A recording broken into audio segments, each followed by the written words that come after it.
Jeff, why do you insist on doing this dumb internet shit on TV? I look and see, it's not just me. This place is a fucking joke, man. You're a clown. I quit. So many of us have stood where I stand. We are the young, so raise your hand.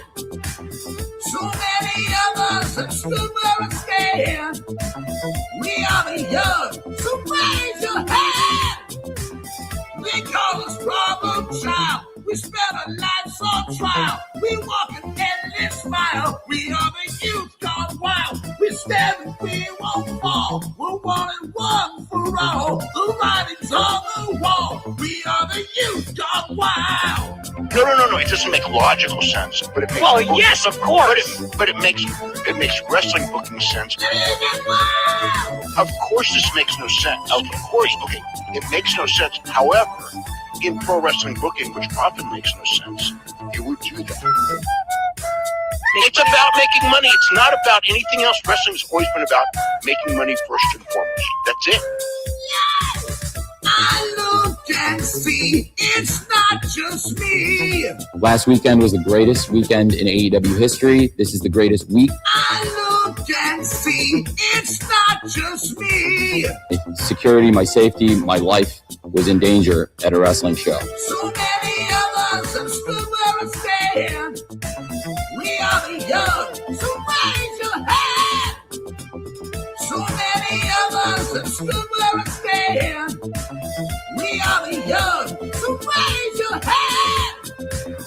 They call us problem child. We spend our lives on trial. We walk an endless mile. We are the youth gone wild. We stand and we won't fall. We're one and one for all. The writing's on the wall. We are the youth gone wild. They call us problem child. We spend our lives on trial. We walk an endless mile. We are the youth gone wild. We stand and we won't fall. We're one and one for all. The writing's on the wall. We are the youth gone wild. Living wild. Yay! If you're familiar with how we do things often here on these Wednesdays, it's a lot like one of my favorite movies, Time Cop. What? Fuck you. Fuck you. Yeah! Yay!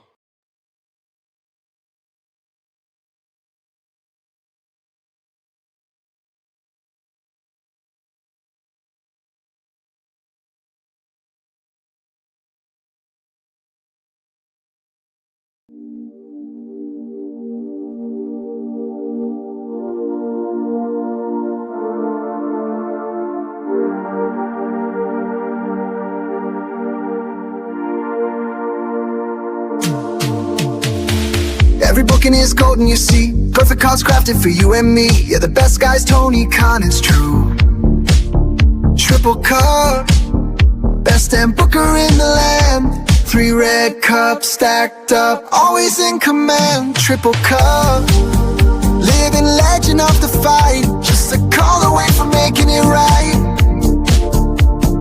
Never see him back hard, no way.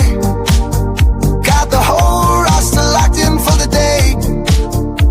A Crimson Tower, modern art. Triple cup. Triple cup. Every booking is golden, you see. Perfect cards crafted for you and me. Yeah, the best guys, Tony Khan, it's true.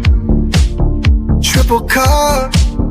Best damn booker in the land. 3 red cups stacked up, always in command. Triple cup. Living legend of the fight. Just a call away from making it right.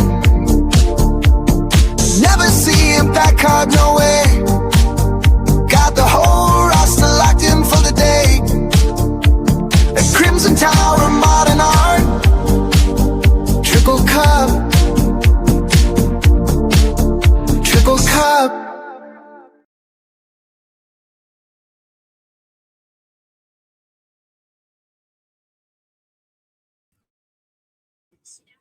Ooh, what's happening, everyone? Welcome to another eclectic edition of PWT Live Show. Yeah, it's Wednesday. We're back. It's April 1st to start the month off correctly. It's April Fool's Day. No show. Peace out, guys. Bye. See you guys. Just kidding. There's definitely a show. April Fools. That was my April Fools joke. You guys get it? Please laugh. We got a jam-packed one today, guys. Oh boy. Tony Khan, the best guy. I am your host, Phil Marks, by the way. Phil, that's Philip S. Marks. Okay. And don't forget, as we enter this show this evening, it's like Whose Line? The points are made up and the jokes don't matter, or whichever way. The jokes are made up, the points don't matter, and wrestling's not fake. Wrestling's not fake! Okay, so Tony Khan was called out by Willie Mack, and it happened today. We're going to break down some contract talk and all of that stuff. Krule was stabbed by a fan at an indie show, and that's for real. That really happened. And we, of course, have a little TNA news, other indie news, and the WrestleMania build problem, right? And so we're going to talk about the build to this WrestleMania, but also we're going to go then versus now. So everybody was posting about WrestleMania 17, widely regarded as one of the best WrestleManias, right? And Brooke Hogan's on this HGTV show called Rock Block that they're promoting here on on Big Bang Theory before Dynamite here. Anyways, we're going to talk about how like people reacted to the build of WrestleMania 17, which is widely regarded to be one of the best WrestleManias overall, and people were like the build man and all that stuff. So we're going to look at then versus now. Okay. And this is all brought to you by my other YouTube channel that I don't post on all the time, but I talk pop culture and shit. I didn't see the last 2 episodes of Daredevil. I think they dropped 2 last night, so I'm gonna have to watch those. Guys, hit like, hit subscribe, and be like, oh my goodness, Mike Sauce gifted 5 pro wrestle clips. Huge support. And guys, you can gift memberships like Sauce Inc. here. Round of applause. Everyone acknowledge him. And acknowledge me. You can also become a member for 99 cents. I do members only shows and Patreon only shows as well on Mondays. And hit like, subscribe, retweet if you're on X, hit heart, all that good shit. Those are my plugs. I don't like to plug you guys up too much, but thank you so much. And hopefully some of these gray names get them. We see Ricky in there trying to get a membership there. So I don't think he got one. It might have failed, but listen, okay. We're gonna get into all of that and more. And then what else do I got to plug? I was on JJ's show and he just fucking screamed at me about Obafemi again. So make sure you check out your boy Phil Marks over on JJ Alexander White Heat. Full Circle Radio over there. Check me out. I did his show and he just yelled at me about Obafemi and it was hilarious. And it was a good old, grand old, gay old time, as they say. Ladies and gentlemen, as people file in, let's just get right into miscellaneous news. And I know the hours have been wonky lately with PWT Live. I just kind of start when I'm good. I know East Coast is 2 hours ahead, so I'll do the show till like 9:30 and y'all are like, it's fucking midnight. But the people in Australia probably love it. Crikey. No? Okay. Let's get into Invincible was fire, motherfuckers. I got everybody saying the last Invincible episode is fire, coming off the back of a fiery episode in Hell that people thought was not as good. It's like the lowest rated Invincible episode, I think, of all time. One of them. And it just felt kind of filler, but it was just setting up shit for later, so I'm sure this episode fucking ruled. Haven't watched it yet. Got to watch Invincible and Daredevil, and I'm doing that tonight when I'm done doing this. But let's lock in. Let's talk some pro wrestling. Okay, let's talk some pro wrestling.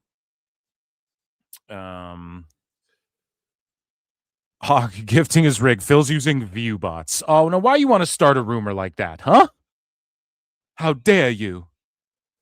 Yeah, Ricky needs a membership there. And people, instead of them forking up the 99 cents Canadian, people have been trying to gift him one forever. So hopefully it works. Round of applause for the entire PWT universe, because, again, we were talking about shit fucking 2-3 months ago, and now all the dirt sheets are catching up on it as per usual. So round of applause to you guys that are killing it too. Okay, guys, let's get into miscellaneous news here. Ladies and gentlemen, I'm afraid I've got some bad news.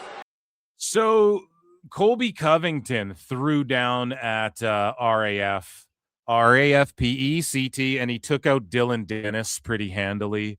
And also we had, what other match went down? Poulos and Sarukian too. I don't know. RAF's killing it. Okay, so Colby Covington, though, he cut a promo in a very pro wrestler Chael Sonnen fashion, and Chael Sonnen is interviewing Colby Covington, and he puts over Hulk Hogan and Eric Bischoff and all of that. This is a great promo. Let's take a listen. Dylan just said something to one another. What did you just say to your opponent? Uncle Chael, let me do what any real American patriot does after celebrating a big victory. Crack open an ice cold real American beer. Hold me that turn. Woo! Damn! You drink real American beer, you come 200% American. Real American beer hits different, boys.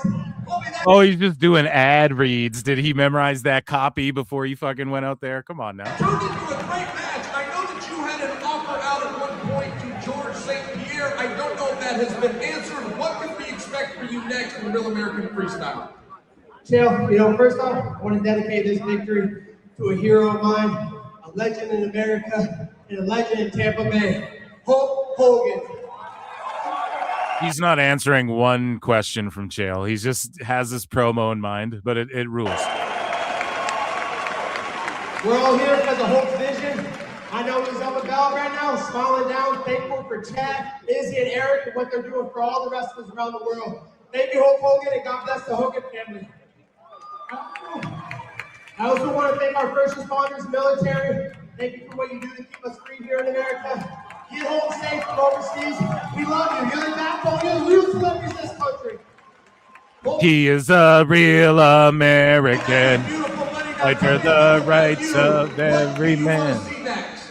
So, Uncle Chael, everybody's been asking me, what do I want? What do you like? I'm going to tell you what's about to happen. I want Chris Weidman. Let's find out who the real American is. Right here on the Real American Freestyle match. Calls out Chris Weidman for a wrestling match. Oh, God. You what? You what? Shout them out. They're doing the damn thing. RAF is blowing up. Also, Jake Hager dropped a video. I didn't bother bookmarking it, but he's getting ready for his Power Slap debut. And also, I don't know if it was April Fool's, but the official Power Slap dropped it, like a graphic and everything. Maybe it was a joke, but it was like Nina Drama. Do you guys know who Nina Drama is? She's gonna Power Slap fight. And I'm like, oh God, this better be an April Fool's. So the Inspiration have defeated Uber Eats to become the new Princess Tag Team Champions. Okay. Impatient as ever. The first holders of the new Princess Tag Championship belt. There's a team called Uber Eats. The Inspiration. Not gonna lie, the Kings does suit them well. Yeah, so they're doing their thing on the indies after getting signed to AEW. Awesome stuff. So the new Squared Circle Expo Women's Champion, Shotzi Blackheart, added another, the Belt Collector, Shotzi Beltheart. He likes to go senton. Oh! Catches her. Shotzi scores! Oh! We have a new champion! Oh, ladies and gentlemen, your winner, and new Squared Circle Expo Women's Champion, not a betting Shotzi man, but Blackheart. It's a lady who comes from the higher up promotion that's come down to this level. And the commentary. This is a guy who was at the higher promotion and came down, and I said, well, she'll be real effective. I kind of like say that, not that it's not a good level, but you get my point. Oh, absolutely. Right? Yeah, I think the bottom line is Shotzi feels like she has something to prove in her newest chapter of her career. She's not that corporate representative. Well, you got to give it to Freya. I mean, Freya held the title for 1,083. Freya the Slaya. They're in Indianapolis here, of course, where Dave Meltzer cited the famous WrestleMania in Cleveland took place, where they gave away 25,000 tickets in Cleveland in Indy. Anyways, we'll talk about that more tomorrow, obviously. So, speaking of ex-WWE talent and whatnot, Goldberg was asked about WWE, and he just fucking buried Bret Hart and whatnot, and it's kind of wild that Goldberg and Bret were just made. I was made for hating you, baby. You were made for concussing me. Because these guys just are two petty old motherfuckers who just won't let it go. Good. How are you, man? Good, man. Hey, you know what really pissed me off? What's that? Was when WWE cut off your mic at your final performance. Well, what do you think it did for me? It made me really happy. Yeah, what it just shows what disrespect they have. Yeah, what jackass was it? Hunter? Who did that? Probably. Yeah, he's the jackass, man. 100%. Yeah. All right, man, let's do it right here. Man, fuck Bret Hart on 3. 1, 2, 3. All right, Goldberg. Love you, bro. Thank you, man. Hey. Who's that? Red Foo? From LMFAO. Oh shit, he does kick content now. You're a legend. You're a legend, bro. So, stay up, man. Don't worry about Triple H. I ain't worried about nothing. Come on now. Because they're still in the, Yeah, they're still doing it. Yeah. Well, respectful. Facts. Hunter ain't shit. Bro, that's gonna go mainstream. Good. It's kind of funny. That guy's kind of funny. But yeah, Goldberg, I don't know. He's down with it. That guy did just run up on him and start saying shit, but it is what it is. In other indie news, sexy BJ Ray popped up again after everyone was like, go away. And he says that his first day out the indies. During my short time in the wrestling world, I became number one. I learned that the ego is fragile and jealousy runs deep. I was young and naive to it. They preyed on my downfall. But now we stand tall. Welcome to the greatest generational run of all time. Buckle up. So he's going to go and try and make something of himself on the indies. If I was like JCW, I'd sign this guy up. You know, because they are trying to go with the whole like, Vince, bro, let me tell you about Juggalo Championship Wrestling, bro. We're going with the real. It's Maury. I swear to God, bro, it is Maury Povich. I saw Maury Povich. I said, Violent J, Shaggy 2 Dope. This is what we are doing. So I would sign him up because he's all like, oh, I cut real promos and I toed the line and this isn't a character. So they're kind of trying to do stuff like that in JCW. Let's see it. Let's try it out. Because he pissed everyone off in TNA. So that, that ain't going down anytime soon. Speaking of the indies and WWE prospects and whatnot and old-time WWE legends and heroes, the Repo Man is taking on Simon Miller at Progress in Las Vegas 2 WrestleMania weekend. So there you go. Over in CMLL land, well, actually, let's talk about this. So Bubba the Love Sponge, yeah, he's back. I'm back with that. Bubba the Love Sponge. And Hulk Hogan, I can't squeeze any more juice out of that lemon. So we're going to talk about Mark Miro and call him a liar. We're going to expose Mark Miro now. Yeah. Oh, this guy. So Bubba says Mark Miro's real-life behavior doesn't match the victim story he keeps telling. This is my real voice, I swear. That's Bubba, like back in the day. You know? It's tough for me to listen to him. It's tough for me to listen to him. When his voice isn't even real. What can we say? Fake name, fake voice? What is this guy? He's just a phony. Tell the story knowing how bad he treated my friend and knowing how much he cheated on her, and like she would have these very same instances of evidence when he would come home off the road and what have you, you know, just all types of evidence of cheating and being promiscuous and abusive physically and mentally to her. She eventually had to leave him and relocate back to her original hometown. I would often talk to her. That's so Sable is who he's talking about. here's the thing, like maybe he did that, but that's only Bubba's saying it. We've never heard it anywhere else. I guarantee you Brock would have beat the shit out of him if he heard these stories. Here's the problem. It happened so long ago, and Mark Miro just goes, yeah, dude, I fucking saw she was dating Brock, and I'm like, whatever, I'm out of here. And maybe that stuff is true, but Bubba, what compelled you to just share this if it is? You know, and why do you care about his nice guy thing? Maybe he really did change, and he realized he fucked up, and now he's preaching the gospel and going to schools and saying, don't be a drunk and a pill user steroid guy like I tried to be back in the day, and don't be a piece of shit. Is that not a good thing? You know, Bubba, like you're just, I don't know why you would just out of nowhere start shitting on Mark Miro of all people. But I digress. Let's check it out here. While she was with Mark, and she would be in tears because he did X, Y, and Z. For him to come here and be the woes me, and for most of the public not to know how much of a real scumbag this guy is, I find disgusting. Go ahead and be the victim, because Sable bettered herself by being with Brock Lesnar. If she's looking to be with an iconic wrestler, you're not it. You're a charlatan and a fraud, and that's my opinion. Sue me. Okay, buddy, you look at, he's begging to get into like a wrestler lawsuit again. This is so sad. Bubba the Love Sponge is such a fucking joke, man. All he can do is wheeze off Hulk Hogan.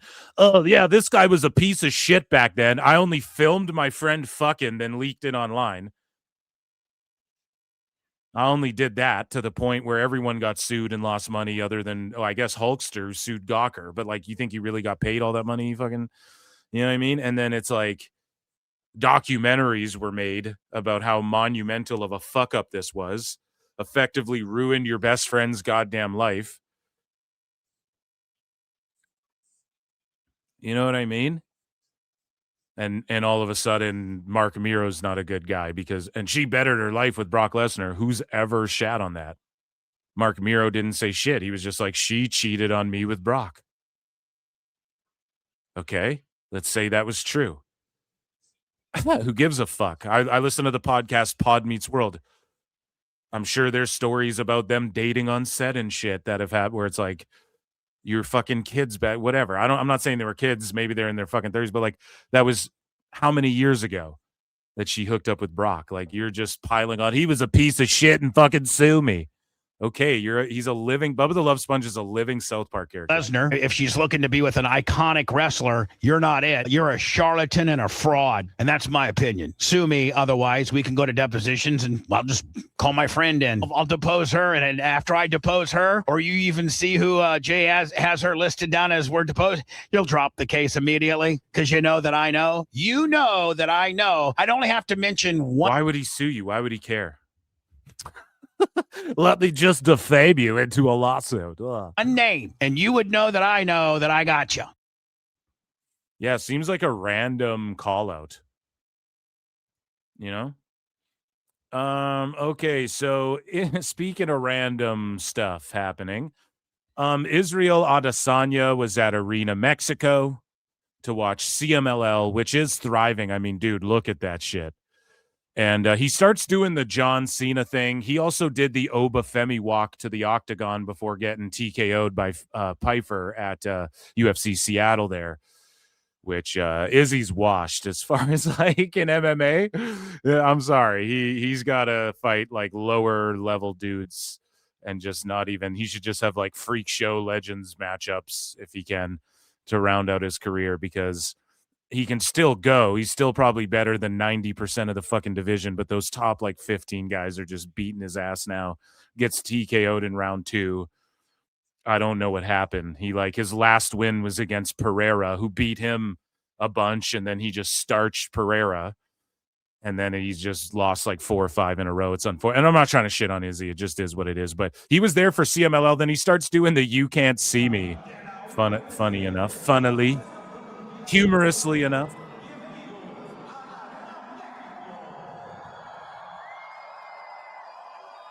And he's just a pro wrestling fan. He came out as The Undertaker before. He did the Obafemi strut to the octagon at the most recent event. And he should maybe even think about doing some crossover shit. I don't know if WWE would have him or what. But speaking about crossing over, some people talk about how some wrestlers cross the line with their trolling when it's at a live event. We've seen wrestlers throw their gum or like spit at a little kid, and then a dad punches them out. And the question is, where is the line? Where do you draw the line before it's crossed? And wrestling is for all ages. And we have, in contrast here, a heel healing on, his name is Bryce Donovan. He's healing on a child. And then we have this guy, Mario Salazar, healing on an abuela here. And let's see if either of these, chat, you let me know, are these crossing the line, either of these? Let's check out the grandma first, with all due respect. ¿Pa qué dejaba los frijoles prendidos? Now you got shadow boxing her. This OG original grandma Piz. Look, she's going after everybody. Oh, yeah, Tú, ridículo, quítate tienes muchos pandes y la vas a hacer encabronar más, güey. And then he kissed This is her. abuela. Now, is the kiss crossing the line, grabbing her head and kissing her like that? I don't know. It's crazy, though. Chairs are scattered. This is abuela mania. This is chancla contra máscara. Oh, el vato, darle respeto, dándole las dirijas también. La señora no se va a dejar. No se va a dejar la OG now. Oh, no. ¿Pa qué Oh, no. Kisses her son. I'm assuming. I don't know who brought her there. But that looks like a fun time, though. You know what I'm saying? This is great. This is funny. He didn't throw a drink or anything. Grabbing her and kissing her, though, like grabbing her head. Maybe chill. Maybe don't go that far. But wrestling's still real. Wrestling's not fake! Right? And we move along here. Is this crossing the line? So this guy's like, hit me to a kid. And this kid like really starts teeing off on him. Let's take a look. This is on courtesy of IWTV and Wrestling Open. It's Bryce Donovan. That's what he's shown over the And he's last with smart Mark Sterling. But he is the former Wrestling Open champion. Dad, get a hold of your kid, for crying out loud. Seriously. But nonetheless. Now, do you guys think that this last shot from this kid actually did hurt him, and that's why he screamed like that? But he is the former. Like, this kid throat punches him, and then he's like, oh, okay. Because, like, okay, punch in the stomach, it is what it is. But then this kid tees off on his face, then he just screams in the kid's face. Wrestling Open champion. Dad, get a hold of your kid, for crying out loud. Seriously. But nonetheless, that's the kind of reaction that being is bright. I don't know. I don't know if that's too far, but shout out that kid. He has a good working punch. And the dad was like, what are you doing, bud? So speaking of works and not works here, okay? A scary incident happened at an independent wrestling show where Mads Krugger, Krule, the atrocity Krule, who is a former MLW heavyweight champion. I've been saying get him in the Fed. Get this guy in the Fed. He could be Kane. Maybe he's gone too far in the deathmatch shit, but he could pull it off. He's like a militaristic. He's like a mix of like a military guy in a way. He's like PCO meets Kane meets like a G.I. Joe villain. I don't know how to explain it, right? And this guy in a movie, if there was a movie about Sergeant Slaughter, this would be the guy he fights. In the end, this would be the final boss if it was made in modern time, right? Not back in the 80s or whatever. But anyways, Krule is like a deathmatch guy. He's had some scary instances happen. He's done cinematic shit. He can work. He's a big ass dude. And he used to just go out there and like wrestle. But then it was like, he figured out this gimmick and he started doing crazy deathmatch shit, and he did get over, and he's good. Like if you watch MLW, you know, he doesn't have to just rely on that shit. And he's done some cool like vignette promo stuff. I don't know. Your boy Phil for a long time has been like, get this guy in the Fed. He could work. If you were going to bring Abyss in, they were going to bring Abyss in a long time ago to fight Taker at Mania, right? That was the plan in like 06 or something. And then Parks backed out or whatever. So you could bring Krule in. I don't know. Maybe they don't see it. Maybe they think he would need time to develop, although I think he's a pretty good wrestler. If Tala Tonga's on TV, this guy could be a giant imposing scary demon guy, whatever. And he's done some hardcore shit, but someone tried to fucking stab him. So if that's not heel heat, that's real heel heat, brother. Fuck whatever Ricochet talking about. This is real. Fuck. No, I'm joking. But here's a video of them just beating the shit out of the guy. A bunch of the wrestlers and a bunch of the fans and a bunch of the wrestlers started getting roasted too. Because a bunch of people online were like, dude, how did none of these wrestlers know how to throw punches? Like, why are they throwing worked punches at this guy? But also, that might be better because, like, what were they supposed to beat him to death? Now, I know some people might be like, well, yeah, he tried to kill someone, essentially. I get that. At the same thing, like, yeah, get him the fuck out of there and beat the shit out of him. I'm all for that. I'm just thankful that, like, nothing crazy happened where someone accidentally died, fell on a knife, got cut, who, you know, Krule's okay. Like, that's all I'm happy for. But yeah, this dude definitely got deserved hands. And I don't think there's footage of like what happened with the fan, but someone pulled out their phone and filmed this. Fuck him up! Fuck him up! So they're just yelling, fuck him up. He's fucking ass!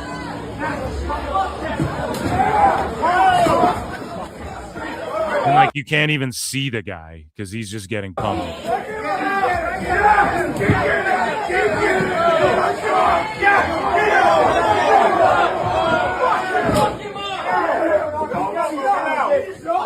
then they kick him back down the stairs. Now, this is pro wrestling, by the way, as well. We're watching pro wrestling. This is like IWTV. I'm not sure. This is all a work. And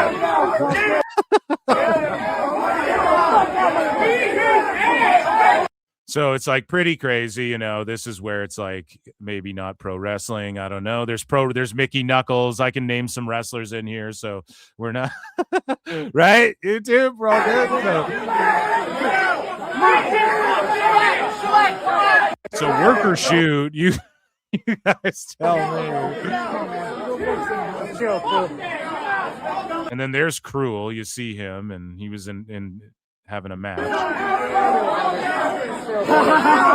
Chill, bro. Come on, you got this.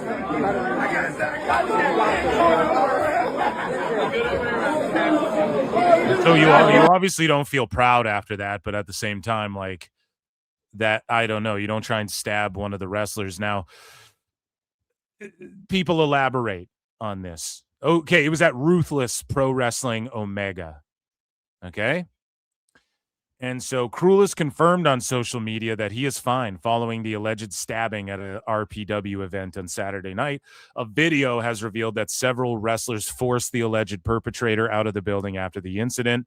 And I mean, deservedly so. Obviously, there were some fans in the mix there too. And yeah, I don't know if a lot of wrestling fans can fight. Some of those wrestlers were teeing off on him, and I don't know, the guy has a chin. I don't know what to tell you. He stayed up. They weren't like trying to brutalize him. It looked like they were trying to do what they did, just give him some fucking shots and toss him out, you know. And it was like, we're gonna help you to the door, but as that's happening, you know, you might eat a couple fucking shots on the way to the door. I don't think this is uncommon. Now, that one guy kicked him down the fucking stairs. Okay, that was kind of crazy, but it seemed like everyone was just like, let's get him out of here. So we move along here, and we read what went down. So Lou Nixon has detailed to Cultaholics, support Cultaholic Tom Campbell, the events that led to the alleged poking of Krule by a fan at a RPW event. Okay, so this is what happened. At the start of the show, I was speaking to Krule. Krule told me that the guy went up to the merch stand at the start of the show, started asking Krule how much all his merch was, and then went, I'm not fucking paying that, and then walked away. So this is a crazy person, all right? This guy was front row during Krule's entrance now. He's like a big monster. He walks around. The guy stepped out of the front row and stepped in front of Krule on his entrance and like squared up to him. Krule obviously didn't break character and made him look silly. And then during the match, so what does that mean? And no one has the footage of it? I just find that hard to believe. So Krule made him look silly, obviously pushed his ass or punked him or whatever the fuck. Now, this guy's already unhinged if he's at the merch table, like, I'm not paying that shit. You deal with that. I've had fucking, like, you know, I bounced at bars in my 20s, and it's like, you'll, like, be charging cover charge one night, and then, like, you always have some tough guy, blah, blah, blah. You know what I mean? And it's like, okay, then just leave. You don't want to pay the $10? Get the fuck out of here. Right? Like, you've all seen it. You've seen it in movies. You guys know what kind of guy this seemingly is. Right? He's got some little man syndrome or something. I didn't quite gauge how tall he was there. Looked a little taller than Brian Alvarez. I'll say that much, but I don't know. Right? But you guys have seen these guys. He's one of these dummies, right? And so he gets in front of Krule during the entrance. So Krule pie-faced him or embarrassed him, right? No one's got footage of that.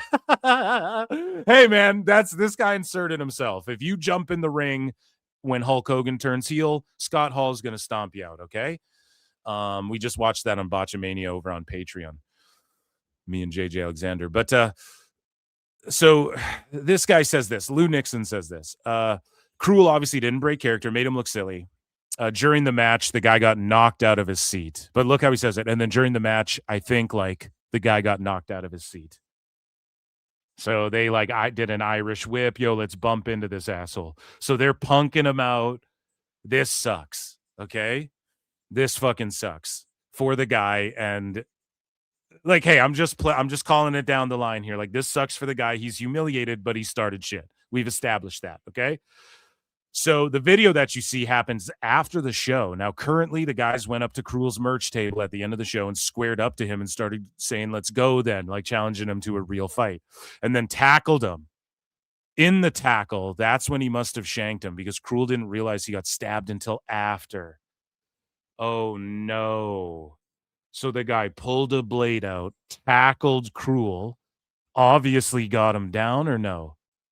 He's not saying it was like a sprawl. He charged Krule and Krule fucking got shanked. He's saying it was a tackle. So he got Seth Rollins out of nowhere, or the guy just went for a double leg. You got to be ready, okay? Get in your fucking stance, okay? When people start talking, just even if you look like a goof, you get in your stance, fellas, all right? And you just fucking be ready. Like, someone's going to do some goofy shit. You don't want to get knocked over, right? So Krule gets taken down. Allegedly, the guy sticks him. What a fucking puss. So he was going to be like, oh, let's fight, and then fucking stick him, is what his plan was the whole time. That's pretty fucking lame, dude. That's nutty shit. That's kooky. Fuck. You know, fuck. There's people like that walking around in society. Disappointing. You know what I mean? That fucking sucks balls about the human race, right? So moving along here. Let's see here. He's like, let's go. Tackle. That's when he must have shanked him, because he didn't realize, like, well, fuck, man. Mickey Knuckles, another pro wrestler who worked the RPW show, confirmed that Krule was stabbed in the abdomen. It was after the main event, after the show. Krule, Schlack, and Lou Nixon were out of their gimmick table selling merch. And this fan came up and was just staring down Krule. So Krule just stared right back at him. Next. And why are you fucking with Krule? He's like 6'7". He's like, fucking, how tall is the wrestler Krule? He is 6'10", man. He's even taller. He's 6'10". An alternative source has him at 6'8", but in his boots, his gimmick height is 6'10". He's about 6'8", 6'10". Like, come on. Why are you fucking with him in the first place, buddy? So... yeah, that's crazy, man. So, next thing you know, he tackled him while he had him on the ground. Yeah, so he had him on the ground. Mickey Knuckles confirms. He stabbed him in the lower right quadrant of his abdomen. All scientifical and shit over here. At that point, the boys saw he had a knife, so they just started lighting him up. Yeah, what else do you do? You try and isolate the arm and get rid of the knife and then get him the fuck out of there. Because that implies he will fucking murder someone. That is in, of course, pro wrestling. This is New Jack. We're not talking. This is strictly the mass transit incident. Work or shoot, YouTube. You tell me. This is all a gimmick, right? He was wearing this mask when it went down. I think we... no. This is very real and very scary. They didn't want to take the chance, the motherfucker getting them too. They pushed him towards the door. Somebody Spartan kicked him back down. This is Sparta, and just fucking boom. That was pretty crazy too. And so an update, according to Cultaholic here, from an anonymous source who was also at the RPW show. Anonymous.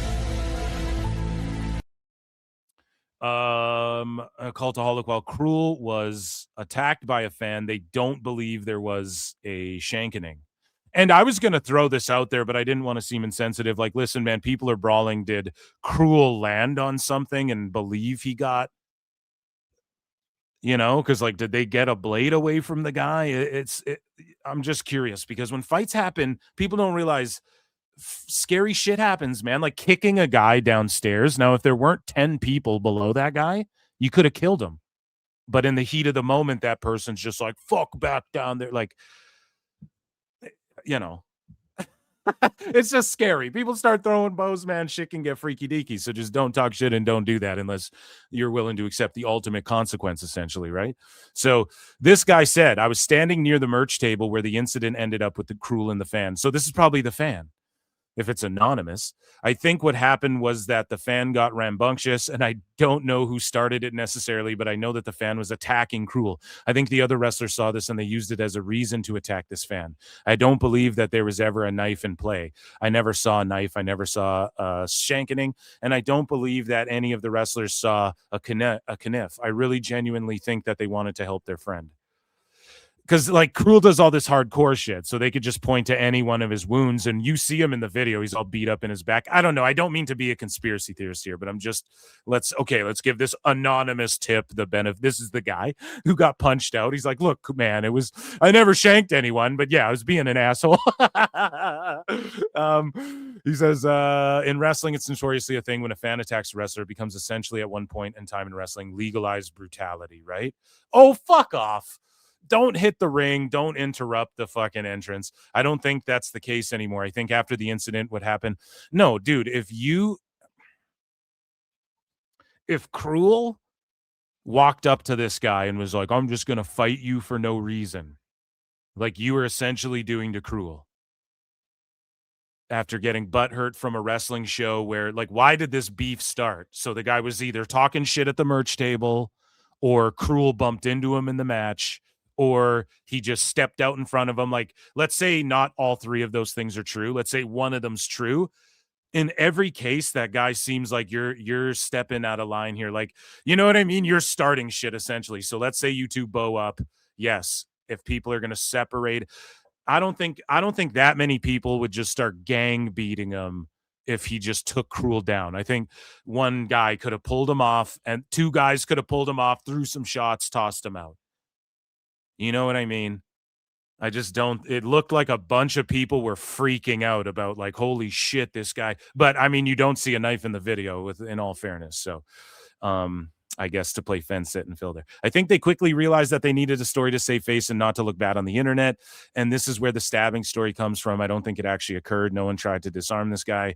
And if they did, you don't see that in the video. And the guy was just allowed to walk out of the building. Why hasn't there been a police report? Why wasn't this guy arrested? There are a lot of questions about it for sure.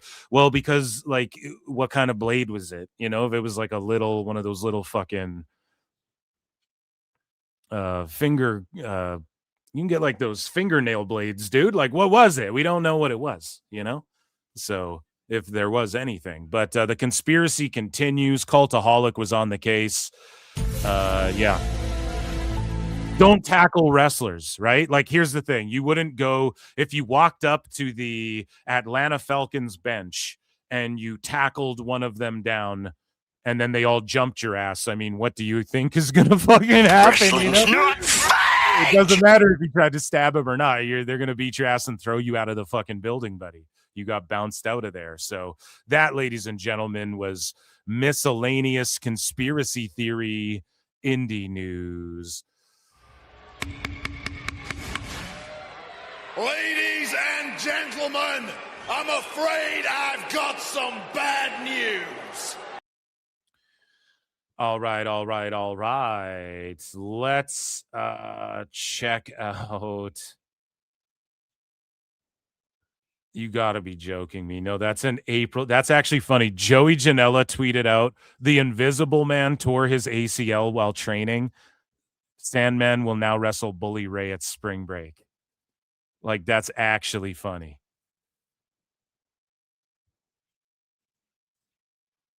And yeah, that's obviously an April Fool's. It's got to be. Do you guys really think Sandman's going to go out there and fucking wrestle the Invisible Man? Do you really think that's what's going to happen?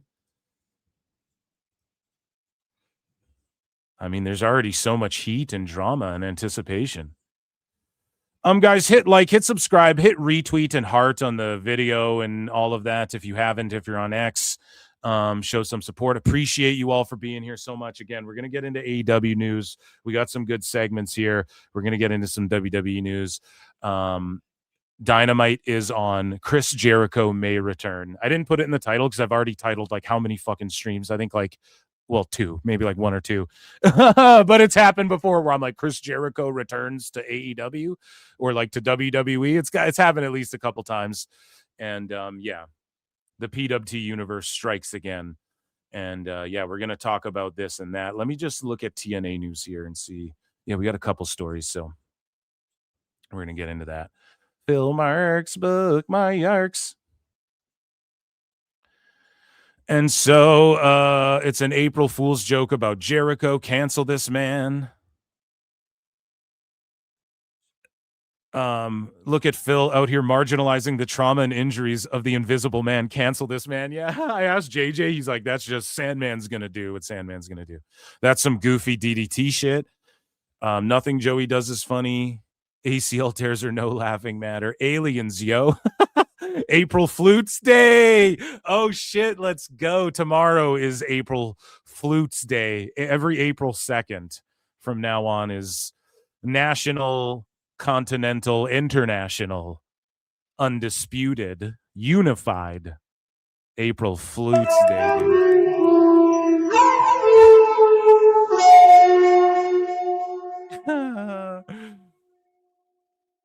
So let's get into, we have what time is it? Yes, okay, we're like 1:45, a little under. Let's do some TNA news, guys. Okay, we actually have a little bit of interesting stuff in here. Oh, we already hit that drop. Sorry, banjo. And where's the AC?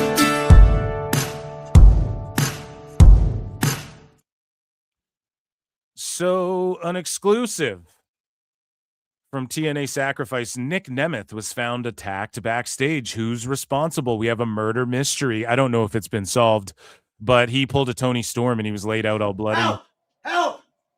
Somebody help! My brother's hurt! And Ryan Nemeth gets to put his glorious acting skills on display. He's so bad, but he's Somebody the help! Hollywood My brother's hurt! Help! My brother's hurt. I can need an ambulance or something! Seriously! Please! Help! Somebody! Help! My big brother!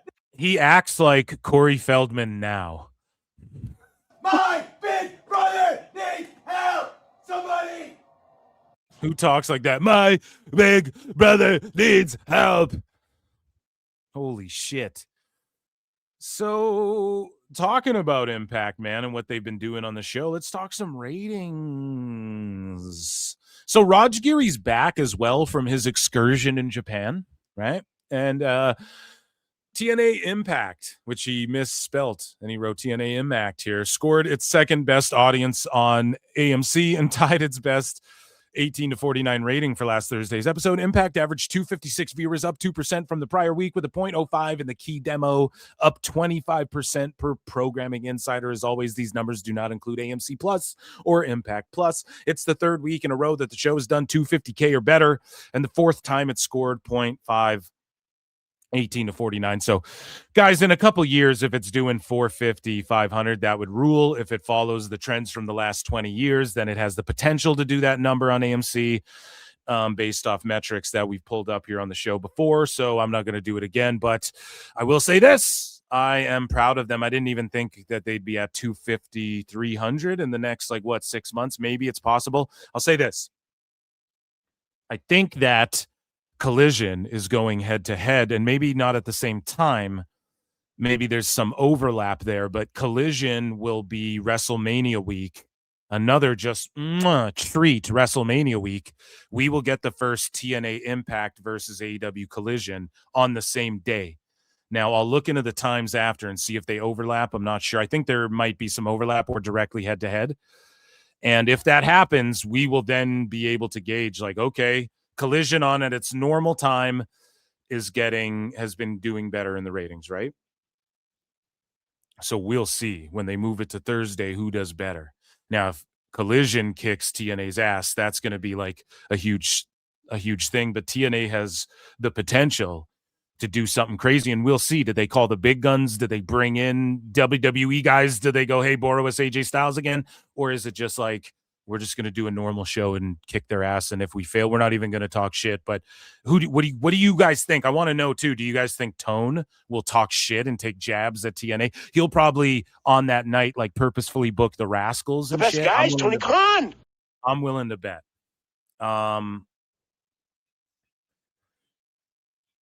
So, yeah, I want to know what you guys think about that. And so, so 0.05 in the rating since the AMC debut in January. I'm curious, dude. That Thursday head-to-head WrestleMania week, that's going to rule. Collision versus Impact. So, Impact last Thursday, 256. We just talked about that. Here are the ratings, courtesy of Jedi Goodman. So AMC episode 11 averaged 256 and 0.05. So yeah, you start at episode 1, they're at 173. Then they did 171, 201, 241, 254, 233, 233, 249, 259, 250. So that's what you want to see right fucking there. And if AEW did this for a year and just built it, if they go back up to like 750, okay, that's a W for them. It's no Millie, but it's like, all right, fucking 750 watching every week again. That's pretty good. And yeah, I'm all for it. Jim Cornette is not. We'll talk about that in AEW news, but TNA on the right trajectory to, yeah, possibly beat a fucking Collision. That could happen WrestleMania week. I can't wait for it. So Killer Kelly reveals the real reason behind her TNA departure. And we check out ringside news here. She says that before I left TNA, it was on its way. The last promo I cut, we were about to get Killer Goat in TNA. So that's what they were going to do. They were going to have Killer Goat doing their thing in TNA. And the promo that I cut on Leon, she was in it. I was going that way. So that's actually Myron Reed saying this. And then Kelly pushed him to take the opportunity in AEW. So Myron says, when I got offered the AEW contract, she was like, go take it. I said I'd stay for half the money in TNA. She was like, no, go. We'll figure it out. And that's what we're doing right now. So Tone offered double whatever the fuck TNA was paying him right there, dude. Holy shit. And so he says, Killer Kelly then explained, I didn't want to stay and not be part of Killer Goat. That's why I decided to part ways. So it's either I'm with Myron or I'm not. And there you go. So a lot of wrestlers now are like choosing to take this path of like, I'm just going to stick it out with my spouse. I mean, that was always a thing as far back as like, as far back as anyone can remember, I'm sure, documented in wrestling. But it's sort of a luxury now in wrestling where a lot of these wrestlers can be like, yeah, we'll both come in type shit. And they probably draw better that way anyways. And I hope this doesn't mean Myron Reed is breaking off from the Rascals before like they win the trios titles and shit. But if Killer Kelly's in AEW, that's a plus for their women's division. I don't know if Tone's going to book her really well or whatever, but yeah, they were going to do Killer Goat in TNA, and basically they had an opportunity, and yeah, I wonder if that means the other two Rascals would have dipped out, then Myron would have stayed there, but whatever, we don't have time machines, and shout them out. So moving along here, in other contract news, Dani Luna has requested her release from TNA and is now a free agent. Dani Luna has been granted her release from TNA Wrestling. It's official, and she's out of there. And some people want to see her in AEW. I made the joke. I was like, dude, sickos love TNA wrestlers, buddy. It's not even, it's not even funny. They just want to see them all over there. Some people are saying, because she posted a graphic of WrestleMania, the women's tag team title match at WrestleMania that's going down. And let me just Google something. Because if I'm not mistaken, yeah, because she posted a graphic of the women's tag title match at WrestleMania, right? Like the graphic for it. Is Jody Threat signed to TNA? Huh. Because I'm sitting here like, wait a minute. Do we get them? Do we get Spitfire in WWE on the Raw after Mania? Is that she is? So Jody Threat signed to TNA still. Okay. So yeah, Dani Luna's free. Some people are like, oh, she's going to go to NXT or pop up at Mania in some capacity. I'm sitting here like, what if Jody Threat's deal comes up? What if that happens? And then Spitfire, like, fuck it, we'll reunite in the Fed and they get deals on the main roster for the tag division, or no? Is that just me marking out too much? I feel like they've established some good teams, but when you have Charlotte and Bliss going to split up, I think, sooner than later too, it's like, don't you want to keep another team in there? I feel like Kyrie and Asuka aren't for long either. So it's like, what do you do there? Maybe Io and Kyrie take on Asuka and Julia or something like that for a bit, and you get, I don't know, who knows, but I try to advocate for women's tag team wrestling here at PWT. Probably more than it's probably fucking annoying, but I'm gonna keep doing it. Dani Luna, though, fucking is awesome, and wherever she ends up, good. If she's in AEW, I mean, they're building up they've always had a good women's division in AEW. It's just now down to the booking, you know. And it's like, do I want to see Spitfire be booked in AEW? Like, what does Tone do? Get Dani Luna, keep her in ROH, and then fucking wait till Jody Threats deals up, then bring her in, and then team them up in ROH? Or like, what would he do with them? That's all I could see him doing. So, yeah, you see the sickos, though. They jump on every single person leaving TNA. Before, everyone would go, lol, TNA. Oh, they're going to just go to NXT. WWE's just poaching everyone from TNA. Now it's Tone signing up all the TNA people now that they got a TV deal. Now that was proven not true to these fucking sickos. And now they're sitting there, oh, man, we hope Dani Luna's in AEW, when they would have been clowning her a year ago. You know what I mean? 6 months ago, they'd be like, oh, TNA is fucking stupid. Who cares where she ends up, blah, blah. So anyways, that, ladies and gentlemen, you know what Dave Meltzer says? Poor people don't like AEW. But 250,000 strong like TNA and TNA. Ladies and gentlemen. So, guys, JDMC from AL's been a member for 8 goddamn months. We acknowledge me. Thanks for the support, guys. Memberships are 99 cents. And when I do Member Monday, and we had a fun one last time, and they're always a good time. So make sure you sign up for that. Okay? Thank you very much. And yeah, hit the like, subscribe, retweet, heart. You can super chat in, all that good shit. Check out the Patreon. Patreon.com/ProWrestleTimes. Exactly, JJ. I mean, Tony poached the majority of TNA's top tier back in 2019 when AEW started, so this is new. Yeah, exactly. Yeah, they fucked him over that first time. Okay. She's got old grandma face. Oh, come on now. Why you got to be insulting? I like my women like I like my books, nice and thick. Okay, so he's a smart guy. Do. Smart guy. All right, let's get into we have some other news. We're flying through it today, guys. And we have a Dynamite, and we have Chris Jericho may return. Actually, I think he may return in another 3-letter place before AEW. I look and see it's not just me. So many of us have stood where I stand. We are the young, so raise your hand. They call us problem child. We spent our lives on trial. We walk an endless mile. We are the youth gone wild. We stand and we won't fall. We're one and one for all. The writing's on the wall. We are the youth gone wild. Let it get wild. Yay!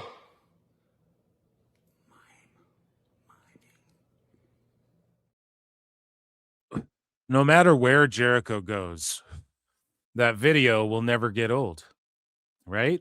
And I know Chad is convinced that when he shows up in the Fed, it's getting retired, but I just don't. I don't know about that, guys. Okay, I don't know if that's what's going to happen. Does this retire after his return? I don't know. Is it the AEW return? I don't know.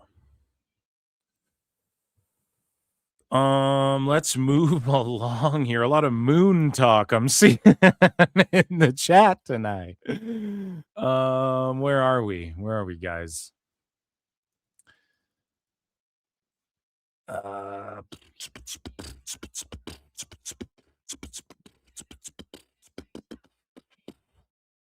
So let's get into, where do we want to go? I guess AEW news. I guess AEW news, because it is coming on. Yeah, Dynamite is beginning. Let me just turn this up. In Winnipeg, they did a good house. I mean, for a Dynamite, for like a quote-unquote Major League Wrestling show, not so much, but already having production problems.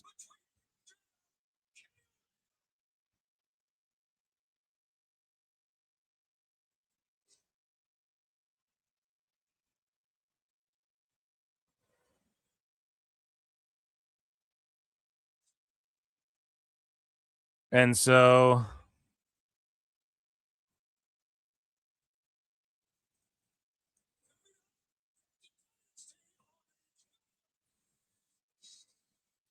it's Jericho.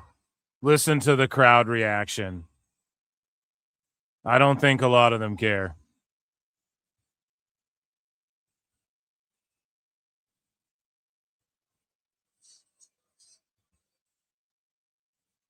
There you go, ladies and germs. Let's take a look at something called Phil Marks retweets.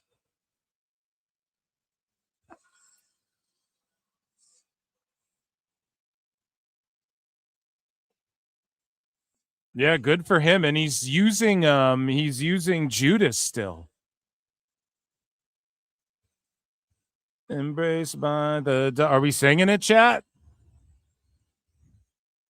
Is the clip retired?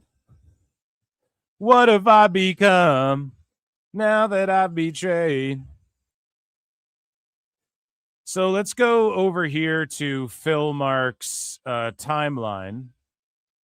I'm sorry, guys. We're just vibing out watching Dynamite. So again, February 22nd, I was like, Chris Jericho's going to April Fool's everybody Dynamite in Winnipeg. And I said, I've been doubting his Rumble. This is January 30th. Judas in my mind. I think I'm like on a couple-minute delay or something. But yeah, I just said it. When I saw the Fozzy schedule, he would have Mondays off, but April Fool's Day Dynamite in Winnipeg, it only makes sense. And again, April Fool's Dynamite is in Winnipeg, though. That's in February. I tweeted this out. No Jericho. Youth Gone Wild lives on. April Fool's Day Dynamite is in Winnipeg. And then, of course, Dave swept it under the rug because he was playing all coy about it until today, when it's not even trending. Jericho wasn't even trending today. Fucking Jim Cornette was trending. Jericho wasn't trending because it was too obvious. And people saw him in Winnipeg and shit. Yeah, so again, it is the Jericho song isn't going anywhere. Unfortunately, guys. And in fact, to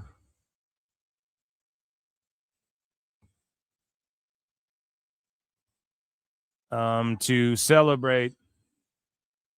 They're singing it. I just don't know. This would have been more epic in WWE, but a lot of WWE fans are happy he's just staying where he's staying for sure. But there would have been more. There's more like casuals and shit who'd have been like, oh, fucking Y2J. You know, there's more people who would have been like celebrities who would have been like, I fucking love Jericho, man. And like casuals being like Y2J. In AEW, they were chanting, please retire at him. So I'm glad they're pumped. This is in Winnipeg, though. When they go to like Cincinnati again, what happens? That's all I'm saying. So in WWE, he would have got like the monster pops and whatnot. And yeah, it just became super clear a little while ago. Of course, leave it to the sheets to pick up on it the day of or whenever the fuck it's going to happen, whenever they need buzz for a Dynamite. Hopefully this pops a rating for them. I'm happy for Jericho because he got or is still getting a huge bag. But whenever his re-sign is, if he stay, here's the thing, his deal might, because the sheets were like he froze Jericho, Tone froze him. And I was like, I doubt that. I don't think they freeze guys like Jericho there when they just go to do like movies with, he's in a show, I think a series with Nicole Kidman. So it's like, I don't think Tone freezes people for that. Like, in fact, I know he doesn't, but if he's still on that same deal, then like this is just part of that same deal. He still could go back to WWE one day, but like again, for a couple months, I've been saying, guys, this Dynamite at April Fool's Day. And shout out someone, who was it? It was someone in chat, one of the commenters, someone in the PWT universe, I believe, brought that up when we were looking at the Fozzy tour schedule, and we were like, hey, dude, he's free every Monday though.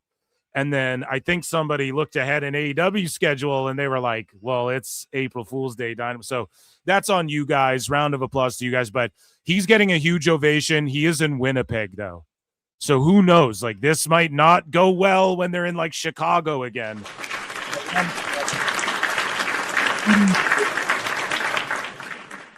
Beating the dirt sheets at their own job, okay?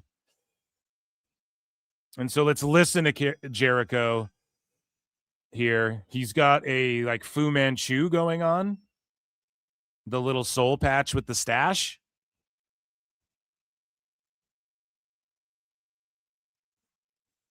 Jericho ain't no turncoat. Hunter fumbled. What's chat saying? It looks like they did freeze Jericho's contract. No, it's not frozen. It's just like it just wasn't up when people thought. And maybe he agreed to that with Tone. I wouldn't like it's possible, but it's just not. Where did he go? He just took off to go do some acting gigs and shit. He's in a couple of things. So he says he's home in AEW. Now, here's the thing. I also read on allegedly. Okay, if WWE did this, fucking the sickos would melt down. Sorry to interrupt myself there. But if they just had Jericho go, I'm home, and then walk out of the ring, the sickos would fucking trash this.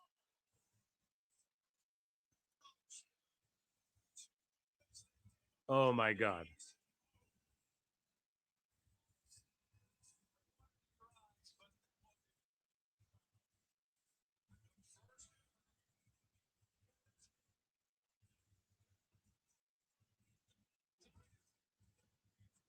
Yeah, I don't know. Shout out Jericho. To celebrate Jericho's return, I get to play the clip forever.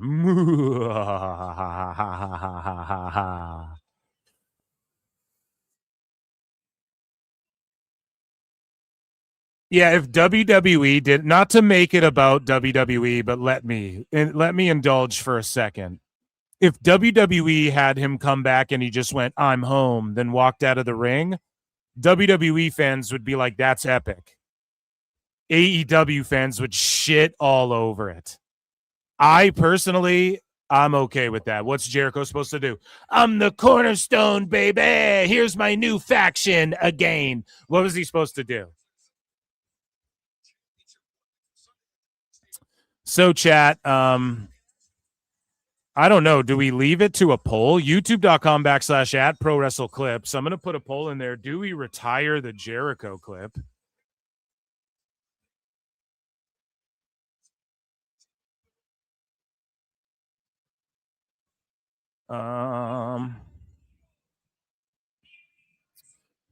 And so let me put this poll in the chat here.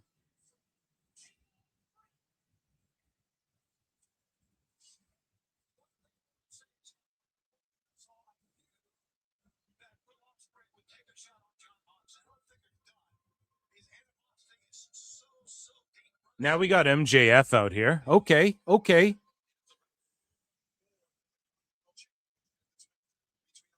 So I started a poll. Should we retire the Jericho clip now that he's back? Because we tried to will him into the Fed, but this was my thought before. I gotten allegedly, and you guys know this shit too, that apparently Tone would do whatever it takes, and I've said this so many fucking times. Tone will do whatever it fucking takes to keep Jericho in that company. And like Jericho would just take shitloads of money to fucking stay. It's not like he wouldn't do that, right?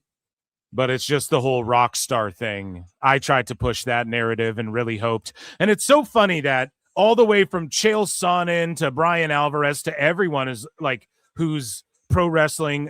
Well, I guess Brian Alvarez is knee deep in it, but a bunch of like pro wrestling adjacent people are like, where did these? I heard Freddie Prinze and Jeff Dye talking about it. Where did all these Chris Jericho rumors come from that he's coming back?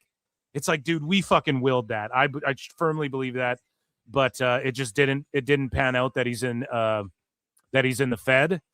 But it doesn't mean he couldn't be still. Like, who knows? Especially if the freezing of the deal, or just maybe they added that time, whatever. If that's all true, and shout out Jericho, I'm pumped for him that he just made shitloads of generational wealth for his fucking family. If it was a situation where he re-signed with Tone, like, because nobody's confirmed whether he even was negotiating really. But obviously it seemed as though talks were there. So, and that could just be as much as like Jericho getting on the same plane as a guy. Like we talked about how these secret meetings happen. Tone got Shane McMahon in a conference call. Then his assistant snapped a secret pic to spread some fucking rumors. You know, CM Punk gets on a plane. Jason Jordan happens to be on the same plane. They happen to talk. You know, this happens. This is how these people meet. So, that could have happened with Jericho for sure. And if he did re-sign with AEW, if that's the case, then good for him. I'm glad, because Tone fucking backed the money truck up. So far, 61% of you say no, we shouldn't retire the Jericho clip. Keep the vote going for a bit. And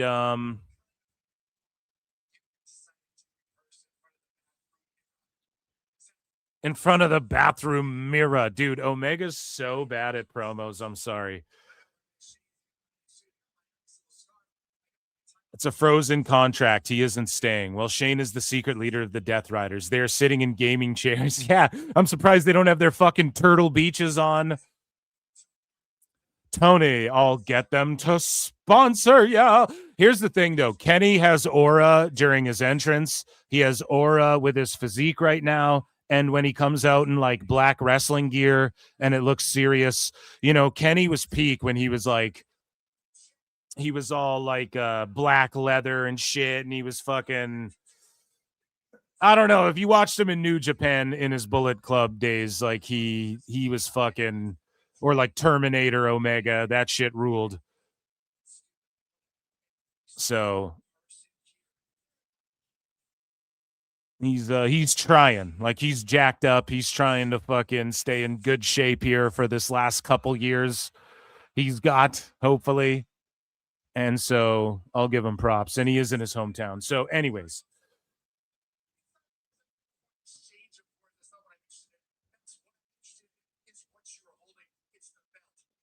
anime body pillow, cat ear headphones. Come on, guys, this is our chance to get rid of Jericho. Hey, I didn't say whatever you vote is the answer, but don't you dare retire that clip. It's my favorite part of the show, of this show. Oh, man. Well, stay tuned, guys. We'll have an update on that, okay? Okay, guys. Hit like, retweet, all that good shit. Appreciate you guys. Thanks for the support. Thanks for always tuning in. Let's get into AEW news. Ichi Nissan Da. Ichi Nissan Da for AEW news. So, last week some shit went down. Megan Bain did a dive and took a spill. And some people are comparing it to like Io Sky's situation. But Megan Bain shouldn't be doing this because she's a big powerhouse. And she'll just get more over if she saves this for pay-per-views. Io Sky's a high flyer. Sky is in her fucking name, dude. So she should be doing that. And she did the 1 in a million botch. 1 in a million. Like every grade is going to botch one. And when you do that move all the time. And I know Bane's done this move and will do dives on the indies. I don't care. You're on TV now. She'll just get more over if she doesn't do it. Whatever. Don't listen to me. I'm just a fucking mark. Powerful legs. Here. Powerful core. And she just fucking, boom. Scary Willow saved her, though. It was all good. And yeah, I like the Divine Dominion or whatever the fuck. I like that as a team. Talking about things going on the show. We're just going to breeze through this, or women's wrestlers, rather. Hikaru Shida. She has an important announcement for you all today. So her future activities on ShidaTube, she'll be delighted if you can continue to support ShidaTube, just as you always have. I, Hikaru Shida, intend to embark on a new path as a masked YouTuber. Instead of working in AEW, one of their OG women's champions, one of the ladies that people in AEW, the sickos at the time, were like, she's the best women's wrestler in the world. That's what was going on at that time. And I would argue she was one of the top women's wrestlers in the world as far as like in ring and shit. I would argue that.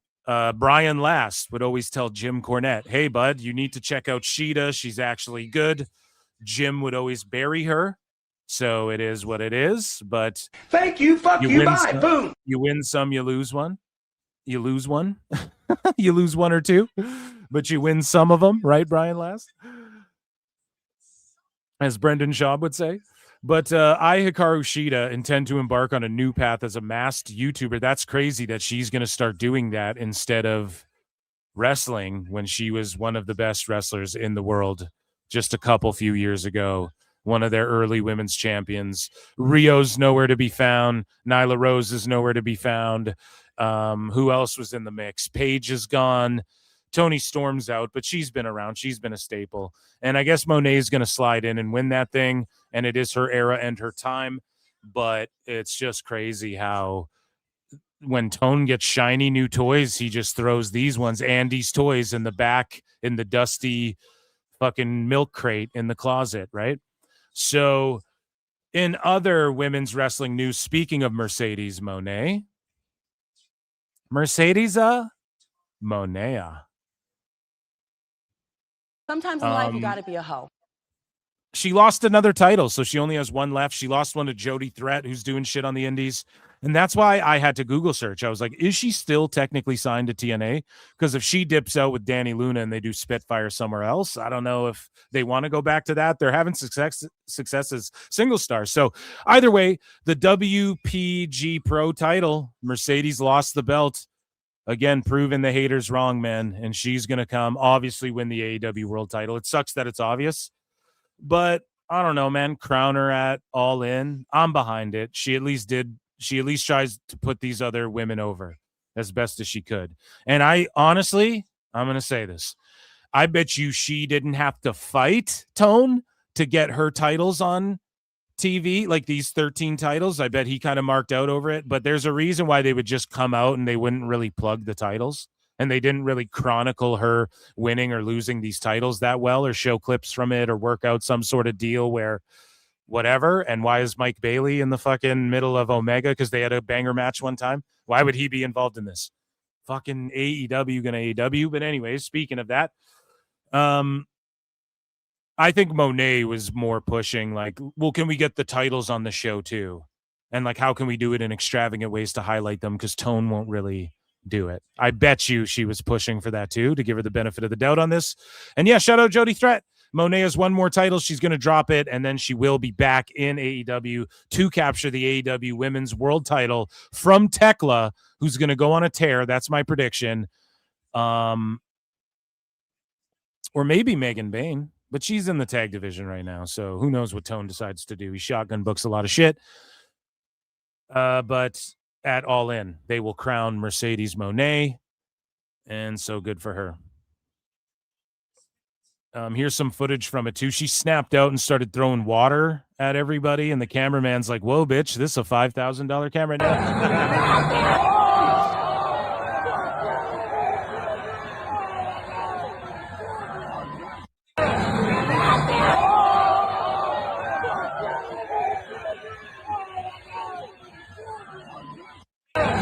Yeah, so she threw a little tantrum there. And I wonder if they're going to try and like get Tekla over big time as a heel, or maybe Megan Bain. I could see for whatever reason swooping in, and just because she's like a heel, and then you have Monet beat the heel, then she's a good gal, or does she just come in healing still? I wonder what they decide to do. So in other women's AEW wrestler news, there was some funky contract stuff going on. And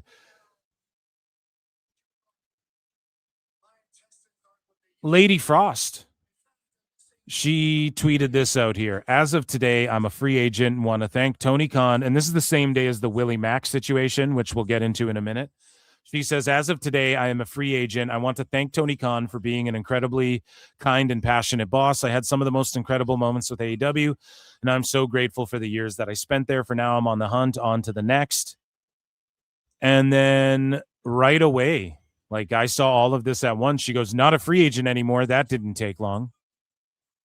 And I'm sitting there like, okay, where does she end up? NXT, Raw, or SmackDown. They considered her kind of old. Like they famously, well, maybe not famously, infamously, they didn't hire Lady Frost I think the reason why WWE was like, she's on the older side. So they didn't hire her, but they liked everything else about her and shit. So MLW, they announced, dude, Lady Frost. And it's funny because MLW does this. Lady Frost is Major League. And this is a cool way to announce like signings. I mean, Tone, you can clown. The reason why this person is all elite, those graphics get clowned, is because the fucking sickos took them and started like putting wrestlers on them that weren't officially all elited yet, and it just was gooberish. Everyone's like, this is fucking such mark shit. We're going to clown it. Like, you know, that's such a dumb meme thing to do. We're going to meme you doing that shit, right? But it's not a bad idea. I mean, sports teams do it and shit, and Tone had a good idea by doing that. That was a more sports-based thing that he did. And so when Major League does it, I don't know if they're taking jabs, but I mean, their graphic, I think, is way cooler. It looks cooler. But I will say this, MLW stepping it up, and if they keep putting it together, like we could be talking about MLW versus TNA versus AEW in the near future. You know, it's WWE clears everyone, and then it's NXT versus AEW. Then it's TNA creeping up, and after WrestleMania week, we'll know if it's TNA versus AEW for the first time, which I can't wait for. And then it's like MLW versus NWA versus JCW right now, I think, duking it out for like, what's the thing underneath those, you know? Like NXT and AEW, and then TNA is like a little bit below NXT and AEW, but it's right, it's nipping. It's like around, in and around. But MLW could creep up, and Lady Frost fucking rules, okay? So I'll just say that. I'll say that much. So speaking of contract controversy, ladies and gentlemen, we have contract controversy here with Willie Mack. And we're not going to beat around the bush. We're just going to get right into it here. Willie Mack all of a sudden comes out and says, look, I'm fucking going to be homeless here right away. And so people elaborate on his deal, and people all of a sudden have the ins and outs of his contract and what's true and what isn't and blah, blah, blah. Why? Because he got out of line and he started talking shit on Tone and AEW. So what happens is immediately some shit goes down. All of a sudden, Fightful and all these people have the scoop. Immediately. They know his personal contract details. When Tegan Knox walks out of fucking AEW, immediately people they suck, and a bunch of girls in the back would love that TV time, and we have the fucking step-by-step, beat for beat, what happened. Right? When the boys no-show work, quote unquote, all of a sudden they're getting trashed. You had fucking what's-his-face taking shots at them on Wrestle Talk. The guy Dalton Castle. See, I forgot his fucking name. That's how far he's fallen from grace. Right? He was taking shots at the boys on Wrestle Talk and shit like this, to the point where they teamed up with Stephen Pinu to fucking do a lawsuit and shit, dude. They're getting trashed. Meanwhile, there's multiple instances of situations where Slim Jimmy or whatever the fuck that guy's name was. You guys remember him? He's like, I'm starving. I don't even know if I can pay rent. I wrestled my ass off. I signed the per appearance thing. Now, all this Willie Mack shit does as well is, again, prove myself and many others right about how this fucking AEW shit works. And I've been hit the nail on the head with this for years now. Okay? Before this show even really was what it was. When I was just potting and not even live streaming yet, I had this shit nailed on the head.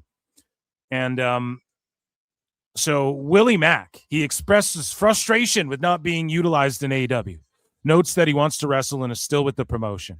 So let's read this. Willie Mack says, when your boy is about to become a homeless superhero because the booker doesn't think he's worth the money. # where the best wrestle. Now, again, Tone signed Willie Mack up because he does cool moves, and the boys in the back were like, yeah, Tone, Willie Mack's awesome. Willie Mack's awesome. And he just didn't want him to go to the Fed or be with TNA. It's like JJ pointed out earlier. It's nothing new. It's nothing new with Willie Mack, but he's one of these guys that Tone never really cared about. Point blank. For instance, if everyone in AEW was like, oh, Tone, you got to bring Evil in. He's the best. But no, Dave goes out there. Dave's getting phone calls from Tone, and then he goes on his show and goes, well, Tony hates Evil, doesn't like Evil or whatever, and just blows up his fucking spot. So what happens with Willie Mack? He gets signed. He gets fucking Andy's toy box in the closet. He's just thrown away. Tone's got a new shiny toy. He only really signed him to keep him away. Now, has WWE signed people to keep them away and shit? Yes. But none of them, you will never see Apollo Crews tweeting out that he's hungry, okay? Or that he can't he's about to be homeless. The best guy's Tony Khan. Now, yes, should wrestlers know how to manage their money better and shit? Absolutely. There's always people in the world who got to know how to manage their money. Is that the case with Willie Mack? I don't fucking know. But we've had a million cases of people disgruntled in AEW. A million cases of it.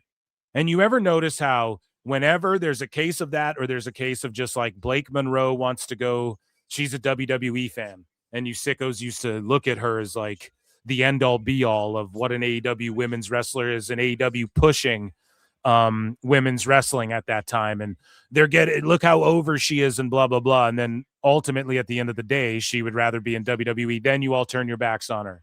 Then the dirt sheets are writing bullshit about her, and then she's got videos where she's crying and shit because she's like, fuck man, the shit.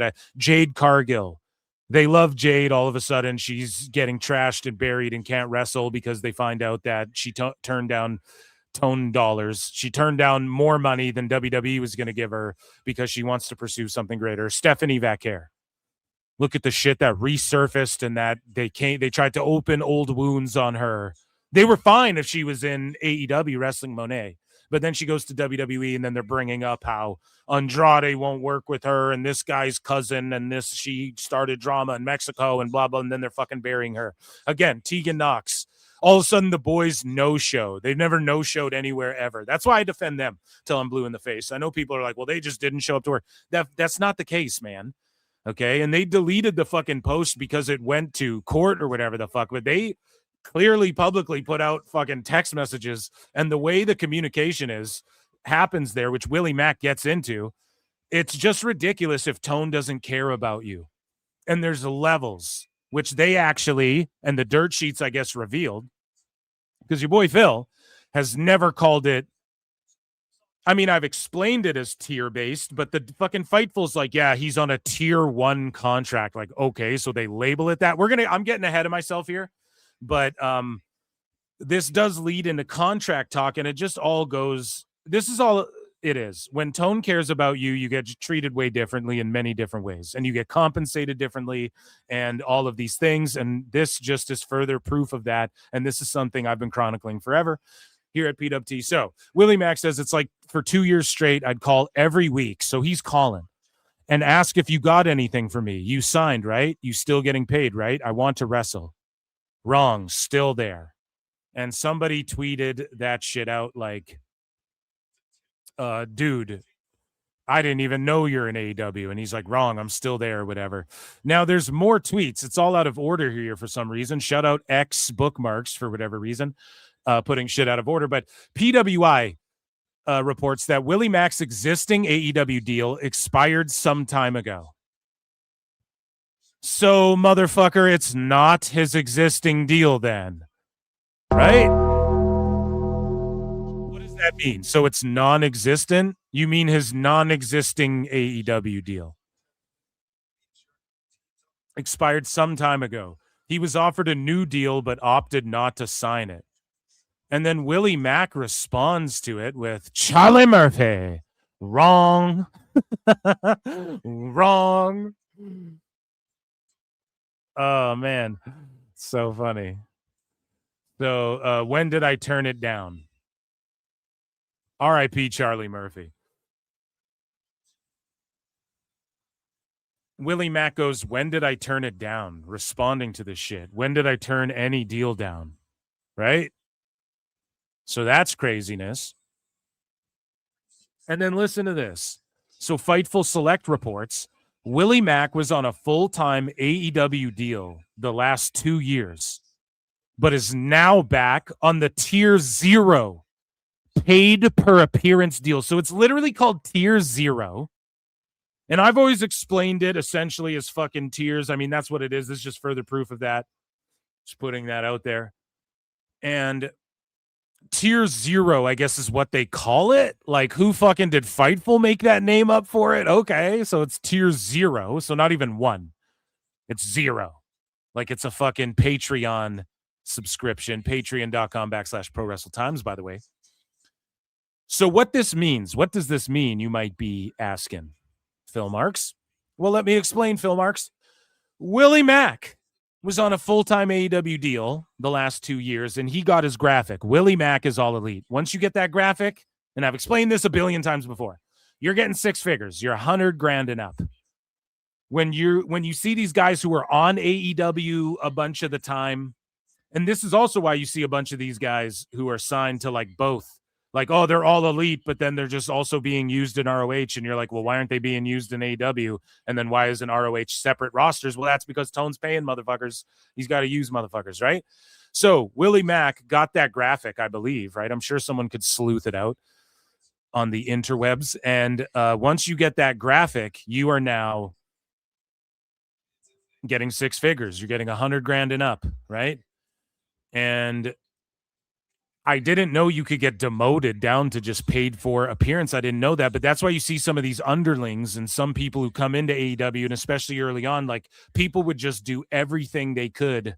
And you see some of the 6-figure dudes, they want to make 7 figures, right? And they want the perks that come with being a 7-figure dude in AEW.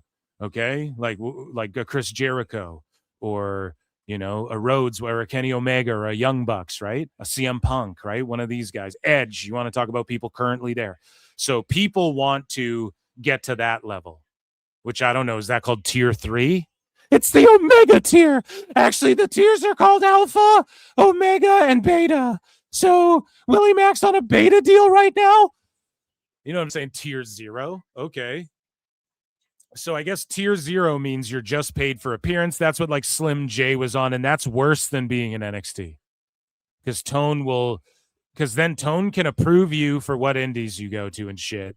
And he has exclusivity on you from companies like TNA, WWE, all that shit, right?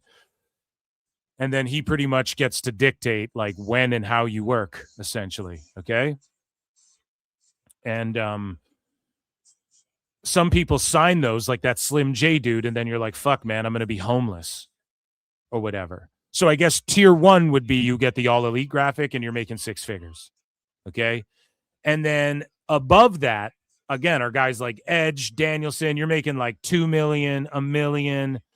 Even guys probably who make like $750 a year.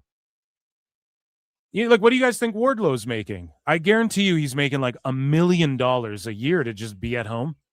So like, why would he complain? Why would he go out there and be like, I'm starving and shit? So Willie Mack, if he did get the graphic, let's say he was making $100,000 for 2 years, but Tone didn't use him. So then instead of just letting him go, he put him on a per appearance thing. But Willie Mack saying like, when did I sign or when did I agree to anything? So according to him, he's currently under a contract, but PWI saying his existing deal expired some time ago. So it's non-existent. I don't know what the fuck everyone's talking about. They all have the scoop on his contract. It's sure just like, thing, bro. Sure thing. I don't really know what's going on, but imagine like, you know, Willie Mack is, if he is getting paid per appearance, then yeah, he's likely like, when the fuck am I getting booked? Why did I sign this thing if you're not using me? And it was just because Tone had no plans for him. So again, be careful, guys. NXT or just working on the indies pays better than the lower rung of AEW. But it also hurts the indies in a way where some of these people do some appearances for Collision and maybe they do a job on Dynamite, then they go to the indies demanding more money and shit. Right? So you see what happens. Like Zeta Steele gets scooped up right away, and she's not on per appearance. Tone probably gave her a boatload of money, and so they try and fit her on Dynamite. They try and stick her on Collision, right? They try and use her where they can, but he has no real plans for her. But at the beginning, he's going to use her on shows. And again, people point out like, hey, some years ago, Willie Mack was on Dynamite and shit all the time. Like for the first few weeks or whatever, he was doing dark matches and shit on Collision and stuff. Yeah, because Tone just brought him in.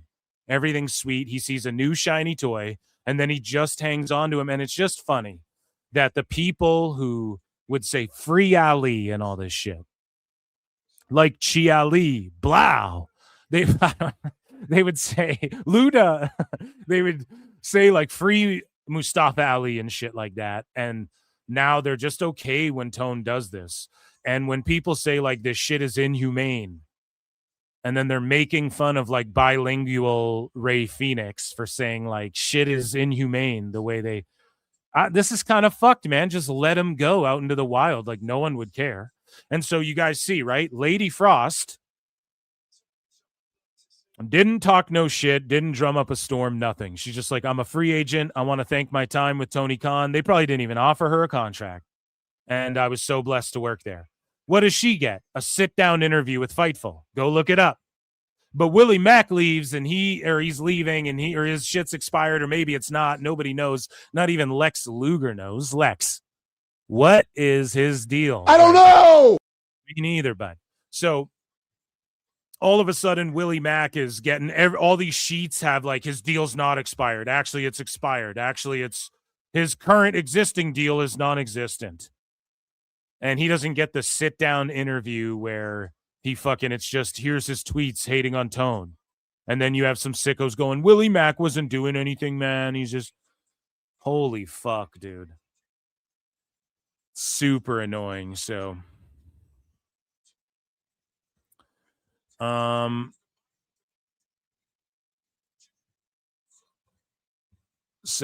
yeah, he's on tier 0. I wonder what tier 1 is.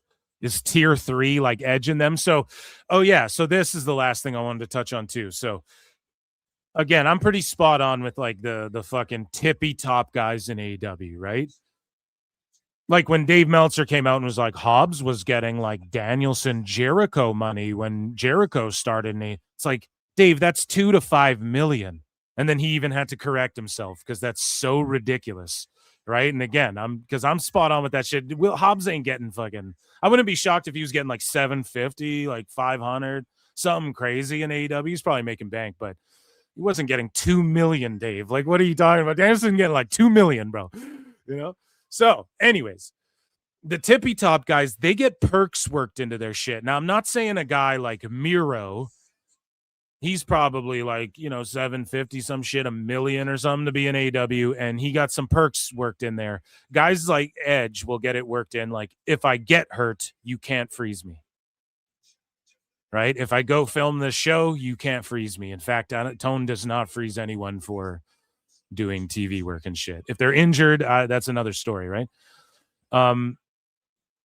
But you could get like, I want medical covered and stuff, right? Like everything's open for negotiation. And if you're a guy like Ospreay, like Tone loved you before you came in, so you signed for like however many years, and you're getting millions and millions and millions of dollars before you even prove if you can really draw or not in America. Whoa.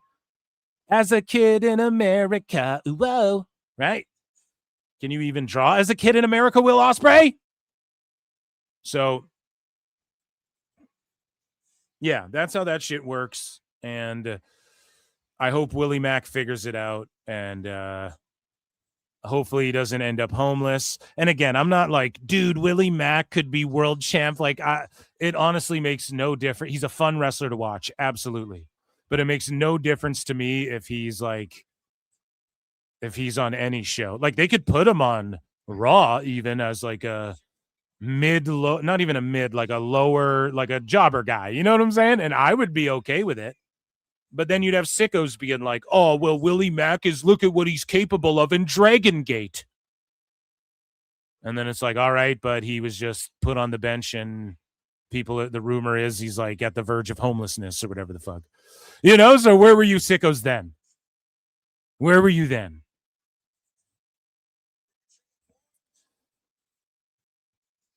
And with all this tremendous business, Tone keeps saying, oh, we're doing all this great business. He's just bragging about how good the business is year over year. So you can't book Willie Mack. So you can't invest more in putting another show on the air or getting producing a show for YouTube that Willie Mack could wrestle on so you could pay him. I thought business was booming, Brian. I thought MJF was saying we're up in every market and everyone's making so much money. Hand over fist, $3.6 million a week, Dave Meltzer said.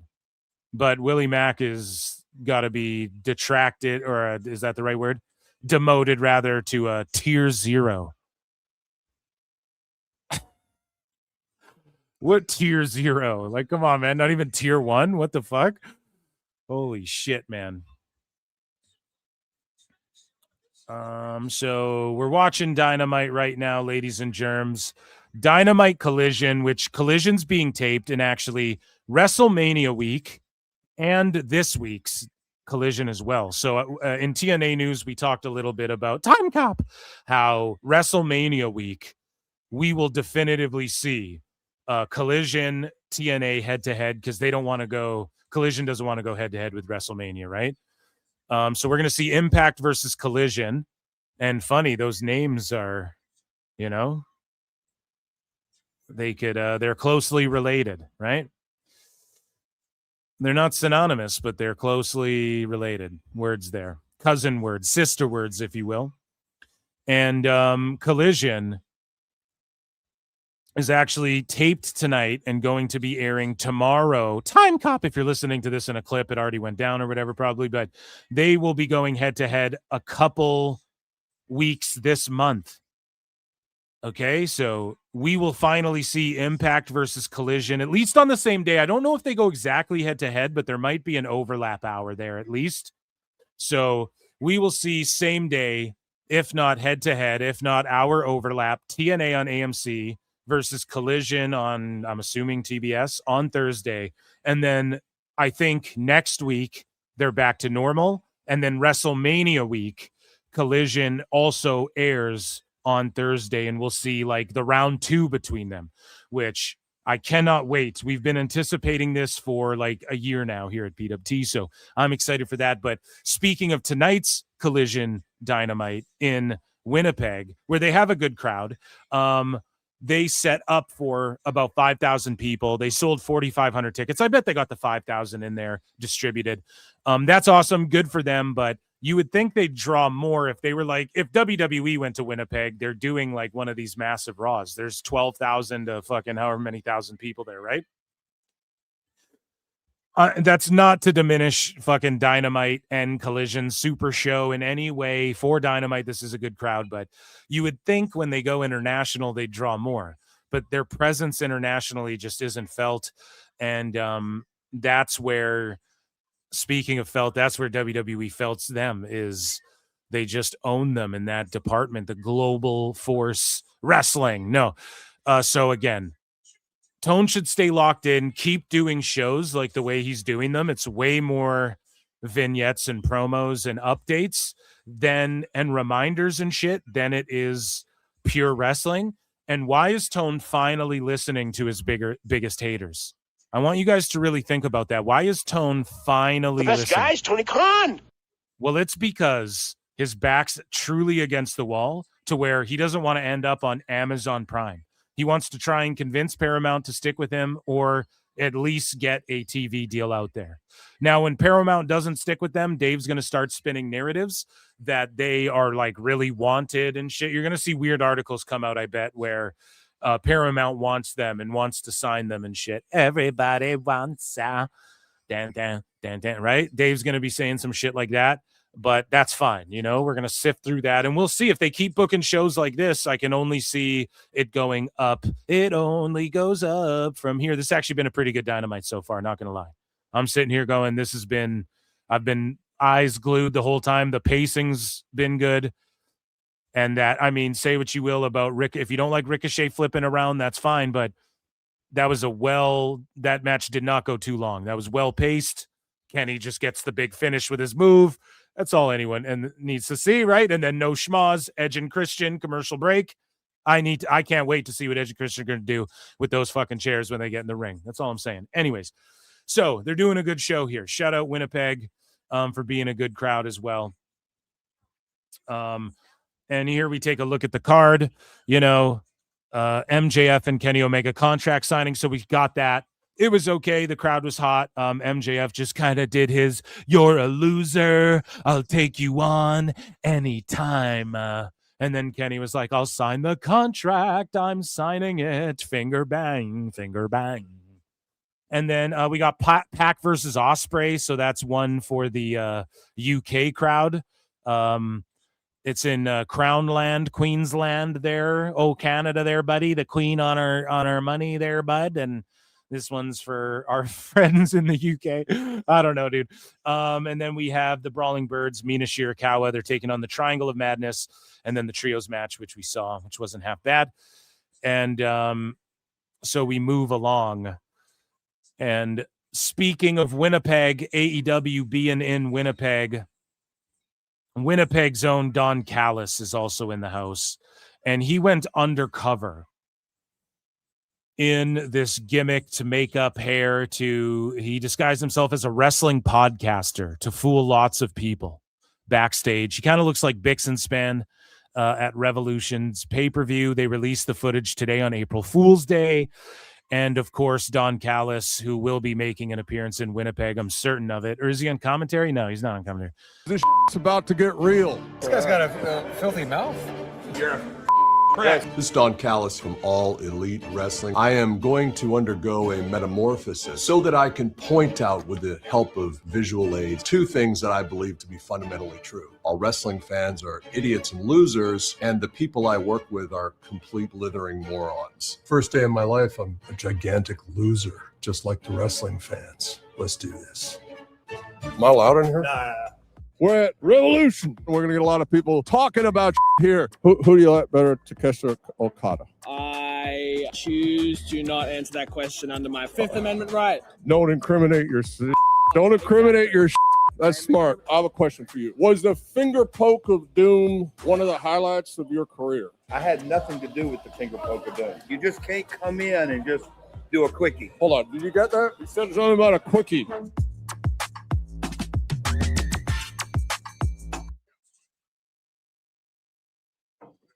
So there you go. There you go. There's Callis fucking with everybody. I don't know. I didn't really, it didn't pop me too hard.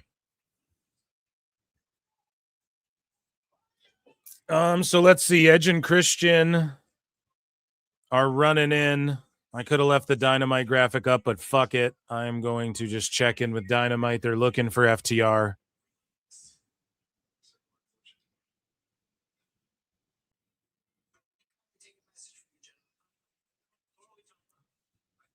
What's chat saying?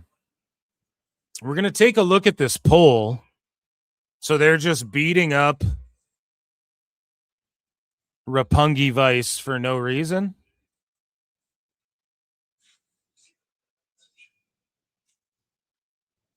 Okay, so that's stupid.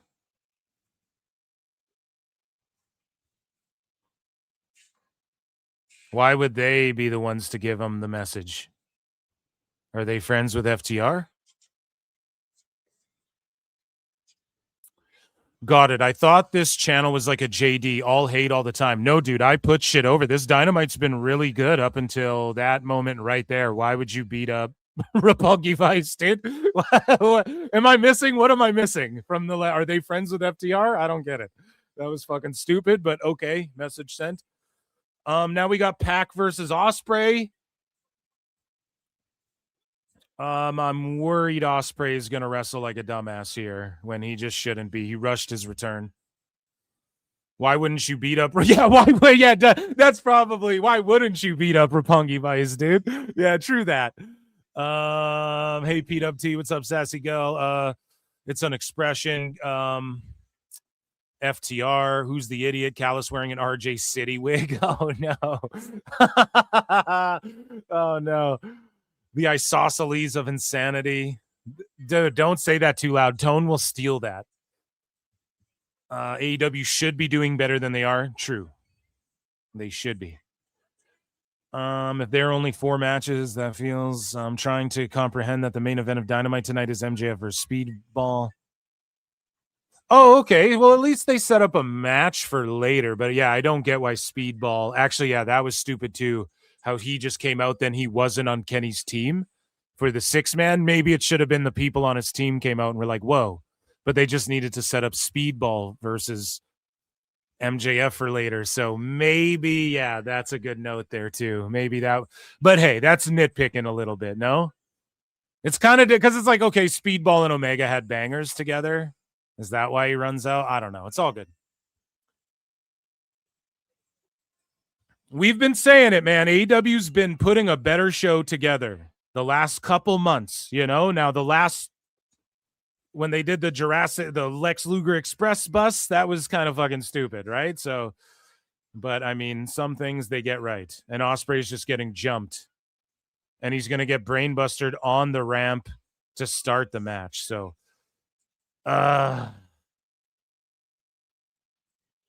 it's just like Ospreay should look like Pac. He should come back. Oh yeah, I rushed my injury, and then you come back just juicy like Triple H at Mania 18. That's how you do it. You don't come back just looking the same, if not maybe a little less in shape than when you got injured. And then the first thing you do is a Phoenix splash off the top, and then he eats a brain buster on the apron. Oh, stop doing that, dude. Stop fucking doing that. We need you preserved till All In, right? So stop that shit. And I mean, okay, he's doing the sell job on his neck. Unfortunately, that was his shtick too, dropping people on their necks. And now that's his gimmick. Oh, my neck, bruv.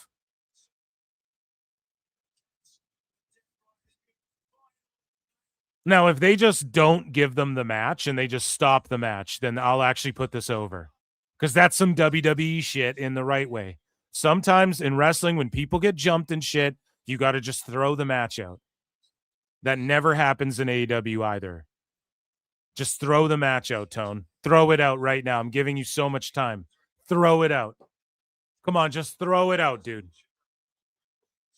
No, you'd throw it out because he rushed the return. So even in kayfabe, you'd be like, no, it's just he can't do it. And you'd get some heat. Why? Because it gets heat on Pac. Fucking do it. Save the match. We'll watch it another time. Do it, Tone. Do the right thing. They're going to let him wrestle, aren't they? They're going to let him wrestle. Throw the fucking match out. No. No. No. No. No.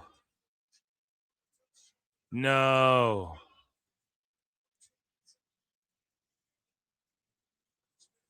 No. No. No. Do the right thing, Tone. Oh. You see how the crowd's like, yeah, wrestle, wrestle. Now he's just going to wrestle and no-sell his neck. And then what's going to happen is he's going to lose the heat that they had there. They had real heat there. The crowd is like, oh, yeah, I guess do the match. I don't know. Do you? We'll see.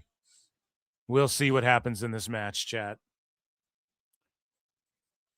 We'll see what happens. Hit like, hit re. We're at like 260, watching across X and YouTube. Hit like, hit retweet, hit the heart. Love you guys.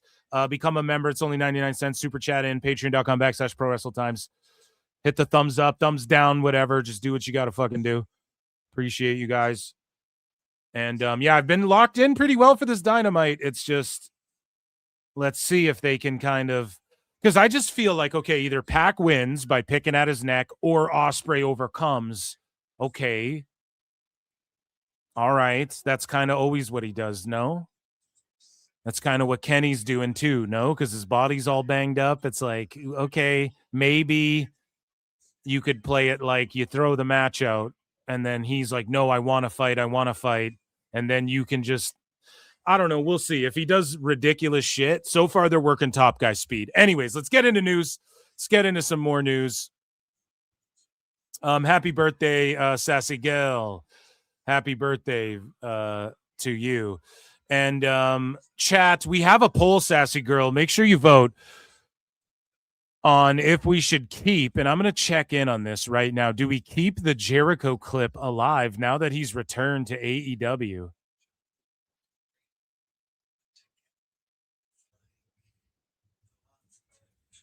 Let's see. I'm going to pull up this poll, and then we'll get back into more news, guys. Hot to news, as Conan would say. Am I the only guy that like loves the Jericho shit? Like not the clip, but like his return to in AEW. Like it was good. It's just sickos would shit on it. So it's way closer. 54% say no. 46% say yes. Retire the Jericho Youth Gone Wild video. Oh God. Oh my God.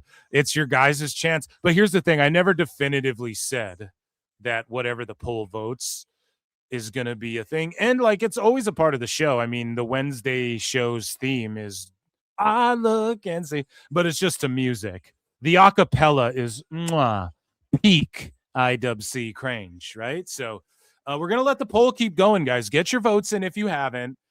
There's like 270 of you guys watching. So let's get your votes in. YouTube.com/@ProWrestleClips. If you're on X, there's a link somewhere. If you're like, fuck that, then just hit hard or retweet or whatever. Appreciate you. Let's get into more. And I'm looking in picture. Like Pac's just working Ospreay over, Russian leg sweep, covers, keeping him down, slowed pace. I'm digging it. Okay. So people are like, dude, if you retire the clip.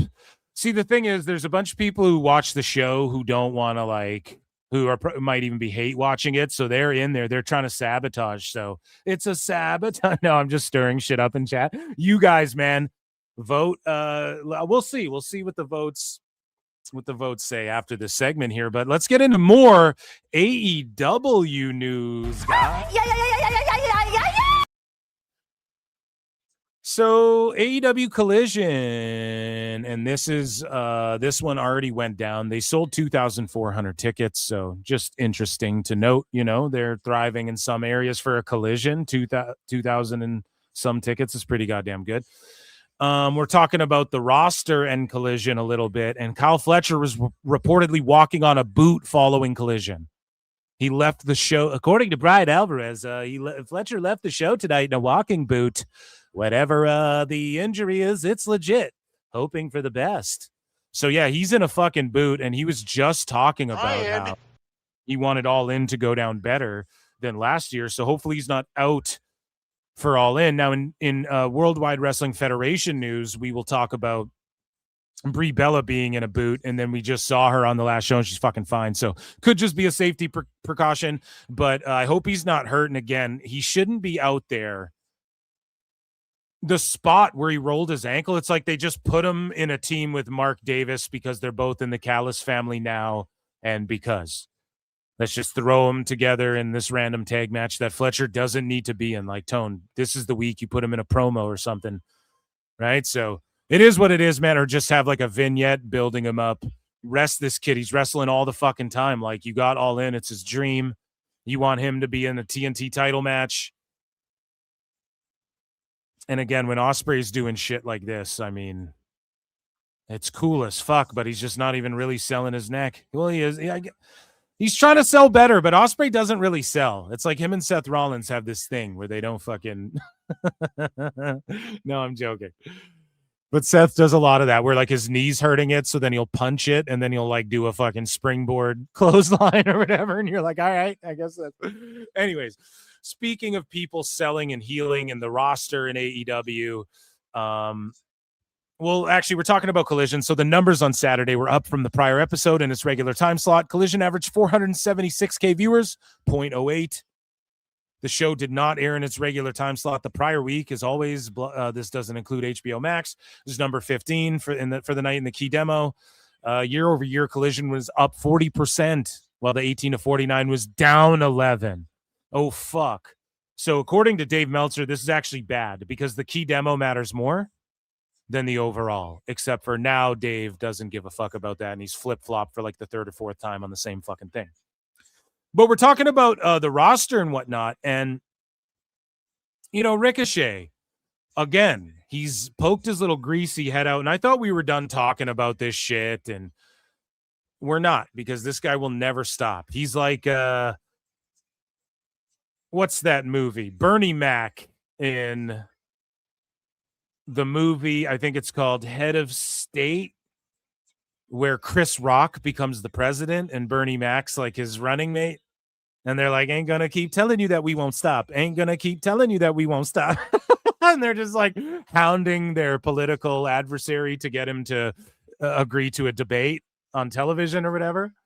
And they're just like showing up where he's like, where he jogs and where he fucking goes to lunch and where he takes a shit. And they're just like, ain't gonna keep telling you that we won't stop. That's Ricochet. He ain't gonna keep telling you motherfuckers that he will not stop in the IWC. And he just hates the IWC. This isn't healing. This isn't a character. So I tweeted this. I was like, he's just healing. Nope. He just likes this for real. If he was healing, he'd want the hate and wouldn't be deleting, apologizing, and coping. When proven the fool, become the victim. And that's what Ricochet's done now. He's been proven the fool, and now he's the victim, right? So you see this from people like Sapp will do that. He gets proven the fool. Now people are obsessed, weird stalkers of his. Okay. Because then stalking is like, whoa, why are you obsessed and stalking? It's like, well, I'm not. You guys are just fucking mental. He's the news. I'm reacting to the news, right? It's like fucking Don Lemon getting mad that people who react to news are talking about the news that he fucking... You know what I'm saying? Or whatever. Name a news guy. I don't know. Pierce Morgan, right? Actually, he does spurg out a little bit himself, too, to be honest. But so when proven the fool, become the victim. Now, I just made that up. If somebody said that quote before myself, I don't fucking know. That's just what I say. I'm over here saying that right now. So, again, Ricochet, he's just playing the victim overall. And when everyone's like, he's healing. Okay, the heel doesn't play the victim. That's why MJF gets away with it. He just sticks to it. There's a routine of what he does, and he doesn't verge from that and then play the victim when people shit on him. He just barbs back at it. He just finds a way to own them. So again, Jason G from the SAT tweets out, moving forward, I will do better. Right? And so Ricochet, and this was his response to like JD from NY or some shit. And he goes, haha, you sound butthurt. I called you a little pussy bitch. Like, this isn't clever trolling, little pussy bitch. That's like what 13-year-olds on Xbox Live call each other. And butthurt, Ricochet, you really gonna go there, bud? Oh, really, dude? Oh, really, dude? You're gonna be talking about hurt bums, buddy? Yeah. Don't start talking about hurt poopers now, bud. So Ricochet responds, though, and goes, saying I'll do better doesn't mean I'm going to stop calling you dumb fucks. That'll never stop. Okay? And then Ricochet says this. This is where it's not healing. Now, you're the victim, so you're not healing. People just want me to be a punching bag and not say anything back. Ricochet, you start a bunch of shit. Nobody said shit about you. JD was talking to Sean Sapp, and then you interjected yourself, and then you got called a fucking clown, and now you're like, I'm a punching bag, man. Ugh. Everyone's butt hurt. You're literally, physically, and spiritually, dude, and I don't know what you want to call it, ethically projecting right now, okay? Especially the physically part when you're calling other people butt hurt, all right? That's the problem with society. Sorry, it doesn't work that way. He's acting like he's punching the bully in the mouth. Meanwhile, Ricochet just wants to punch down at people. I'm rich, I'm on TV, all this shit. Fucking WWE sucked my soul. Now I'm living it up. I'm making more money than everyone. Fucking pussy bitch. And all this shit, right? So you're punching down at like fans and shit. You understand that, right? But you're the victim now, and people are like, you're dumb. And then you apologize because you realize why. It's the right thing to do. So you're not playing a character. He's not playing a character, guys. This isn't healing. If he thinks this is healing, he's fucking dumb, and it doesn't work good. And he doesn't want smoke from Jim Cornette. When Jim Cornette responded to him, what did he do? He just backed the fuck out. He doesn't want smoke with that. He's just punching at people. And like JD, I will say this. JD is the biggest show in the space, right? So it's easy to take jabs at him because he's a bigger show. Everybody's going to take jabs at him. Other people with shows, wrestlers. If JD does a live stream, it's going to draw more than Ricochet's live stream. You know what I'm saying? If Ricochet decided he's going to play video games on Twitch right now, PWT outdraws that. So think about JD, but it is piling on when Tone and the wrestlers in AEW have directly affected JD's job and ability to work commentary for HOG, a company he's put on his back. So once that started happening, notice all the wrestlers pile on. So, and they were like wearing shirts of him and shit to make fun of him. That's where, and not that JD needs anybody standing up for him, okay? And he calls me Pro Wrestling Times 2 times now. And it's like, buddy, you know what the fuck it's called. Pro Wrestle Times here. But he doesn't need anyone to defend him. Again, he's got the biggest platform. But in defense of him, like, that's an instance where, yeah, people should defend JD there because that's where it's like a bully thing. You're all like, all of you saw how wrestlers can be like, this motherfucker can't be there if I'm going to be there. And now you're all piling on because he's opinionated. You know what I mean? Now, if you don't like the fact that he's just only negative, like there's a lot of people's shit on, or like, I can't listen to him for other reasons than just like critiquing shit. But when you're a wrestler, like, what do you expect, man? You know, like people are going to shit. Like if Will Ospreay's not selling his neck, which he isn't, I get to shit on it. He's doing backflips and shit. He's doing backflips right now and not selling his he's just selling the move that was given to him in the moment. I'm allowed to shit on that as a fan of this shit. I've seen enough wrestling to know, sell your fucking neck, buddy. So anyway, he's leaning on the shoulder that he was like trying to feel, I don't have feeling in, bruv. He should be selling it the whole match. That's all I'm saying. People are allowed to say that, you know? I'm sorry if that hurts your feelings, but yeah, Ricochet's not actually healing, right? It's terrible character work. Speaking of people getting cooked online, Dustin Rhodes, actually, let me check in with chat. I see I got a couple super chats. I'm on a roll today, guys. Thank you so much for the super chats, guys. George Capture for 5 says Jericho clip sleeves. So do I. Well, buddy, I don't know, man. There's a vote going on. Maybe you can entice me, but we're going to have to see what this poll says. I don't know, Georgie Porgy Grandpapa. Thank you so much for the super chat, though. Wrestling Chico. Hey, yo. Phil Don't Miss calling the Jericho return. Listen, man, it was nothing for me. Listen, I really, as a fan, you guys know I wanted him in WWE. Calling it that him going back to AEW, I mean, listen, the PWT universe pointed two things out when we were looking at schedules. This motherfucker has Mondays off, and I went, damn, maybe that could mean Raw. And then somebody pulled, or maybe not, maybe that happened after, because in January, I don't fucking know the order of events, but yeah, listen, I've been saying it multiple times. I retweeted myself on Twitter today because I was like, look, this is like 2 months ago of me saying, I think he's coming back. April Fools, Winnipeg Dynamite. It just made too much sense. And like, you know, people who know him will tell you that motherfucker will take the money from Tone. He's done it. He'll do it, you know, like he's done everything there is to do. He doesn't need to go back to WWE, but maybe his ego needs WWE, which is what I was hoping for. And let's just say, if the dirt sheets were accurate, and thank you for the $2, if the dirt sheets were accurate and he did freeze his shit, then he could still be going to WWE. And what? How long has he been gone? Like a year, or next year he'll go to WWE? He could do the Legends, I'm going to retire any year, really. So if Jericho's able to wrestle for another 2 years, I gave him like 2-3 years max. By next year at this time, he could actually be in WWE if it was a frozen thing. So again, it's just me puzzle piecing it together. It's not like fucking I phoned Jericho on the phone, but yeah, it's good shit. I just love how Dave like played coy when people are like Jericho stooges to Dave. That's what everybody alleges, right? And it may be true. The rumors of Jericho is people stooge for him. You know, so like he doesn't directly do the stooging, but it's coming from him stooging, right? That's the rumors that flies around, right?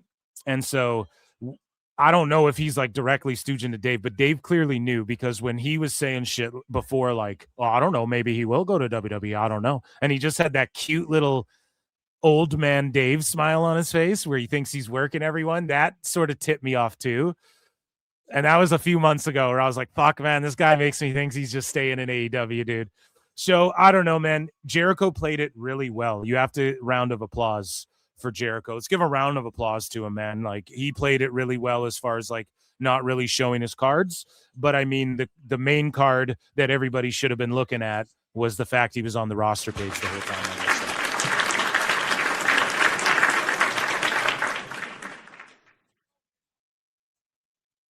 So, yeah, guys, I can't fuck with this Ospreay match anymore. Like, he should be tapped out, or they should have just done this earlier, and he shouldn't have taken the tombstone, the poison Rana pop out onto his feet with the fucking no selling the neck, roll up win, and then is he going to sell the neck again?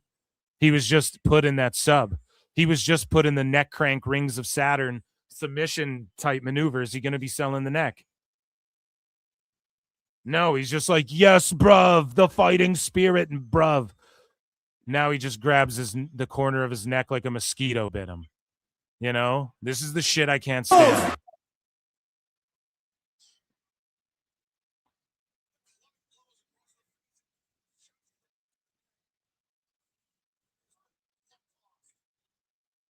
Hidden blade out of nowhere.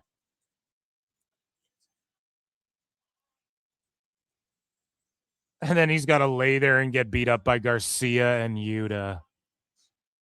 They're so fetch, man. Because they'll never be a thing. Fuck, dude. I would never... I don't know. You can never get me to agree to lay there and let Garcia stand on my neck. And while trying to convince the people I'm a top guy. This is cooked. Sorry, we're watching the segment. We have more AEW news.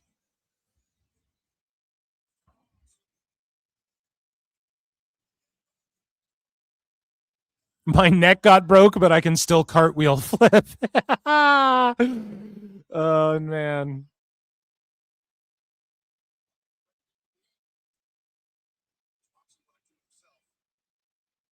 Mox is the cringiest.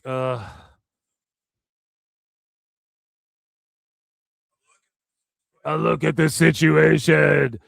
It's real cool. And I say to myself, what a wonderful world. Shooby-doo-wah-wah. Did you put you here in my coolest voice?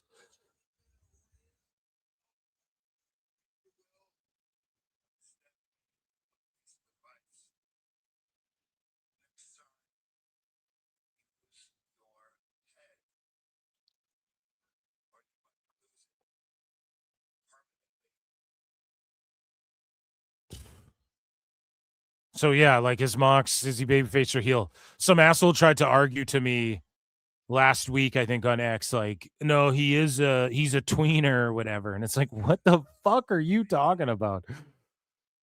There's a way to book a tweener as well. And they're like, he's stone cold. No, he's not. No, he's fucking not, dude.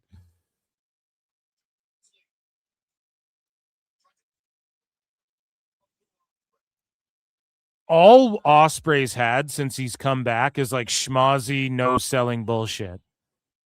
He flips through the air on everybody. He chases a guy up the ramp. Then he has this fucking match where he gets beat up at the start and then they're about to kill him, but then they don't. And then fucking, like, it's just been schmozzy horse shit for Osprey since his return. It hasn't been anything, like, they can't tell a story with, like, character. You know, because Osprey's character is just, bruv, me love wrestling, the grind, bruv.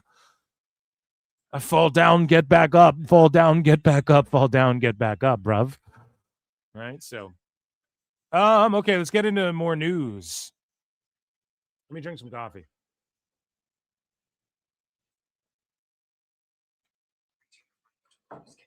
Okay. So in AEW news, we have some people getting known here. So Dustin Rhodes tweeted this out. And he said, y'all, I have the palate of a 5-year-old and love it. I also act 5 all the time because it keeps us young. Because it keeps us young. Right? Goldust style. So he says, I have the palate of a 5-year-old and love it. I also act 5 all the time because it keeps us young. What the fuck are you trying to say, Goldust? You what? So you eat like chicken tendies? So you like Cheetos. Is what he's... And then Chael P. Sonnen goes, when you made the decision to post this, what was the goal? P.S. Add spell like a 5-year-old. Oh, shit. He's felted. I don't know why I included this in news. It's just funny. He just got owned there. And yeah, like, what the fuck? Why are you, what does any of this mean? Goldust? What are you talking about? And so oftentimes, you know, we watch Dynamites and we get a little confused. We get a little Confucius. It's a little Confucius, if you will. Right? And so Jim Cornette, he swore off AEW again. So if you go back in time, Jim Cornette already quit Dynamite once, right?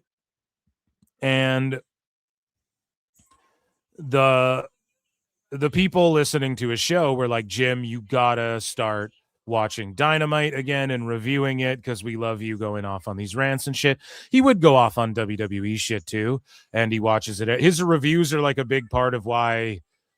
Who wouldn't want to hear Jim Cornette's critique of your shit, good, bad, or indifferent? If you're trying to improve as an artist or an athlete, you know, criticism is a big part of that. Coaches exist for a reason.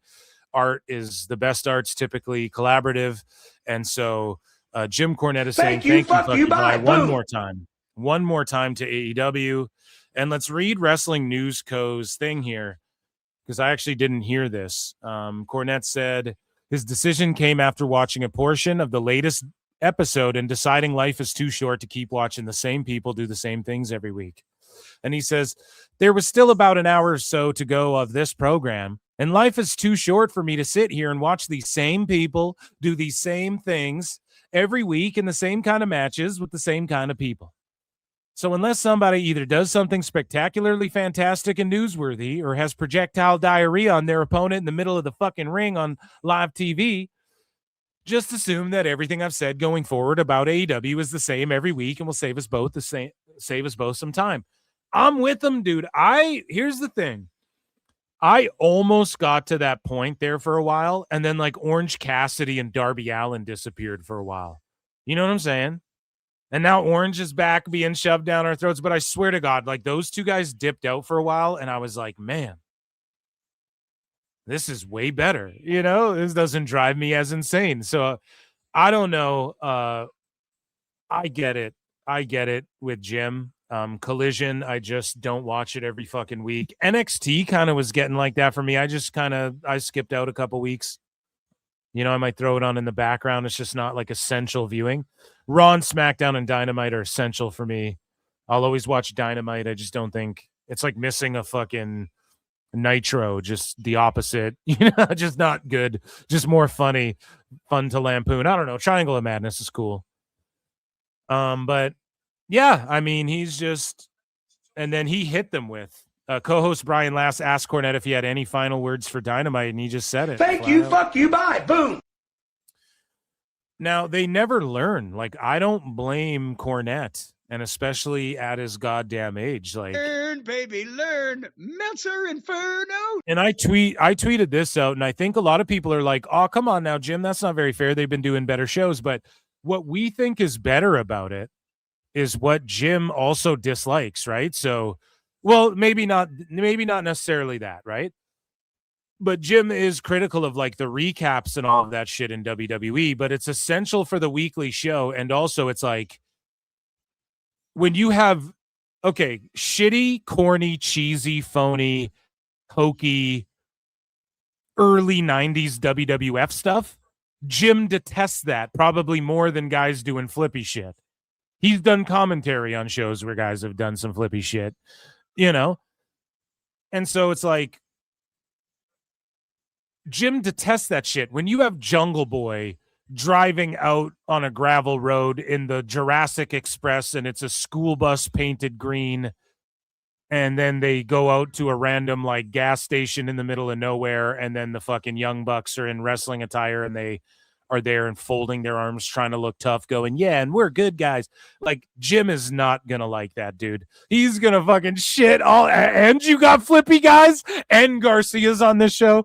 Bro, there ain't no fucking way Jim's gonna watch that, you know? There's no fucking way he's gonna enjoy that.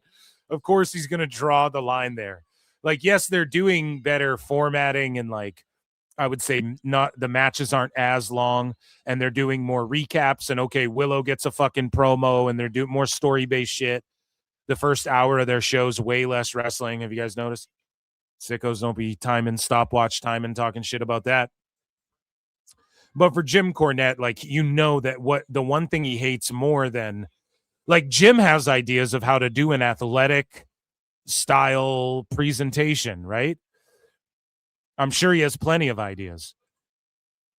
The problem is, like, he hates the bad acting, the bad gimmicks and the bad acting and shit. And all the wrestlers, like, the majority of wrestlers in 2026 are like bad actors and shit, you know? Like, there's some that are really good, and there's some that have shit about them that just you can't help but enjoy hearing them talk and stuff. But it's different. It's not the same as like walking on a fucking movie set and doing a good job. It's why, right? We looked at Ryan Nemeth's acting in the TNA segment. Like, it's terrible. Most wrestlers, and he's probably actually better than most wrestlers as far as like knowing how to enunciate and shit. So, I mean, Jim is just not going to sit there and watch this same shit and women do hardcore matches. Like, I don't blame him at all. I don't blame Jimbo at all. And if I was older, I may give up on it too, but I just like laughing. I like lampooning as much as I like, when Jericho showed up, like that was a mark out moment there, a Phil marks out moment there. I was marking out for it. I was singing the theme. That was cool. It happened in Winnipeg. We'll see how it goes down in fucking, where are they going to be next week? In Boise, you know, we'll see how it goes down in fucking Springfield or Cincy or whatever the fuck, you know? Chicago, how good does it go over? I don't know. Speaking of not being able to get over, and again, I started this segment where I was like, this is called PWT Unrestricted. And I am bringing it back in some form or fashion. I know I've said it a bunch of times, but I am absolutely doing it. PWT Unrestricted. And I was just going to roast every episode of AEW Unrestricted. Well, now it may seem like the perfect time to do that. I can't do it on YouTube, though. I kept getting Don Stevens. So, like, big time, too. So, my whole thing is this. This show got canceled. And it's funny that My AEW gets launched and they're like, oh, sign up for it, and every episode of My AEW is on there. A show that they canceled off their YouTube. AEW podcasts, or sorry, every episode of AEW Unrestricted is on My AEW. I misspoke there. But AEW podcasts only consisted of AEW Unrestricted as well. So what does that YouTube channel become, right? And they didn't really pull views, and it's honestly a bad pod. And I was going to start fucking Jocktobering. I was going to start Who Are These Podcasting It, because it's just a bad podcast overall, and I'm going to do it. It's coming. I promise you guys. But it won't be on YouTube, though. It's going to be somewhere else. But either way, though, Will Washington, and he's wearing his cousin's T-shirt here, and Aubrey Edwards, they give their final goodbyes. I'm going to play this one. Okay, this might get fucking sniped after. I'll have to edit it out. I'll put it on Patreon or whatever. But yeah, here's Aubrey Edwards and Will Washington signing off. Unless you have My AEW app, then this now defunct podcast is the only thing on there that you have access to. Some canceled YouTube show that they won't even put on their YouTube show. And it gets like 600 views, this show. So who's that? Like, that's the sickoest of the sickos watching that shit.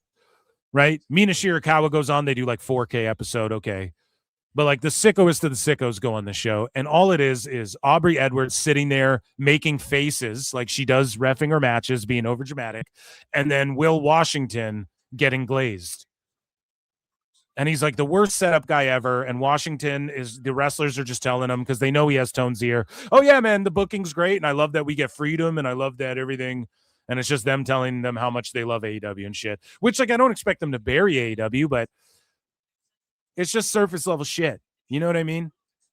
It's like it's like beyond surface level shit. It's like plastic wrapper over your grandparents' couch type surface level. Like, you know, it's the firmament over the flat earth level. No, I'm joking. It's the fucking plastic wrapping over the fucking couch level of like zero compelling conversation. They're not penetrating shit. You know what I mean? They're not delving deep into anyone's mind or getting anything, extrapolating anything good from anyone. So let's watch their farewell. Goodbye, my friend. I am so grateful for this time. I texted Tony Schiavone last night and I just said, thank you for giving me the opportunity to be a podcast host for 6 years, which is never something I expected, right? Like, I didn't even expect to be in this business. My dream was never to be a referee. I didn't start watching wrestling until like 2012. And the fact that I got to do this every week, like, I'm just so grateful. I don't know. Come on, man. Even Will, like, look at Will. He's laughing, bro. Like, come on, man. Come on. So grateful to fucking talking to a mic. Oh my God. Dude, how much were they? I always wonder how much they were getting paid to do this, to even do this show in the first place. And like how many people were really listening to it. Like, I'm just so grateful. I'm just really freaking grateful, man. Man, see, this is one of those. And like, what did they do on this show? They just talked to people that they talk to at work every fucking week. Times I did give you the biggest hug right now, but we are in 2 different states at the moment. I know. But I'll see you Wednesday, bud. I know. I'll see you Wednesday. Time Cop. St. Paul, Minnesota. But beyond that, folks, I want you all to have a wonderful day and a wonderful time, and just keep enjoying AEW, because the best is always still yet to come. Thank you. The best is yet to come, and Aubrey Edwards, won't it be fine? I butchered her name there, but You have a wonderful day. I am Will Washington. She is compared to Audrey Hepburn. How dare I? No. Edwards. Signing off. Peace. Love you. So she tries to have this emotional moment, bro, and then he's just like, nah. Oh, their chemistry's so bad. I love it. I have to PWT unrestricted coming soon. We have the whole episode catalog. Oh my God. Look at this shit. She got no pop for this, dude. He just shut it down. See you Wednesday. My dream was never to be a referee. I didn't start watching wrestling till like 2012. And the fact that I got to do this every week, like, I'm just so grateful. I'm just really freaking grateful, man. Man, see, this is one of those times I do give you the biggest hug right now, but we are in 2 different states at the moment. I know. But I'll see you Wednesday, bud. I know. I'll see you Wednesday, St. Paul, Minnesota. But beyond that, folks, I want you all to have a wonderful day and a wonderful time, and just keep enjoying AEW because the best is always still yet to come. Thank you. Man. Have a wonderful day. I am Will Washington. She is Aubrey Edwards. Signing off. Peace. Love you all. I am so grateful for this time. She's trying to have this like real emotional heart-to-heart moment, and he just laughs at her. Well, I'd give you a hug. I'll see you Wednesday. Emotional damage. He's like, I don't get paid extra to do this. Peace the fuck out. Oh my God, dude. Craziness, madness. Speaking of craziness and madness and lunacy, if you will. This is a segment called The Best Guys, Tony Khan, and it is a segment within a segment because Tone likes to put hats on hats. Tony Khan. And so, Tony Khan gave Vince Russo, Barrow, let me tell, 1 second.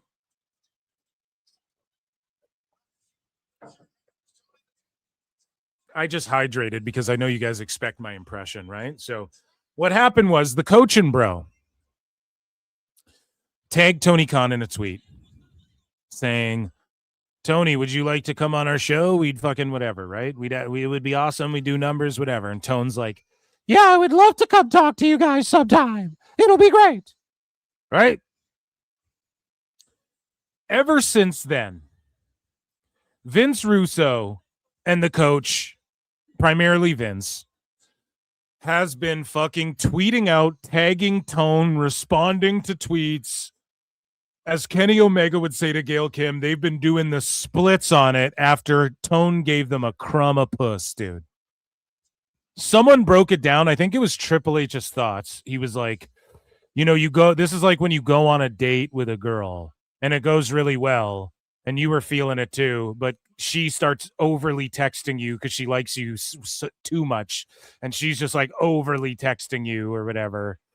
And you're like, okay, yeah, we had a nice night or whatever, but what the fuck? You're weirding me out. This is what it is. And also, Vince Russo did this to Vince McMahon in an email chain like a few years ago when he was trying to get a job again with Vince McMahon. I implore you all to check out Brian Last and Jim Cornette. They covered it. They talk about it in I saw one of their clips. You guys can probably just look it up, Vince Russo email, whatever, on YouTube, right?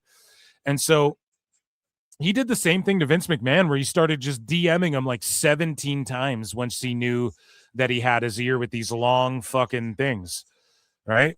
And so that's what Vince Russo's doing right now with JCW Lunacy and with Tony Khan. Vince Russo is responding, tagging Tony Khan and Fantasy Mark booking JCW and whatnot to cross over with AEW, which Tone, all he did was respond to Coach and was like, yeah, and I see what you're doing, Vince Russo and JCW. It's great. And again, man, these guys just can't help but like, oh my God, let's get the Tony Khan clout. And then it created this discussion of like who would get the most views. You know, and it's like, who cares about that? Who would ask him the fucking funniest shit? That's all I care about, because otherwise he's just going to give you the same interview he gives everyone. This is great. You'll ask him a question. You'll ask him about Killer Cross. He'll just start talking about Darby Allin or whatever. Like, we've seen this time and time again. You can't really get a good interview out of Tone, and that's fine. You know? None of you motherfuckers, and I don't even think JD would. Thing, bro. Maybe he would. Sure thing. But would he ask Tone, like, okay, so you called Dave on the air. Like, do you not see how that looks so bad? Like, you're trying to blow up to, like, make this as big as possible, right? Do you not see why that is just going to hurt your shit automatically when they think you're booking for him? Perception's everything, Tone. You understand that? No one's going to say that to him. I will say that to him. No one will fucking say that to him. But you might not get the most views on my shit, but I'm going to fucking ask him that. So I don't know if the views matter as much as, like, who's going to ask him the real shit. No one's going to do it. Who cares? But Tone, again, they just start twerking for it as soon as he fucking gives them a crumb. So let's read this. So, bro, let me tell Vince Russo, bro, I emphatically need to state this, bro. Tony Khan, I know I used to call you a mark, bro. Hand to God, you have a better product than the World Wrestling Entertainment, bro. Tony Khan, I got it confirmed on a good word that you really do enjoy JCW lunacy, bro. I heard it from a source. Yeah, because Tone said it on Twitter. Vince, Tone said it on Twitter. Well, that's cool and much, much appreciated. Give me a follow back. Twerking for the follow, buddy. Oh, no. Oh, no. Oh, no, you don't need to follow. You have blue checks. You can fucking DM each other, man. Put me out of my misery. Give me a follow back. Bro, let me tell you. Let me talk some creative with you, bro. Let's do something that will blow the WWE into oblivion, bro. Master need to obliterate. Bro, let me hand to God, bro. Bro, hand to God. I swear to God, bro. Let's give them something to talk about.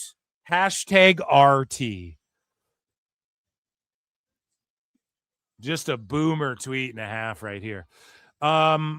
Let's give them something to talk about. What are you gonna give them to talk about? The ring rat's gonna get coke sniffed off her ass by Tone, or what? What do we do to elevate this, right? Like, how are you guys gonna cross over? Right? I don't get how the crossover works, but personally, Darby Allin, maybe, I don't know. Yeah, so Vince Russo wants to team up with Tone. My theory is he's just disgruntled that Triple H didn't give him a job. Shut up, Billy Butty, who like worked for Vince Russo, and he pointed this out. And he pretty much said that there's guys like Jeff Jarrett or a Vince Russo, maybe not a Jeff Jarrett, but like a Vince Russo, like that era of guys who they were done with their time with Vince, but like Vince Russo helped push guys like Jeff Jarrett, rather, is what I mean to say, right? So he pushed guys like Jeff Jarrett and Triple H and shit, right? And so I think Vince Russo anticipated like, oh, Triple H will hire me one day, bro. And then that never happened. And then so he's saying shit like he's just kind of hating on WWE. He's flat out called Tony a mark. Now he's begging. Let's team up, bro. Let's do a real angle. Does it help JCW? Sure. Am I clamoring to see that? No, it's already a fucking clown show. So I don't know what. This is the town where the clowns hold it down, mama. Tone. Team up with us, Vincent Russo and Tony Khan. Let's go. So, ladies and gentlemen, speaking of the best guy, Tony Khan, we have a live Tone video. This was from yesterday.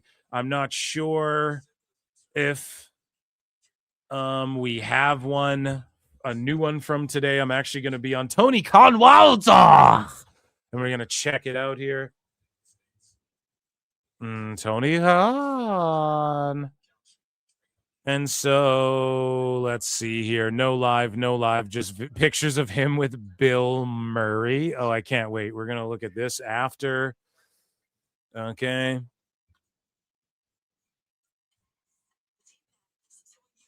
And so quickly here, let me just look. Someone's saying something about Starboy. So Chaz Starboy Hall.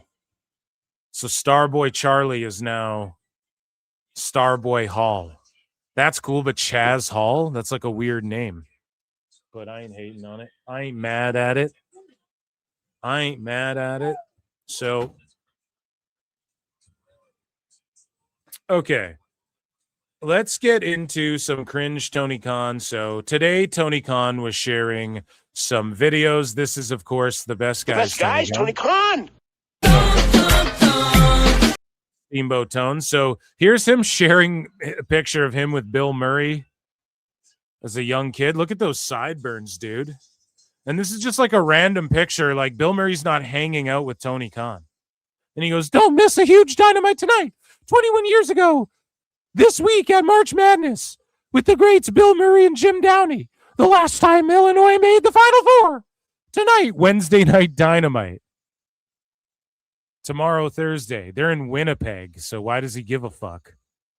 Tonight's Dynamite. Okay, but you're in Winnipeg.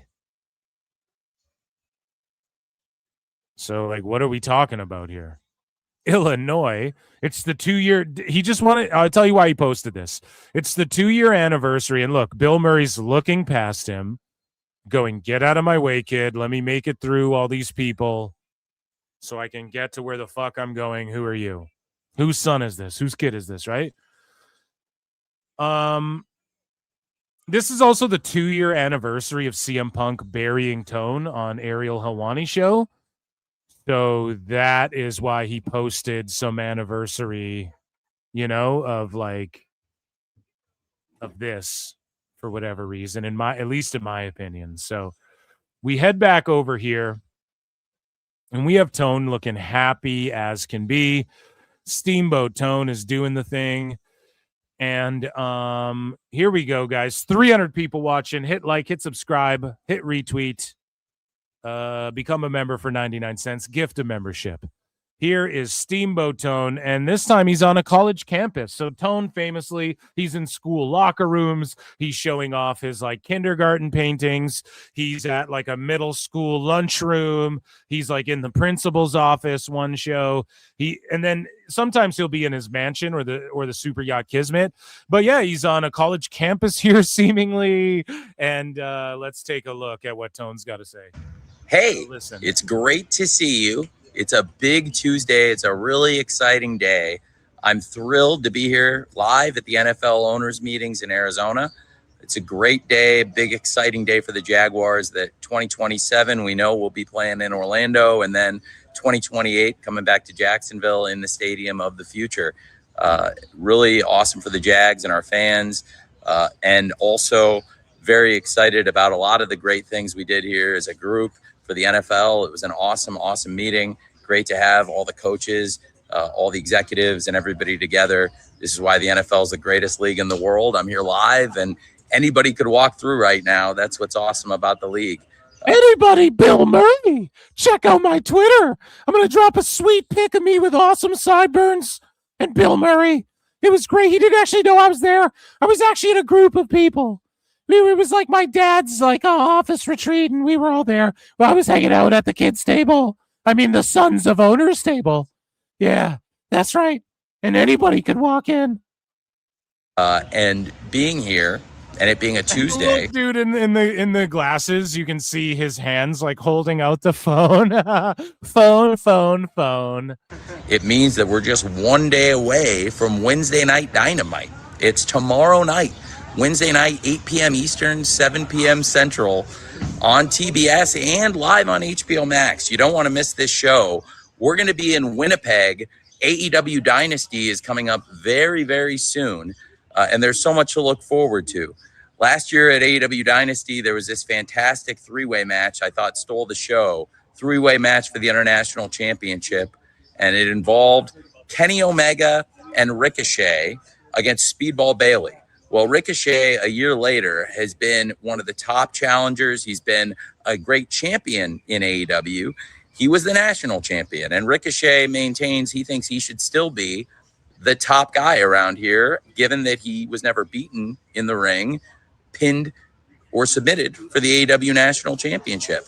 I have a lot of respect for Ricochet. He says he thinks he deserves a place in the front of the line. Well, the guy in front of the line right now is somebody he knows very well, somebody he knows well from AEW Dynasty last year, and that's Kenny Omega, the number one contender to the championship. He thinks he's clever because, like, he thinks he always like connects these dots that are like, okay, they wrestled last year. Like, just say these two guys wrestled last year, almost 1 year later. Dynasty's coming up. They're fighting again, blah, blah, blah. Like, he connects these dots that are only cool if you're like a forum mark and you have to type out your e-fed to fantasy book it. And so you have to include details like that. You guys know what I'm saying? Kenny Omega versus MJF at Dynasty coming up very soon, next weekend in Vancouver. I can't wait for that next Sunday. But tomorrow on Wednesday Night Dynamite, you're going to see Kenny Omega, the number one contender to the championship, teaming with the man many say is the most dangerous man in AEW, Big Bad Brody King, and the AEW national champion, Jungle Jack Perry, against the former national champion, Ricochet, and the Demand, the Gates of Agony, the GOA, Ricochet and the GOA versus Kenny Omega. And look, some people walked by, told you. Of course, Jack Perry. I booked that. Yeah, I booked that. And Big Bad Brody King. That's going to be an awesome match. And speaking of Kenny Omega, I can't wait for that contract signing to see Kenny Omega and MJF square up. That's going to be a huge match at AEW Dynasty. And you can feel it. There's a lot of energy here at the NFL owners meetings. There's a lot of excitement here. And I thought it would be great to capture some of the excitement. Everyone's like, why are you there? You know, you're not an NFL owner, kid. This big announcement. And I'm heading on a plane to Winnipeg moments from now. But I wanted to go live here from Arizona because I'm really excited about what happened here today and also excited to go to Winnipeg. Here's a little tidbit. I'll connect some dots here. If you guys like hockey, the Winnipeg Jets were defunct and became the Phoenix Coyotes, which then became the Arizona Coyotes. But then the Jets became their own franchise again. But there you go. Let's see if Tone picks up on that connection and if he brings it up. It's the hometown of Kenny Omega, and it's going to be a big, big night for Kenny tomorrow night on Wednesday Night Dynamite. In addition to that big trios match, Kenny Omega, Jungle Jack Perry, the national champ, and Brody King versus the Demand, Ricochet and the GOA, there's a lot of great action on this show. There's also going to be a big one-on-one match. You know, everybody's at this NFL thing looking over like, who is that? What is he doing? Who's he talking to? Is he like an influencer?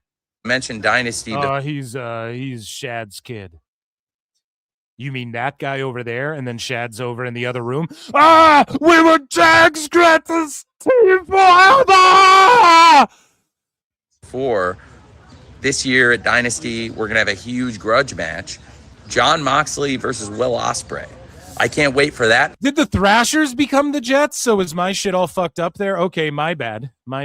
Yeah, I knew it was one of the teams became the Jets, right? So obviously, and then the Thrashers have been defunct for a long time. Okay, my bad. I always thought the Jets and the Coyotes were the team match. Jon Moxley versus Will Ospreay. The team that it like transferred over or whatever the fuck. Technically, I don't know how that really. But ahead of that, another tremendous member of the Death Riders wants to get his hands on Will Ospreay. They have a great rivalry. I've been very fortunate to be in attendance at both of their prior matches, and I can't wait for this match tomorrow on Wednesday Night Dynamite to see Pac versus Will Ospreay one-on-one on Wednesday. No, dude, I Googled it, and it said, yes, it says the original Jets relocated to the Phoenix Coyotes in 96. I knew I was right. I was just a youngster then. A young Phil. Yeah. And then now it's technically that lineage is Utah, if you trace it all the way back. But then the Jets came back and became their own thing again. So that's like a new timeline. Wednesday Night Dynamite, Pac versus Will Ospreay ahead of AEW Dynasty. That's going to be a fantastic match tomorrow night, one-on-one on Wednesday Night Dynamite. And oh, right. No, you're right. When the Thrashers went away, then that's why it's a new timeline. See, that does make sense. We're both right. So yeah, the new timeline of Jets were the Thrashers. That is correct. Speaking of these huge matches, confusing. I know, it's weird. And big grudges. You think they would just like they would just like pick up the Jets's lineage from where, but it is technically, if you want to look at how franchises operate, it is technically a new lineage, though, you know? So quite interesting.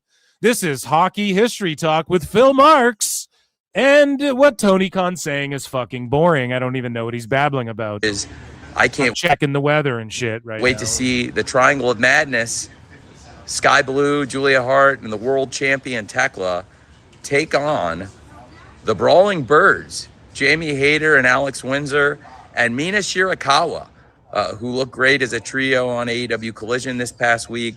And to see Mina and the Brawling Birds come together and going after the Triangle of Madness, I think that's going to be really exciting. And there's a lot more to look forward to. There's some great matches there. There's going to be some great action on this show. I promise it'll be a great Wednesday Night Dynamite. Oh, it'll be so great. I'll see you here tomorrow. I'm heading to Winnipeg very soon. So I'll see you here in Phoenix, Arizona tomorrow, but I'll be in Winnipeg. So I'll see you tomorrow, but I'm also going to be in Winnipeg, but my hologram is going to stay here, but it's like he's wearing a lucha mask. So just don't question, and he's also shorter than me. So don't question what it is, but it's a hologram. But I'll be in Winnipeg. Time Cop. See you here tomorrow, but hours later, but in a different country. Time Cop. Soon, but we're going to pop the champagne and celebrate. It's unanimous. No. Oh, no. Hold on. We be popping champagne like we won the championship ring. Feels like I got on a championship ring because we ball hard. My dad's the Birdman. Shad's the Birdman. And I'm the J-Ara. Yes. We need the Tony Khan, Shad Khan popping champagne like we won a championship game. Feel like I got on a championship ring. Oh my goodness, dude. We're going to be playing 2027 Jacksonville Jaguars in Orlando for 1 year, and then 2028 we'll be back in Jacksonville in the Stadium of the Future. That's going to be tremendous. I've had some of the best times of my life in Orlando, like AEW Revolution 2022 and AEW. He's going to start reminiscing. Post a pic, Unk. How old is fucking Tony Khan? What are you talking about, man? You just wrapped up the video. Now you're going to give another 2 minutes of video reminiscing, walking down. Oh, that's why I know I'm talking about Phoenix and Winnipeg, but Orlando is fucking awesome too, dude. Shut the fuck up. World's End a couple years ago. It's a great town, and I'm very excited that the Jaguars will be there in 2027. It's great. We're going to be popping champagne. I need that for the fucking, I need that for the, you guys know, for the soundboard here. That's a drop for sure. We're going to be popping champagne like we won the championship game. Shad's like, feel like I got on a championship ring. Because we ball hard. We ball harder. Tone's my dad's the Birdman, and he's the JR. Now I think. Oh, look, see, people, I told you, anybody could show up. There's this is the kids area. It's so we don't get lost, and they have juice boxes and chocolate milk over there. But these are some of the owners' daughters. They're on excursion right now. They're doing a presentation. We actually are hosting this year. You know, we switch it up. It's actually a science fair. Last year we did a chili cook-off. So the NFL Children's Association has just been great, and everything's great. And I'll see you in Winnipeg. Holy World's End a couple years ago. It's a great town, and I'm very excited that the Jaguars will be there in 2027. It's great, and now I think we'll find out. We'll find out, huh, ladies? We'll find out what? What did they say to you? What the fuck did they say to you? Oh, is he famous? Or I'm doing his voice. Oh, is he famous? Right? Well, we'll find out, won't we? Do I make you horny, baby? Remember I was saying he's like Austin Powers' kid? The way he was dressed the other. Do I make you Randy? We'll find out if my bed spins on my private plane. Oh my God, dude. This is good stuff. This is a good one. It got boring there for a second. We were talking about hockey. I'm like, what the fuck is this turd babbling about? But this is hilarious. I said, I'm here live at the NFL owners meetings, and I wanted to capture a little bit of the excitement and energy here. And you never know who's going to walk through. That's what's fun about going live here. And it's my last chance to do it because I'll be getting on that plane to Winnipeg. And tomorrow night, you don't want to miss it. Wednesday Night Dynamite. We're on a tremendous run here in AEW. Last week, Wednesday Night Dynamite, it was the most viewers we've had since Blood and Guts 2024. Almost 2 years. The most watched Wednesday Night Dynamite last week in almost 2 years. And 2 years ago, we didn't have any viewers on HBO Max. Those are all new. It's all gravy, baby, since we added HBO Max. Oh, shit. Did he just say it's gravy, baby? Yeah, it's Randy. Easy peasy, lemon squeezy. Oh, man. Come on. The most watched Wednesday Night Dynamite last week in almost 2 years. And 2 years ago, we didn't have any viewers on HBO Max. Those are all new. It's all gravy, baby, since we added HBO Max as well. So I'm very, very excited about tomorrow night. It's all gravy, baby, since we added HBO Max as well. But you don't know the numbers. Yeah, according to Tone, you don't even know the numbers. And according to Dave, you don't know. And according to everyone, you don't know.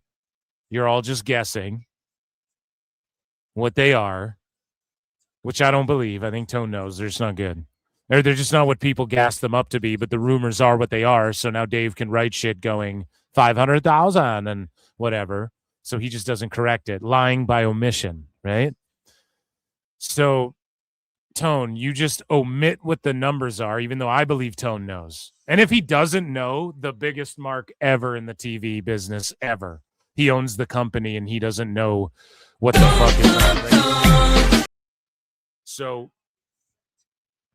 Tone has to, he's got to figure that out, but he's like, the Max people are all on top of this. Why are you saying this now? Because they're trying to sell, they want it to appear like there's more viewers than there are.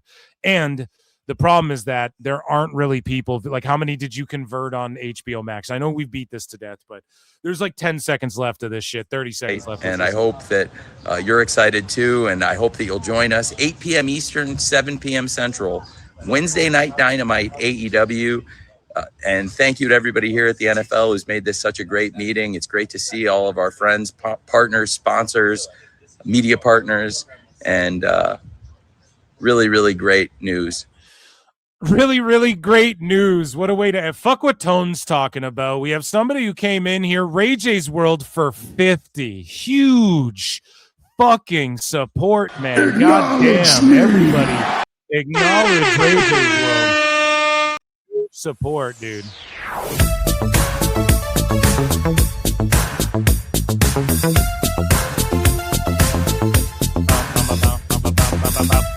I look and see.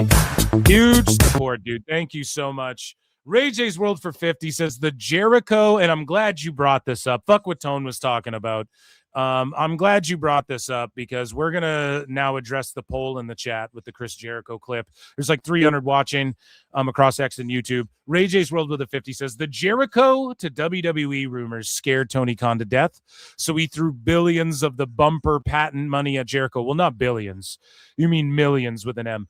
And yeah, like, I mean, the rumors swirling are that like Tone would give him 10 million if he wanted it. So he'll just pay Jericho to stay there for life, like NWO, and that Jericho wouldn't turn that type of money down. Like he's down to just make millions and pile more money up.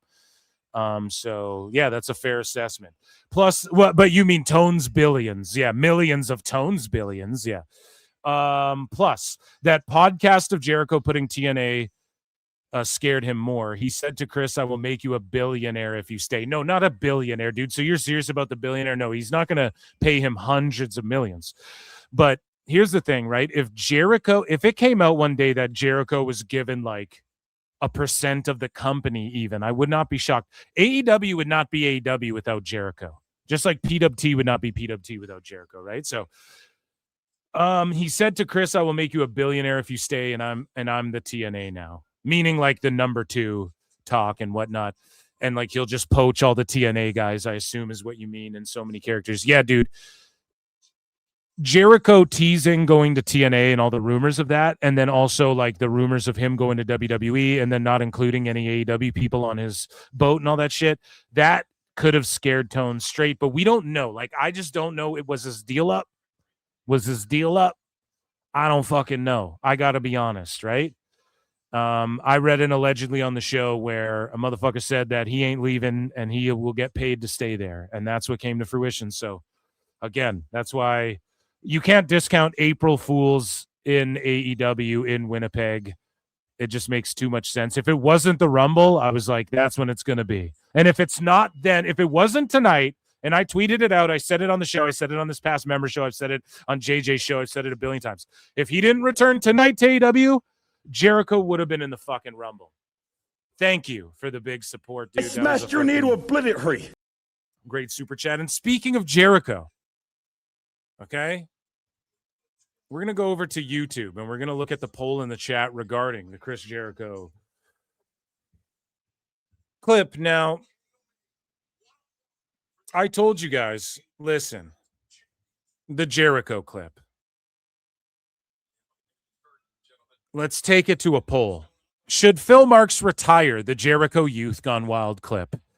56% voted no. 44% voted yes. We're going to end the poll. And so the people who voted no, you won. But it's not like I was going to actually listen to you motherfuckers anyways. Why would I do that? The fuck? No.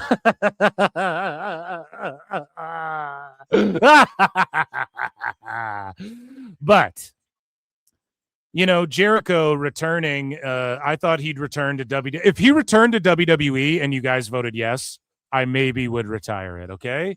So in honor of the Jericho clip, ladies and gentlemen, should we play it, chat? Are we going to run it like a Jey Uso yeet? Do we run it back, ladies and gentlemen? Here's Chris Jericho singing. And, you know, this is to honor him, his big return to AEW. And folks, to celebrate his return to AEW, you know, if he returned to WWE, I may have just axed the clip altogether. But instead of axing the clip altogether, because he's returned to AEW instead of WWE, I've added a new Jericho clip. Ladies and gentlemen, Chris Jericho.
Let's fucking go. Yeah. Oh, yeah, man. Let's fucking go. And that, guys, was AEW news. Let's get into some WWE news before we get out of here tonight. How about that? Dynamite's over. No overrun. Tone's listening finally.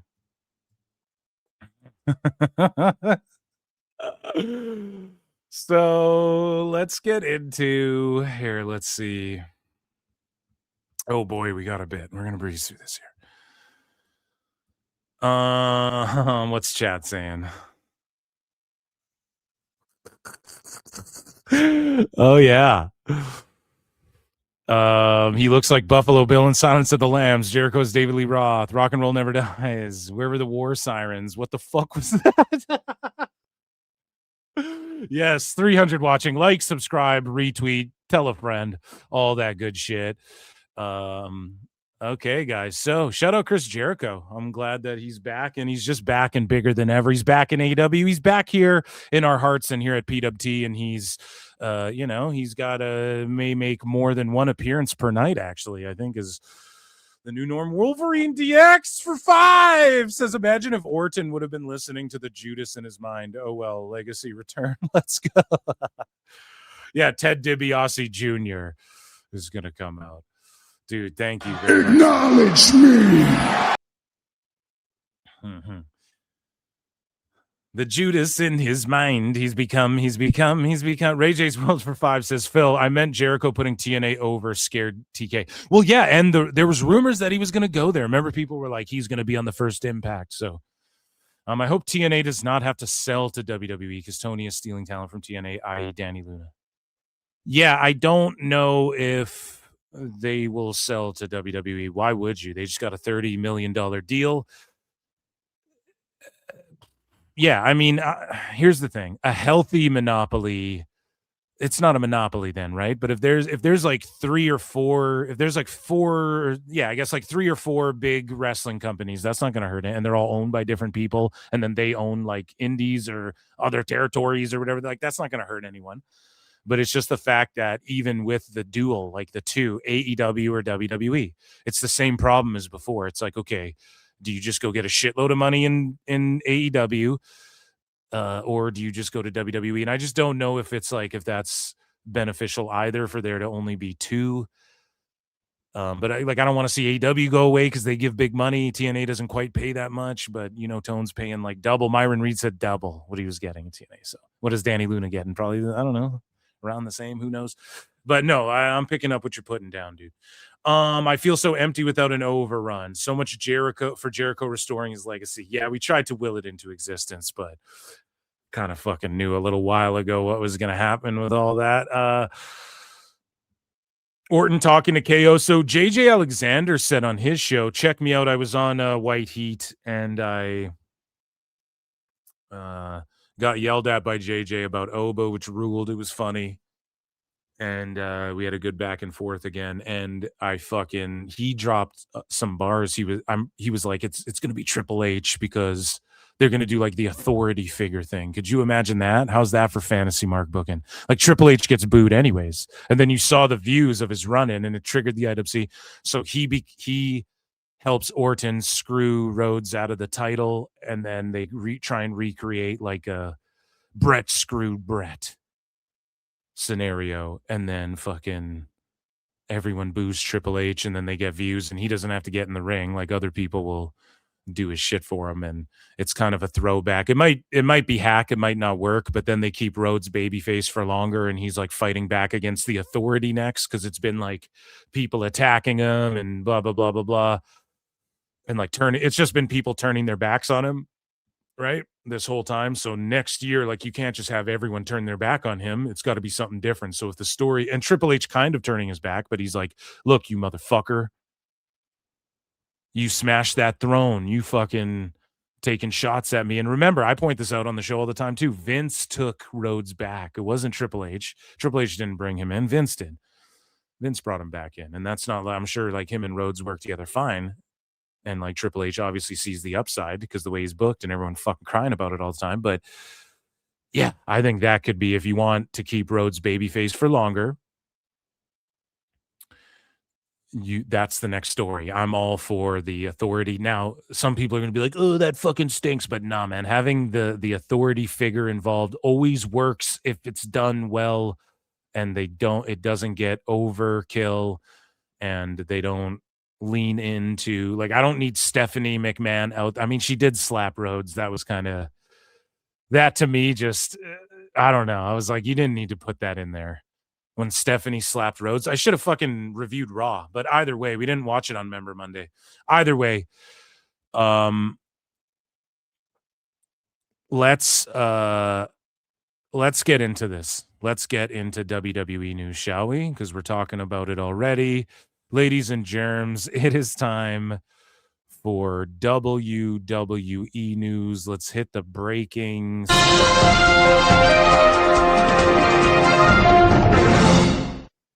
So here's Obafemi shouting out Israel Adesanya before his fight where he got TKO'd by Pyfer inside the second round. Israel, hey, yo. This was when everything was all good, man. Me, my guy, I'm on Niger. Hey, man, good luck this weekend. Do us proud, handle business. Who? Israel. You just hit him with a who. And then Adesanya walked out to the cage doing the Obafemi strut, which the kids are doing, which the fucking, you see the people doing it. You see the UFC fighters doing it. You see it's getting over, man. It's like the yes thing when he comes to the ring and points yes or whatever. And I just love that it's getting over. And I love that Adesanya's a wrestling fan. We just saw him at a CMLL show earlier in the show, Time Cop. And unfortunately, though, he got beat, and he's kind of Adesanya's just got to take like money fights or whatever now and just try and, or see if he can go to welterweight or something. I don't know if he wants to deplete his body like that, because he's lost like 4 or 5 in a row, man, and like emphatically. For him to answer some questions as to whether or not he still got it. Because even the greats, we all have a time. Let's see if Adesanya's time is up. He's doing like Obafemi. Look at that, the WWE guy walking like Oba. Hell yeah, man. Oba fucking rules. And so we move along here. And we're talking about aspirations outside of the ring, right? UFC and whatnot, and the influence WWE has, and we're seeing more and more wrestlers in movies and whatnot again. And Tiffany Stratton just flat out says that at age 30, she might pursue her dream of Hollywood and acting in movies. Now, here's the thing. She's given a lot to WWE in a short amount of time. She already accomplished virtually everything there is to do in WWE in a short amount of time.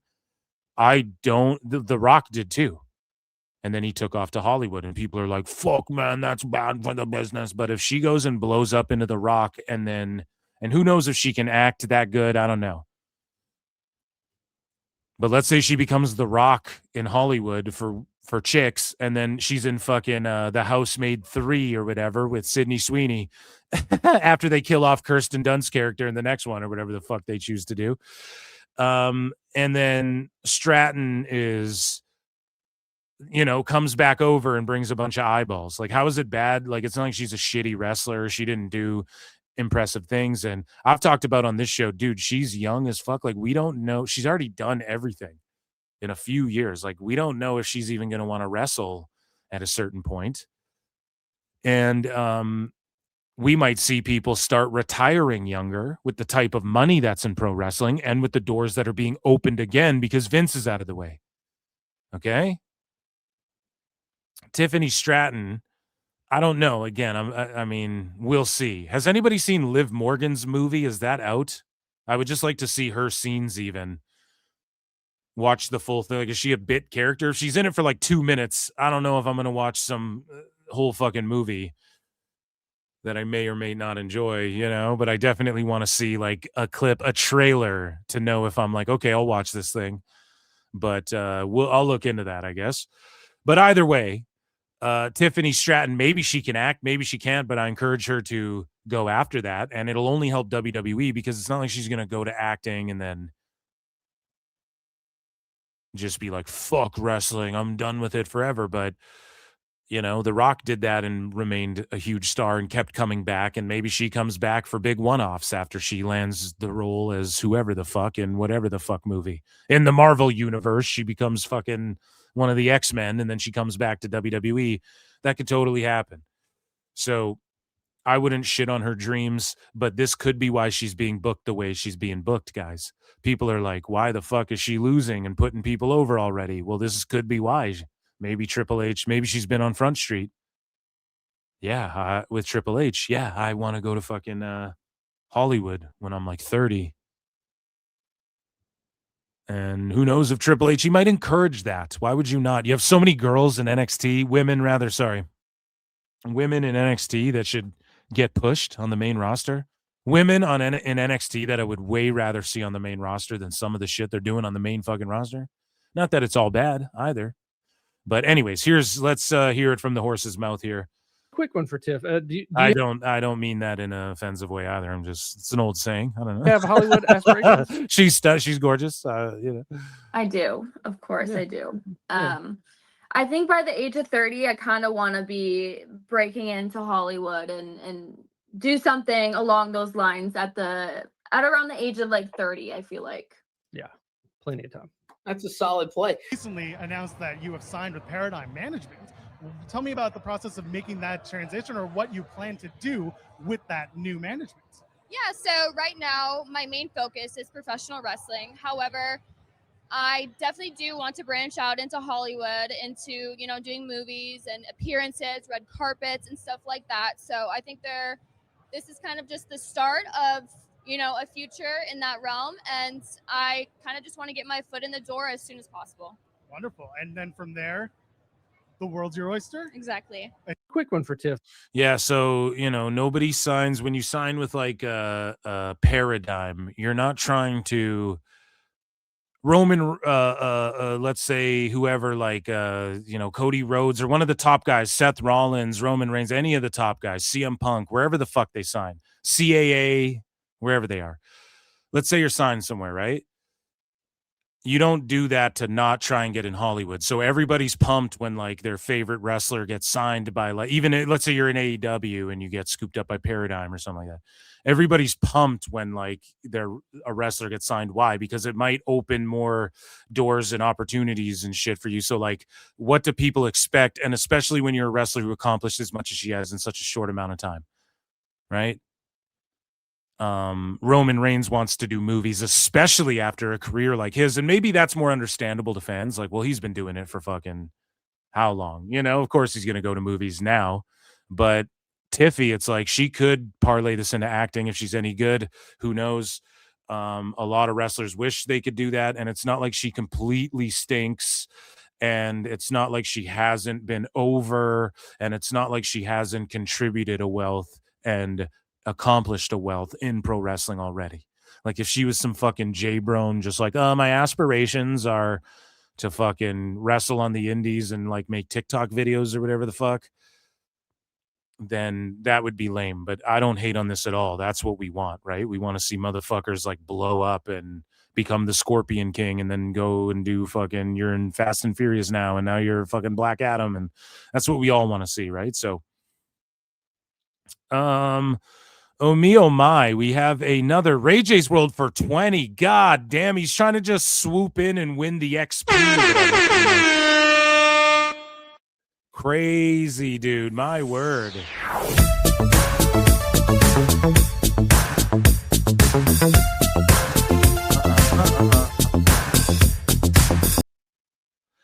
So Ray J's World 6852 for 20 says there's a rumor some TNA talent are pissed about the NXT partnership, how it's hurting TNA.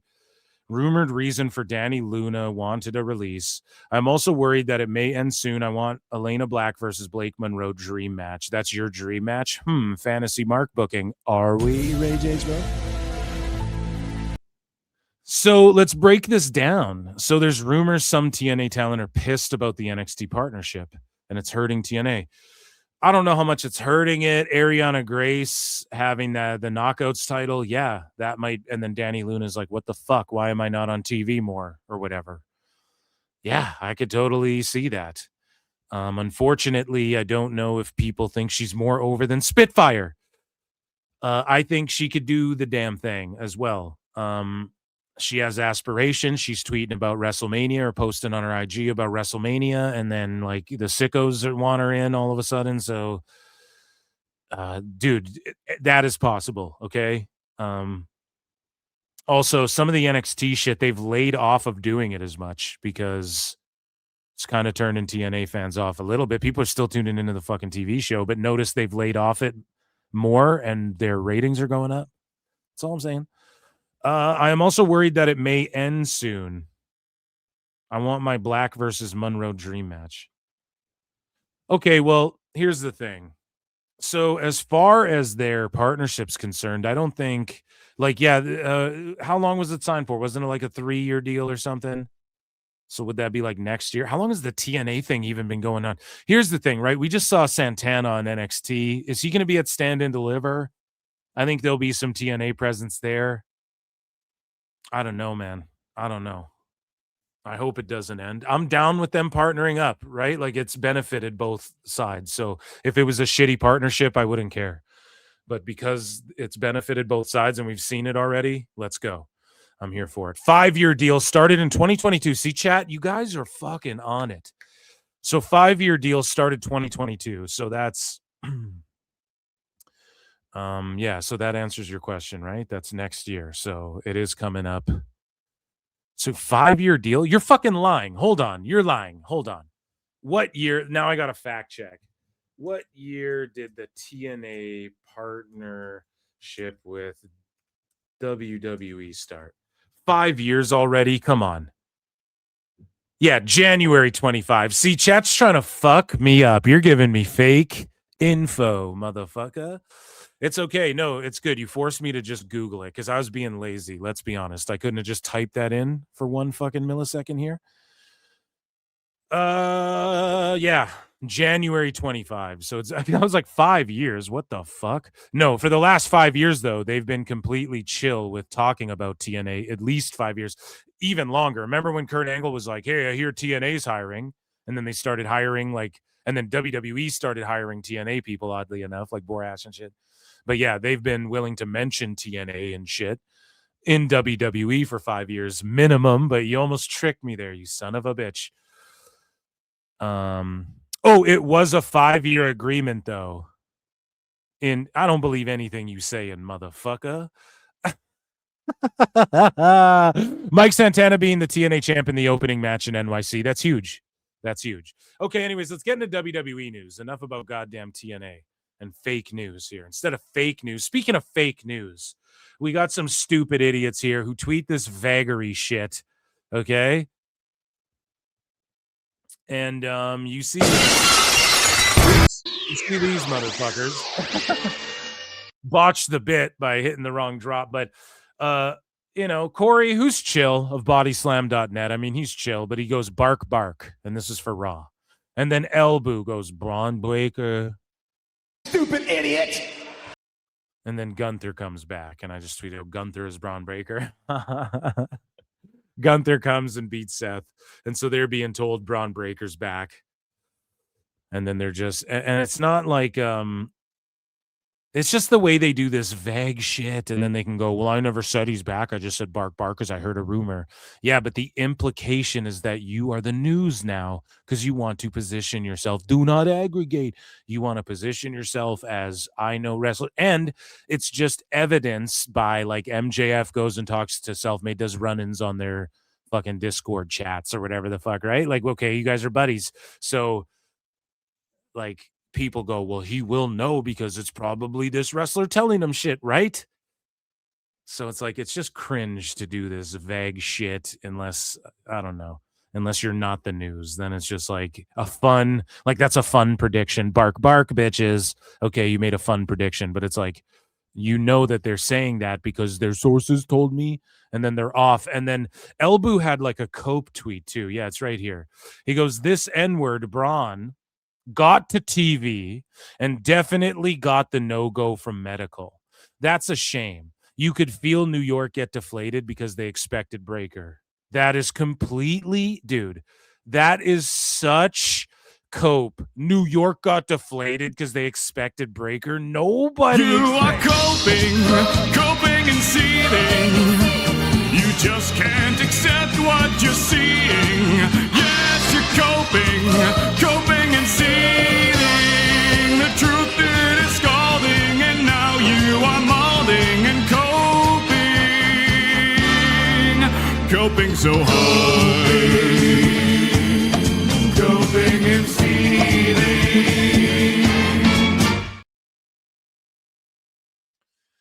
And yeah, dude, like maybe Braun was there and they didn't clear him or whatever, but it has nothing to do with this guy. Doesn't fucking okay.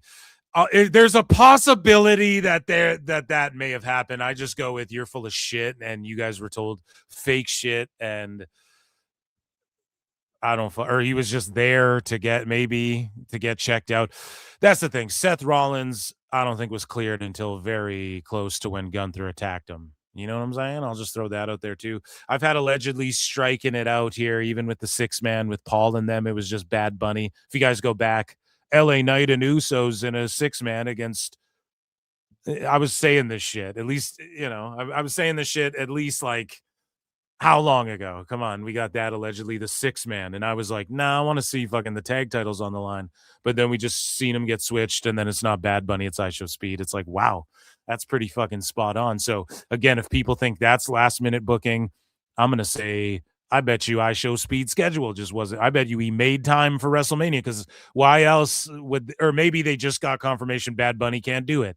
And that's why it's last minute, seemingly with the iShow Speed thing. Does anyone really want to see that? I don't know if anyone really wants to see iShow Speed wrestle personally. But anyways, Elbu goes on to say, that's a shame. You could feel New York get deflated because they expected Breaker. He's in the building. But none of them expected him, and he's in the building. Okay. And why'd you say bark or just say his fucking name? Write an article and go, Braun Breaker's there. Whether he's on TV or not, we don't know. But they want to seem prophetic, like we fucking called this thing. We're the best dirt sheet. $5 for Discord. So speaking of people being bad and badder than ever, Nikki Bella got like her ankle crushed. She got like her ankle fucking squished, dude, on SmackDown. And then, and I went off on it. I was like, this is stupid. Why are the Bella twins like they're on WrestleMania because they, for their name, it has nothing to, no one wants to see work rate and it's a 4-way tag. So they don't even got to do shit. But she got her ankle crushed. Then she was seen in a boot. So these guys are saying best wishes to Nikki Bella, who appears to be injured. So then we slide up here and we see a video, I believe, of Nikki Bella in a boot, in a moon boot there, bud. I may have removed it because, yeah, here she is. She's been seen wearing a moon boot. And some people might say, well, she's just selling it. Or it's just a precaution as well. Just let's not risk you rolling an ankle, doing whatever this jumping shit is. So let's see. She's like jumping around over here with Natty for they're at Sirius XM. So see, she's wearing she's got the thing on her.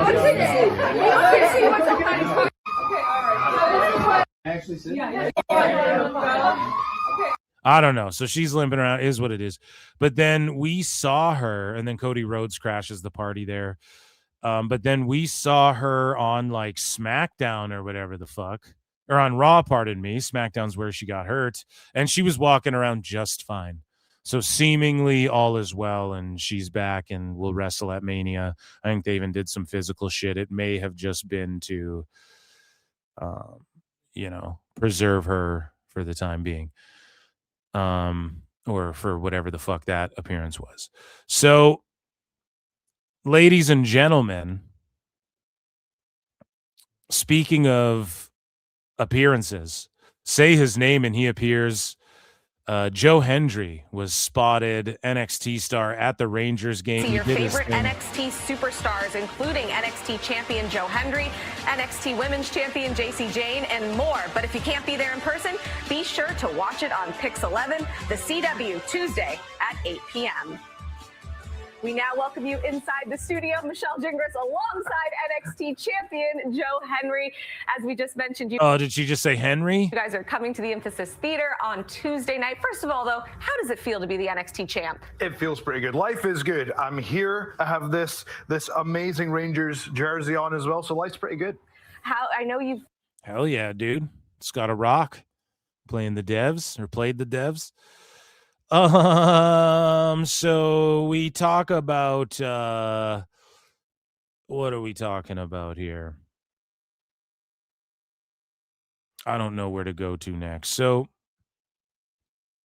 speaking of NXT and the NXT champ, Keanu Carver is somebody who they're pushing. They're really trying to heat this guy up because they need somebody, man. They need somebody. You know that they could use somebody on the CW that can draw a little bit better TV viewers wise, you know? And Keanu Carver's that dude. He assaulted a fan. They sold this pretty well. Let's take a look. TKO, we love ya. Quit fucking sniping. Crowd's going nuts.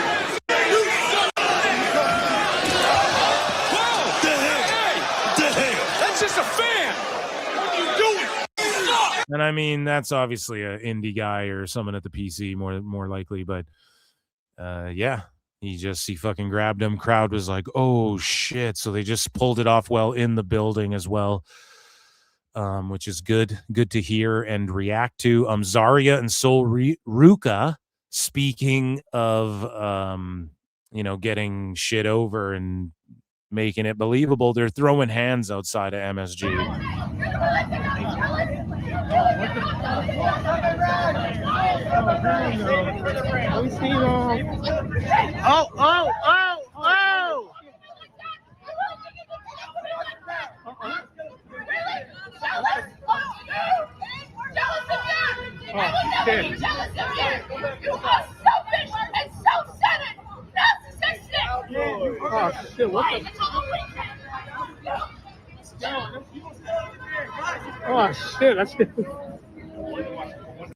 Dude, that rules. So again, we're just getting shit over. We're building heat.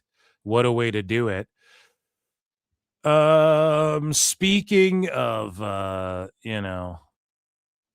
see. I don't know where to go with this here tonight, folks. We're all over the place. So speaking of the young talent and NXT and whatnot, Shawn Michaels met up with some of the youngsters, took the shaking the hand picture. You know, he does the shaking hand picture. Triple H does the famous Triple H point. And exposing the IWC here, pointed out, you notice Rain got the most focus in this video. So this young lady here, I'm sure she's going to get a name change like Starboy Charlie. And we seen her on the indies, and we watched a bit of her interview there. And she's got that rocker vibe. You guys know who I'm talking about.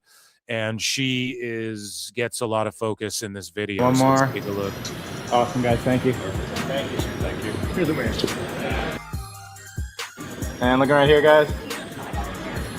Finally, somebody walks out here prettier than me. But I'm pumped. Jeepers, man. Whoa. Very nice. Whoa, dude. Here, young lady. Whoa. How you doing? Wonderful. Hello. What do I look? Get in. There we go. Stand next to me a little bit. Yeah. Thank you. Nice to see you again, Susan. It's awesome. It's awesome. How long have you been here? Since Friday. Oh, okay. So I only good. just got here, yeah. Awesome. So Sean is clearly, he's like, oh yeah, we got her. She's got something unique. Because let's face it, all these other gals, I'm not hating on them. You can get over whatever the fuck. Like, I'm not saying your career's done and you should give nothing like that. But they all are just kind of, even that stunning blonde lady that HBK was rizzing up, right? Like, they're all, I mean, I don't know what about them is like, oh my God, they're fucking, other than that blonde lady's like, why are you wrestling? You could you should be in Hollywood. The fuck are we talking about here? But yeah, this girl's got something right here, man. Just with the hairdo and the vibe, and he's just excited to see her, and that's hopefully he takes her under his wing. And yeah. Oh, thank you. We all good? All right. Whatever, Rain. or whatever the fuck her name is. I forget. Sorry, I forgot your name. You're going to get a new one anyways. You're about to sign that Fed deal. But Shawn Michaels, he commented on what he would like to do to Tom Brady, and it involves stretching. Pause. No Diddy's house. Fans are hoping to see Tom Brady at WrestleMania. If you could put him in the ring with anybody, who would it be? There are a number of people that could stretch him 3 ways from Sunday. I'd put him in the ring with Brock Lesnar, obviously. That's an easy one. Anybody that wants to do this stuff, we all just feed them to Brock. Fans are hoping to see Tom Brady at WrestleMania. If you Feed could him to Brock. Dude, Brock would murder Tom Brady. And then we're talking about prospects. Here you go. Starboy Charlie. He arrived in Evolve. His name is Chaz Starboy Hall. I don't know if I like that, man. Starboy Hall is cool, I guess. I'm not going to call him Chaz. But yeah, he's Starboy. We'll just call him I'm a Starboy. Girl, look what you done. Another Canadian there, bud. Very Canadian-centric show here tonight. But the Heartbreak Kid, Becoming Shawn Michaels, premieres April 13th on Peacock. I'll check in with chat here. Sorry. Every once in a great while, We'll just watch this trailer first. an athlete comes along that sets himself apart from all. So again, like NXT is their contract was done with Peacock. Now I believe, right? And then Saturday Night Main Event is still on Peacock, and then they're still investing, obviously. And who knows if this was in production before all that came up, but they're interested in WWE. Funny because Hurricane tells a story, not to blow up Hurricane's spot, right? Like they obviously are all working together in WWE. Shit's fine, right? It's old news, but I'm sure they figured it the differences out. But Hurricane tells stories of tells a story like, yeah, Shawn Michaels was just a dick, bro. Like I know he was all fucking Christian and all that, but he just do little things to bury me to the boys. And I'm like, what the fuck? Great shoot interview with it's great with Sean Oliver, Hurricane Helms. That's a really good. So there you go. I'm gonna watch the fuck out of that. We got heaters in April and May and all this shit, man. We got so much superhero shows and good stuff to watch, man. It's all good stuff. Here, let me check in with chat quickly here. I see I got another super chat. Ray J's World for 5 says, what do you think of my Blake versus Monroe dream match? Elena Black versus Blake Monroe. Pardon me, I'm dyslexic. It can go shoot. Elena was let go from NXT before Blake was hired.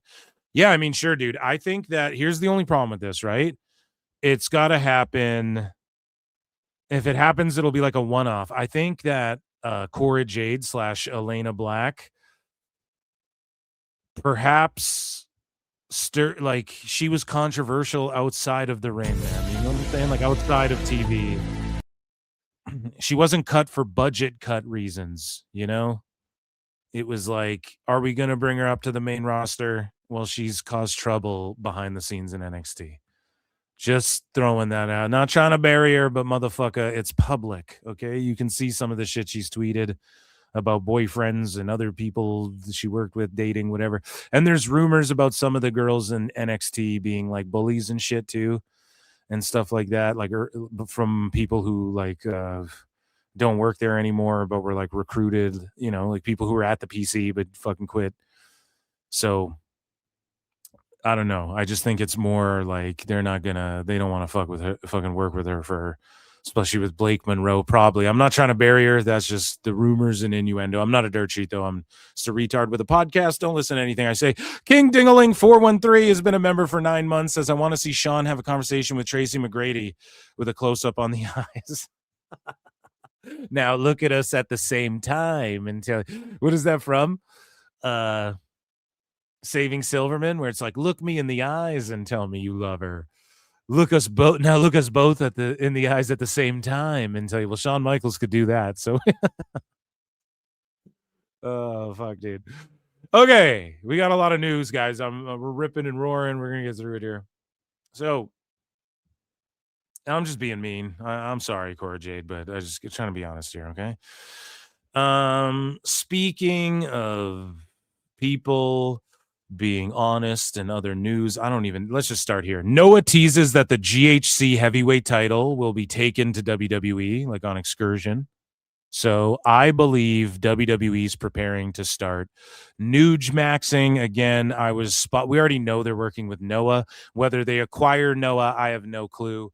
I was all over the Hot Lucha Summer AAA saga. You guys probably remember that arc, and it played out perfectly. I think they're gearing up to start Nujmaxing. It's obvious. Everybody fucking knows. But I do think, and I heard that they were looking at buying, again, like they're looking at, hey, we might buy New Japan, but they were against it. Bushi Road or whatever the fuck. The people were against it. The people were against it. And so they started looking at who we're going to partner with. And then it's like, we're going to work with Noah. So whether they buy in, I don't fucking know. If I'm WWE, I'm trying to link up with Stardom because they're not as affiliated with AEW as they once were. I don't think their partnership's a thing anymore. And like, they do produce quality female wrestlers. If you're trying to go that route, I'd look into Stardom. I'd love to see them work with New Japan. When I say Nujmaxing, I'm just being an asshole. I'm trying to piss off like the fucking Nuge sickos. But yeah, like just the way that they've reignited a flame in America, especially for like Lucha Libre. I want to see that for like the Bushido fighting spirit, Japanese style. Let's see it reignited in America, and we got a weekly YouTube fed like AAA, and maybe they get is there a Fox in Japan? I don't know how it works, but maybe they get like an affiliated WWE show, and some people go over there, and there's rumors of like Naito might even go to WWE. Well, not go to WWE. He's kind of older and cooked, and there's rumors he hates WWE, but there's some people who are like, watch him do it for the money and shit. That's what some people are saying. And Tone, for some reason, he doesn't like Evil. He doesn't really care about Takahashi. Well, maybe he does, but Takahashi's, I think, wrestled a couple times in AEW. Maybe he likes him. I don't fucking know. But he doesn't really care for like Evil and Naito and shit. And Dave Meltzer blatantly says that Tone doesn't like Evil, just blowing up their spot. But it's kind of good because WWE can scoop them up and maybe do something with Yoshitatsu and do something with maybe, are they working with the Good Brothers? Can the Good Brothers come over? They showed up in Noah, right? There's Marufuji. You have Inamura that they had in NXT a little bit. We get some crossover. We get a Worlds Collide where it's like NXT and TNA and Noah and fucking AAA. That would rule. And I know we're already seeing some of that, but I think they're going to really ramp it up, right? They might as well because Nuge is kind of struggling, and you got to think that The Rock wearing the New Japan shirt and the Rubik's Cube, there had to be, and I heard fucking flat out, I told you guys, okay? Someone came to me who's wrestled for all those Japanese feds and was like, and all over the indies and shit, and was like, yeah, like WWE is trying to buy one of these fucking feds, right? So who knows? I don't know. And I'm not trying to blow up their spot, but if we get some crazy AAA announcement, because that was kept under wraps, let's be honest. And apparently they were looking at CMLL too. So who knows where we would have been if that happened, if we'd all be like, man, Mystico rules, and we don't know what the fuck Mr. Iguana is. Imagine that timeline. Been there, done that. WWE, first thing they do, fire Mystico. No, they wouldn't do that. He's a fucking draw. But I'm all over the place with this, but listen, it would be awesome if they started establishing maybe a little bit, letting people know the way they like showed Vikingo at WrestleMania. Like imagine if at this WrestleMania, the Noah champion, right? The GHC heavyweight champ is like sitting in the crowd, and then fucking maybe, I don't know, is Kenta over there too? I know Kenta like left that one indie in America to go back to Noah. And I don't know if he's still wrestling there and shit, but either way, they could get it cooking, and I want to see that. I want to see like the way we're celebrating Lucha Libre, and a bunch of us are like, dude, I got to watch every Rey de Reyes show there fucking is. They rule. And every Triple Mania and whatever. If that shit's on YouTube, I'm putting it on, you know? Hopefully they can create that for a Japanese fed with the WWE being a part of that. And it would be cool if it's New Japan, but if they don't want to do it, then, and they're working with Tone, that's totally fine. But yeah, what's his name? Yoda, not Tsuji, Yoshitatsu, right? I think he's the one who like leaked that or said it in a promo or some shit. And that would be incredible, in my opinion. So where do we go from here, ladies and germs? Let's see. Do we talk about ratings and do all the boring stuff? So well, no, let's just go like WWE adjacent a little bit here. Okay, so this guy here, this independent wrestler, Conan Lycan. Now, I didn't know this was his fucking name. His name was Nick on Beast Games, okay? And I pulled for this guy pretty much the whole time. And at one point, they put him... So if you guys don't watch Beast Games, they give away just absurd amounts of money, okay? And there's this one game, and they were on season 2. And so Nick is like, I'm a pro wrestler, so I was just pulling for him, right? And so there's this one game where every team, they get split into teams, and then they have to pick a captain. And then the captain stands in front of a button, and the money starts running up, starts counting up. And we're talking like millions of dollars. I think it might even go above $1 million, right? Like in the millions of dollars, like early on in the game too. And then if your captain hits the button, then all of your team is eliminated, and then they take that money and they're still in the game. And the prize for the game is anywhere from 5 to 10 million on top of like what you make throughout the game. Right. And it's super interesting. Like I love Beast Games. It's like a different version of Survivor. They did like a Survivor crossover even. I'm into it. Right. I'm sold on it. It's just like brain rot. You throw it on while you're eating food. It's just like random brain rot shit. You just throw on in the background. But it's like a fun reality show with lots of money on the line, so there's real stakes. Now, this guy was just called Nick, and I talked about him a bit on the show. I didn't know his name was Conan Lycan, but he actually won a shitload of money. But at one point, he was picked as a captain, and the thing ran up to $1 million, and he didn't hit the button. Someone else did, right? And this other guy hit the button before him. And then everyone loved and trusted this guy, Nick, because he didn't hit the button. But when you looked at the replay, like the whole season, he made it far, and he ended up making like hundreds of thousands of dollars, right? Before he got eliminated in like the top 10 or whatever.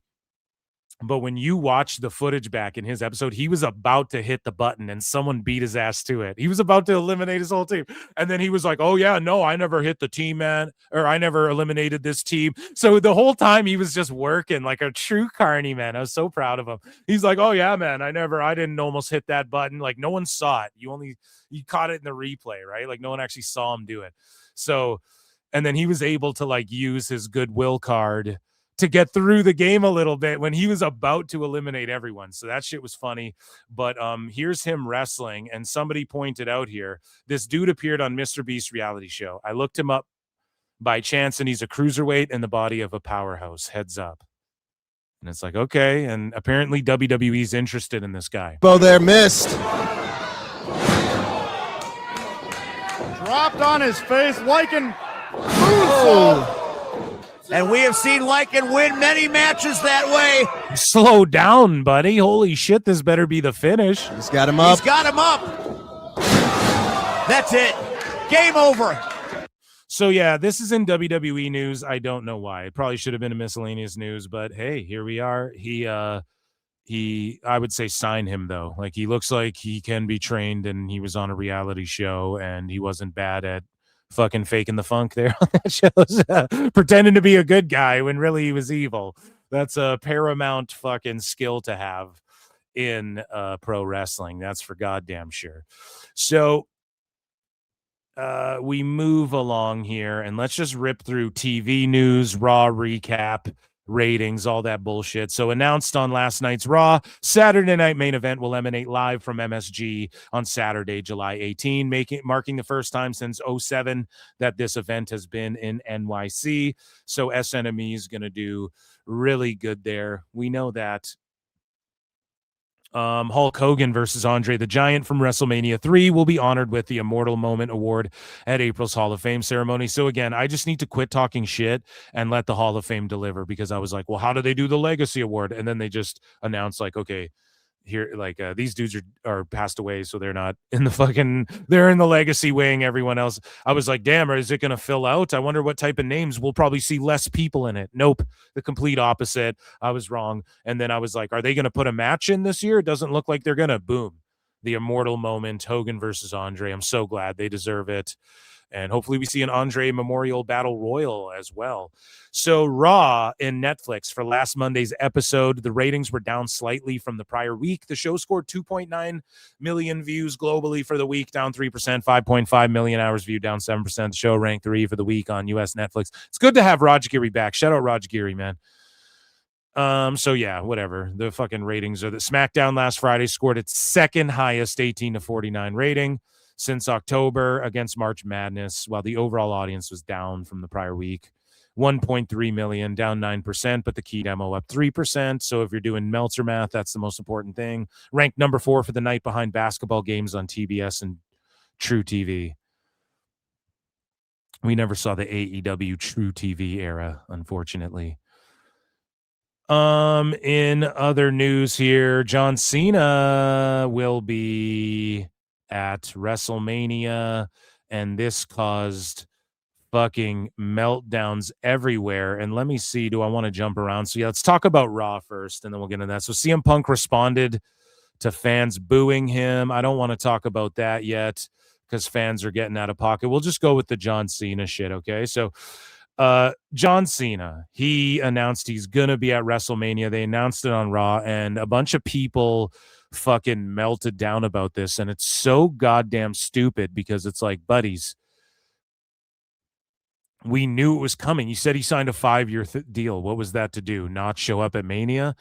He's going to come out wearing a suit, just like he said in the interviews. He signed a 5-year fucking thing, and he's going to be at WrestleMania. Deal with it. Who gives a fuck? Like, and then you have some of these people being like, how would you feel? Like this one guy who gets interviews with all the wrestlers. He's like, how would you feel if you saw Cena and paid $1,000 for this, but then paid only this much to see him at Mania when you thought it was his final tour or whatever? Imagine if Jay-Z showed up and did a show. It's like, bro, what the fuck are you talking about? It's like the craziest shit ever. So anyways, John Cena announces he'll be hosting WrestleMania. This is awesome. And then you have a bunch of sickos being like, oh, they're just doing this to sell tickets. And it's like, is the new Cope they're just trying to sell tickets? Like, that is the whole fucking point of pro wrestling.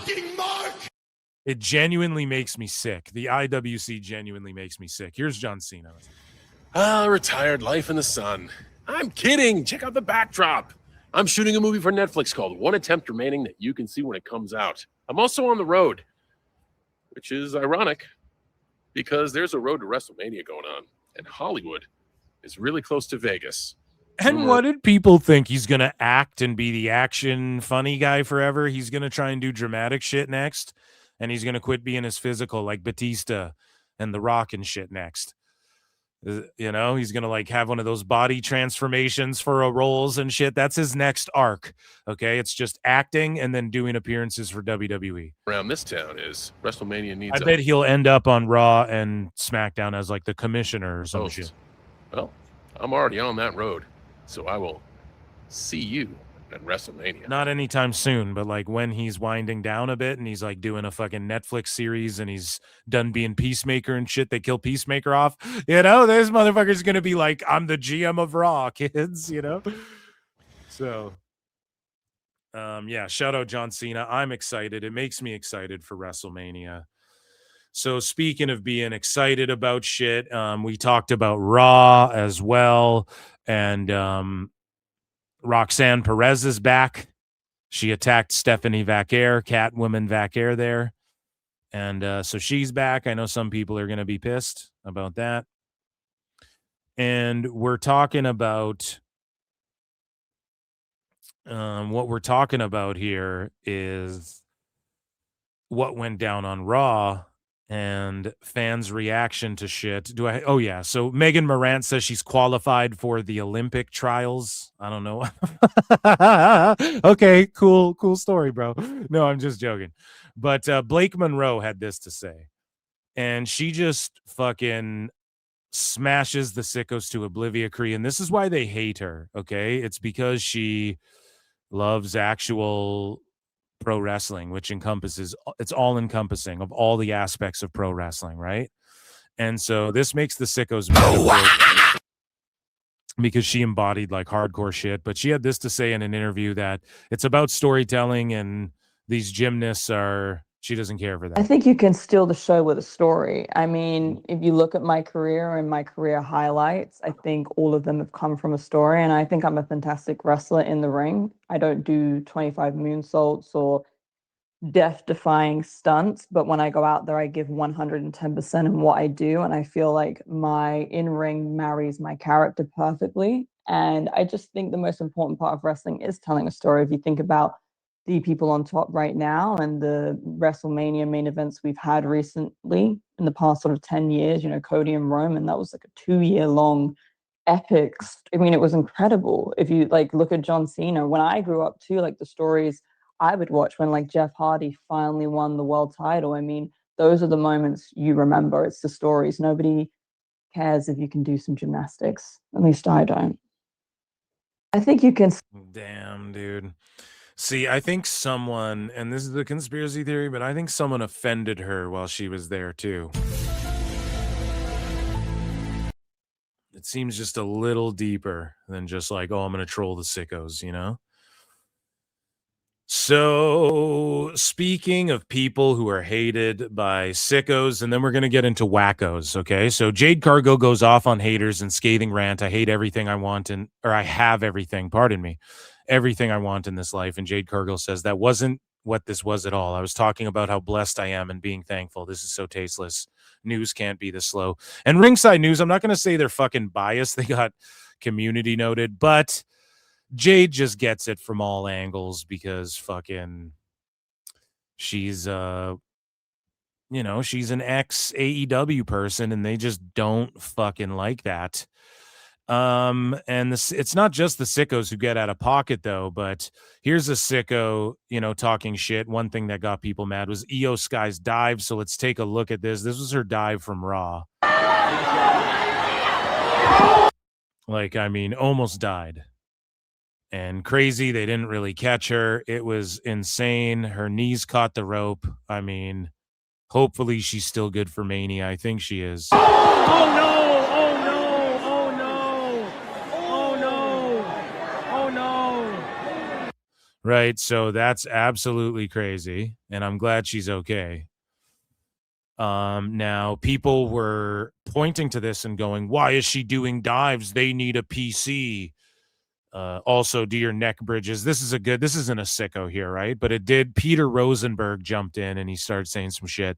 And someone said to me, they're like, oh, Megan Bain, this happens all the time. Because like I brought up Megan Bain shouldn't be diving. I was like, dude, she should be fucking doing that at like pay-per-views. Like, don't do that shit all the time. And this just proves me right. This isn't like all mistakes happen. No. Megan Bain shouldn't be doing this because even Io Sky, the high flyer, okay, she should be doing this because this is her fucking shtick. Her name's Io Sky, for fuck's sakes. She flies around, she's athletic and flips around and shit. And also, I mean, and maybe she didn't need to do that dive. Maybe she could have dove off the top. Whatever the fuck. She made a call, but this exactly proves my point. Like, even the best in the world at flying around, I say it all the time. You drive a car every day, you're bound to see or get in a fucking accident. On the level of severity is what it is. Close call. This is a fucking close call. She dives all the fucking time. One of them's bound to go wrong. Megan Bain, it's like you don't need to do that. You're like a big powerhouse. Like, if you can do that, save it. Undertaker at WrestleMania, he'd do the dive over the top rope, but he'd do it at WrestleMania. We know Taker could get his big ass over the fucking top rope and dive on you, right? But he'd save it for Mania. He's one of the GOATs. So Peter Rosenberg this is a sensible take here, even though Rosenberg's a dickweed. He goes, this is why I tell whoever I can at Evolve and even on the main roster, don't bother with these dives. They are all risk, no reward. If you successfully hit a suicide dive in 26, no one cares. But if you mess it up, you could truly harm yourself. Don't do it. I agree with him, but look at these people. Shut it, Peter. Well, that's what Bailey says. I mean, okay, she knows him. Brody King goes, don't tell me what to do, Peter. And then he goes, you especially, you big son of a bitch. And then did you guys notice Brody King in his match tonight did the fucking through the ropes? They did the like Jungle Boy dove, suicide dive. Brody King did it. I don't know if Kenny did it, but that team, like one by one, the ants go marching suicide dives, dude. So that was obviously in response to this. And yeah, I don't know. Rosenberg drumming up more shit, but he's right. And it sparked the conversation a little bit. So speaking of conversations being sparked up, there's the build to WrestleMania, which we're going to kind of take a look at then versus now. But before that, I'm going to circle back to that because I know I'm harping on the sickos, and I typically do. And this is somewhat of a sickos, but it's for the fucking wackos, okay? Because the wackos are getting out of pocket too. Now, recently, I mean, we haven't seen any fucking... I mean, the sickos like chain people up in basements and shit. I don't know, man. We haven't seen anybody get shanked like Krule, but the wackos are like embezzling money and shit to go to PLEs and stuff. I know what Dave likes poor to people say, don't like AEW. even though there's more WWE fans paying way more for super expensive fucking tickets, and there are more and more of them. So whatever. I know Dave wants to call WWE fans brokies and all this shit, but they're getting out of pocket. And the reason I bring that up is because there was an embezzlement scheme, right? Where this lady was like buying expensive, luxurious trips and PLE tickets, and she spent like $300,000 on fucking trips to wrestling shows and stuff, right? So in this wacko segment here, we have fans just acting out of pocket. Perhaps it was something in the water at MSG, but here's Punk just talking shit to some dude in New York, and a couple fans are booing him after he laid out Roman Reigns.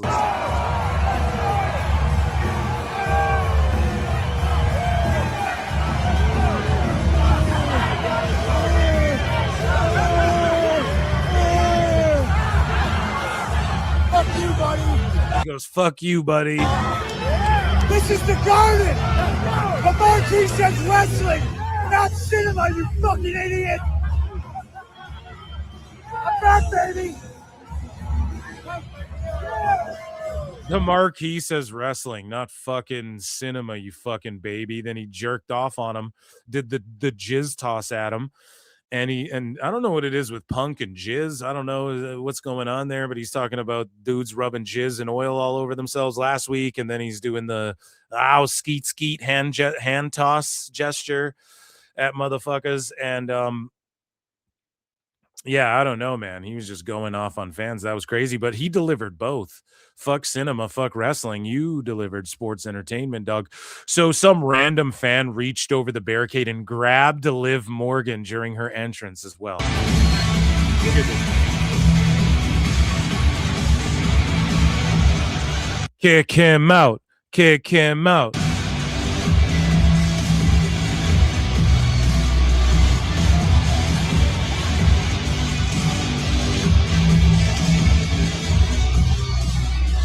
So yeah, I don't know. He just grabbed her like a fucking wacko, and she's like, "Fuck out of here." You just look at that.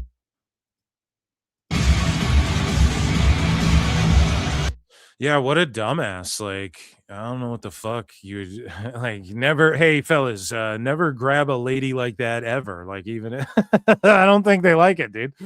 It's crazy. So some fucking loser got mad at Stephanie Vaquer as well. I don't know what's going on in New York. I mean, it's like what, almost midnight. It's like 11 o'clock in New York. So if anybody from the NYC or just NY in general, or even from Jersey or some shit, what's going on over there? Why are you guys fucking, the fuck you guys doing over there? Starting fights and fucking grabbing ladies, and Punk's throwing his jizz at you guys, man. It's crazy. So this guy here, Just Alex Central, says some loser got upset that Stephanie Vaquer declined to take a photo with him after Raw. This guy ended up deleting his account as well. No fan is entitled to anything from any wrestler, let alone a photo or autograph that you didn't even pay for. Steph Vaquer had every right to say no. Him posting this to whine about it says she made the right decision. Fuck him and fuck anyone who acts like that. Show some respect. And some people were like, "Oh, this reminds me of the pom-pom girl," who's like, "My first and last picture with Oba. Very disappointed. A very disappointing meet and greet, by the way, guys. It's not just me. He won't do any special poses with fans."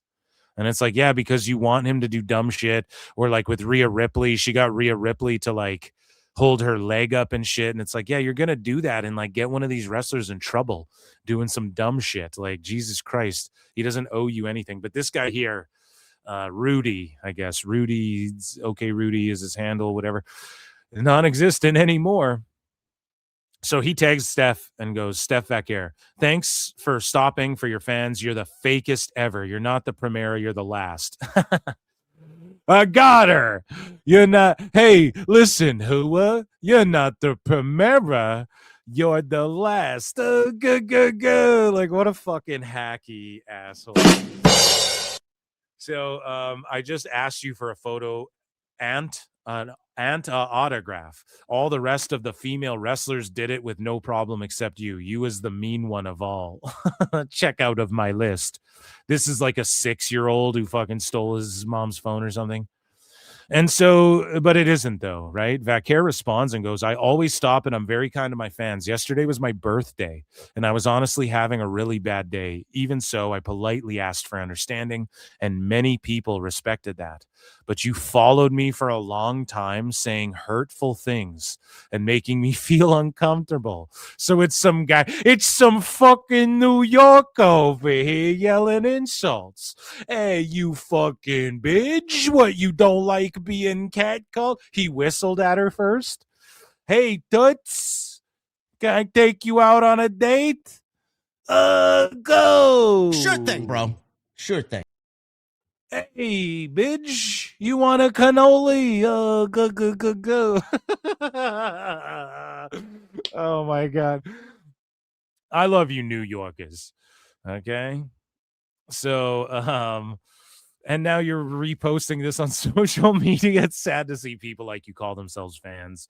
Yeah, it's just weird, obsessive shit, man. Fucking whack. We got to hold Wacko's feet to the fire, too. Speaking of wackodom and sickos and all of that, lastly, I just want to talk about fan perception and how everybody, they like to do like revisionist history, revisionism. I don't know what the fucking correct vernacular is. I'm over here now. I'm in New York now. Let me ask you. I asked you and you walked away. You meanest one of all. So we have a couple clips here, okay? We're going to have a little bit of flutes in the chat, too, even though it's kind of forced, but fuck it. Meltzer said what posted these, and this isn't just to roast Meltzer. This is actually just to roast, like, any wackos or sickos saying that fucking WrestleMania, some of the worst. Like, this could still be, and I've said this the whole time, this isn't even the worst of all time Mania build. I'd have to really think about what the worst of all time was. It's not going to be one of the most memorable. It wasn't one of the best, but this Mania could still be one of the best Manias if everything goes as planned and they give us the moments and the shock and awe and the fucking pageantry and all that. It really could be one of the best. And if they deliver on great matches and everything like that. And people were talking about how today, and this was just today, guys, to this day, WrestleMania 17 marks its 25th anniversary today, a real WrestleMania with actual build-up, unlike today's WrestleMania. One of the greats for sure. In my opinion, I think it's 16, 17, 18, 19, even 20. I'm a mark for 20. I know some people are like, I fucking think 20 ruled. Really go back and think about how hard 20 ruled. And then 21 was like, not the worst, but it was like, okay, I'll just say 16 to 20 is like the best fucking run of like straight WrestleManias. They all fucking were bangers, in my opinion. That's just my opinion. But one of the great ones, Brian, WrestleMania 17. And it's the 25th anniversary. Crazy. I feel old as fuck. Actual build, unlike today's Mania. Now, Meltzer said what? Just pulled motherfuckers cards here and goes, all the internet wrestling fans in 01 complained about the exact same things about 17 that people still complain about now over the Mania build. Nothing has changed online. The culture was here from the very beginning. And it was, man, those early fucking sicko message boards, wacko message boards, NoDQ.com. You had people who loved WCW. You had people who drooled all over TNA, but I would just say AEW is the worst version of that. Like, everybody loves sports, right? And there's like certain fan bases in sports where like their fucking fans are just dicks, they're just dickheads. And we all have that. It's just that in WWE, instead of like Raw fans versus SmackDown fans, it's like WWE versus whoever the other wrestling feds are, unfortunately, right? In other sports, you don't do league versus league unless it's UFC versus whoever else is doing, right? But that, again, it's like a league. In like NFL, there's no like, oh, CFL's better, NFL's better. Like we all can accept like Canadian football's all good. It's like I'll watch it and shit, but NFL's the cream of the crop, right? So anyways, I digress. Let's take a look at this discourse. This is 2001. Let's take a look at something called Back in Time, ladies and gentlemen, as we flash back here. And this is what people were saying, I guess, in emails and message boards in 01. Shout out Meltzer said, what the fucking goat, dude. Like, look at this shit.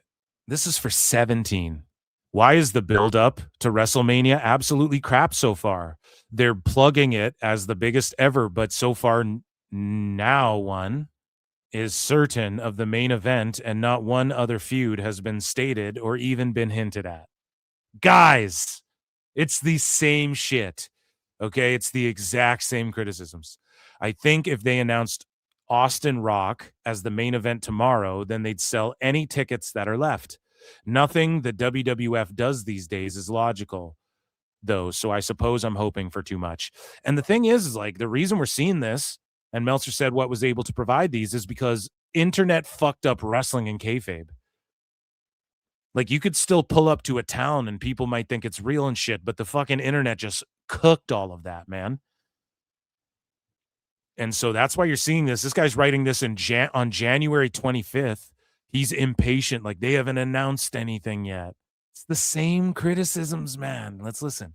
Or let's read. Let's read along. Gregory D says, Vince couldn't sell out the Astrodome if he included free tickets and Happy Meals. Oh, shit, dude. He's felting him. Like, that's what people say about Tony Khan now, bro. The best guy is Tony Khan. He overestimated his Fed's popularity. Even you calling it Fed, his Fed's popularity. Guys, 20 years ago. And helped to make it stale by rehashing angles and letting egomaniacs book matches. Damn, sound familiar? Yeah, it sounds like this is some Time Cop shit, dude. Time Cop. This is some 2026 shit. He goes, I noticed that when he returns to some of the bigger markets, he's switching to smaller venues, down from the 16 to 18,000 to the 10 to 12,000. Oh, so like what people are saying about SmackDown? Now that's still a handful of money, but it's also indicative of the failing popularity of the WWF and wrestling in general. The same shit we hear. Wrestling's dying, dude. Overall, it's, bro, they're fucking, Hollywood wants wrestlers in all these movies. The head of studios are like looking at Cody Rhodes and shit to be in these big blockbusters. Like, you guys are fucking mental. Like, nowadays, you hear the same people saying the same shit. Is face versus face bad for WrestleMania? So Billy Forbes says, I think it'll probably damage the buy rate this year. I mean, they need to build some heat between Austin and Rock pretty quickly because nothing interesting looks to be on the undercard. Damn, dude, it's the same shit. So this guy, Sobu4, says, hey, I was just wondering why they can't just announce a match for WrestleMania and then let the feud go from there. Like, the fact they have a match at the biggest show ever, which is what they claim, be the cause of the feud. It seems to me that back at Mania 3, that is how a lot of feuds went. And Mania 3 is the event that put pro wrestling on the map. They would announce a good amount before. Two guys with no history would be fighting. Then in the time between the announcement and the event itself, the feud would build up in a way that is how the Rock Austin is done. But even in 01, there was less shows. There wasn't like SmackDown and shit. Like, it was way less shows, way less pay-per-views. So like, again, you saw it at the dawn of the internet and the dawn of like, we need to add more shows, have Sunday Night Heat and Velocity and SmackDown and Raw. And we need to do fucking a pay-per-view every 2 months or even every month back then, probably at the peak. Right. So, but why don't they do that for others as well? Why can't they say out of nowhere, Chris Jericho and Kurt Angle have been signed for WrestleMania? And then the fact they have a huge match causes them to feud. Just something I thought about watching Eddie Benoit and Triple H Undertaker. Shit. So this guy says, I don't think I've ever seen an unbiased wrestling website. That's from Tori M. Spears back in 01. And that was back in the day. They've never been unbiased. So That fucking rules. And just to cap it off, okay, because that was just boring and me reading shit. And this is a treat. This has been a long show. You guys fucking rule. But we're going to head over here. And ladies and gentlemen, Flutes in the chat for not even necessarily a Dave Meltzer dumb moment of the week, but kind of, because, I mean, even Dave Meltzer, of course. Dave Meltzer dumb moment of the week, hashtag DMDMW, by the way, is back tomorrow for Thursday. I'm not taking another week off. We're going to roast Dave tomorrow. Time Cop, Dave Meltzer dumb moment of the week, live every Thursday on fucking YouTube. And so here was Bix and Span. Flutes in the chat. Hit a Meltzer flute. We're going to end on this tonight. And it's not even like because Dave Meltzer is getting roasted here, really, but Bix and Span called in to complain back in the day about WrestleMania 17 even. So the greatest Mania of all time. Everyone was shitting on it. If it was the IWC today, we would be like, oh shit, you know, it just doesn't exist in the same way that it once did. But, you know, Observer and these ghouls were still fucking cave-dwelling ghouls like Bix. We're still mad about it. It was all the same shit, just 20 years of the same shit, but people just go like, back then it would be, and now you have 13-year-olds with anime avatars fucking trying to tell people about what real wrestling is and shit. It's cooked, man. Dead internet theory's real. Here's Bix complaining about WrestleMania 17. Anyway, we're going to go to Dave in New York. Dave, what's up? Hey, guys. I, unlike everyone else that's called in so far, was very disappointed by the show. And tell me why. Unlike everyone else that called in already, I was very disappointed by the show. Because I'm really surprised. Okay.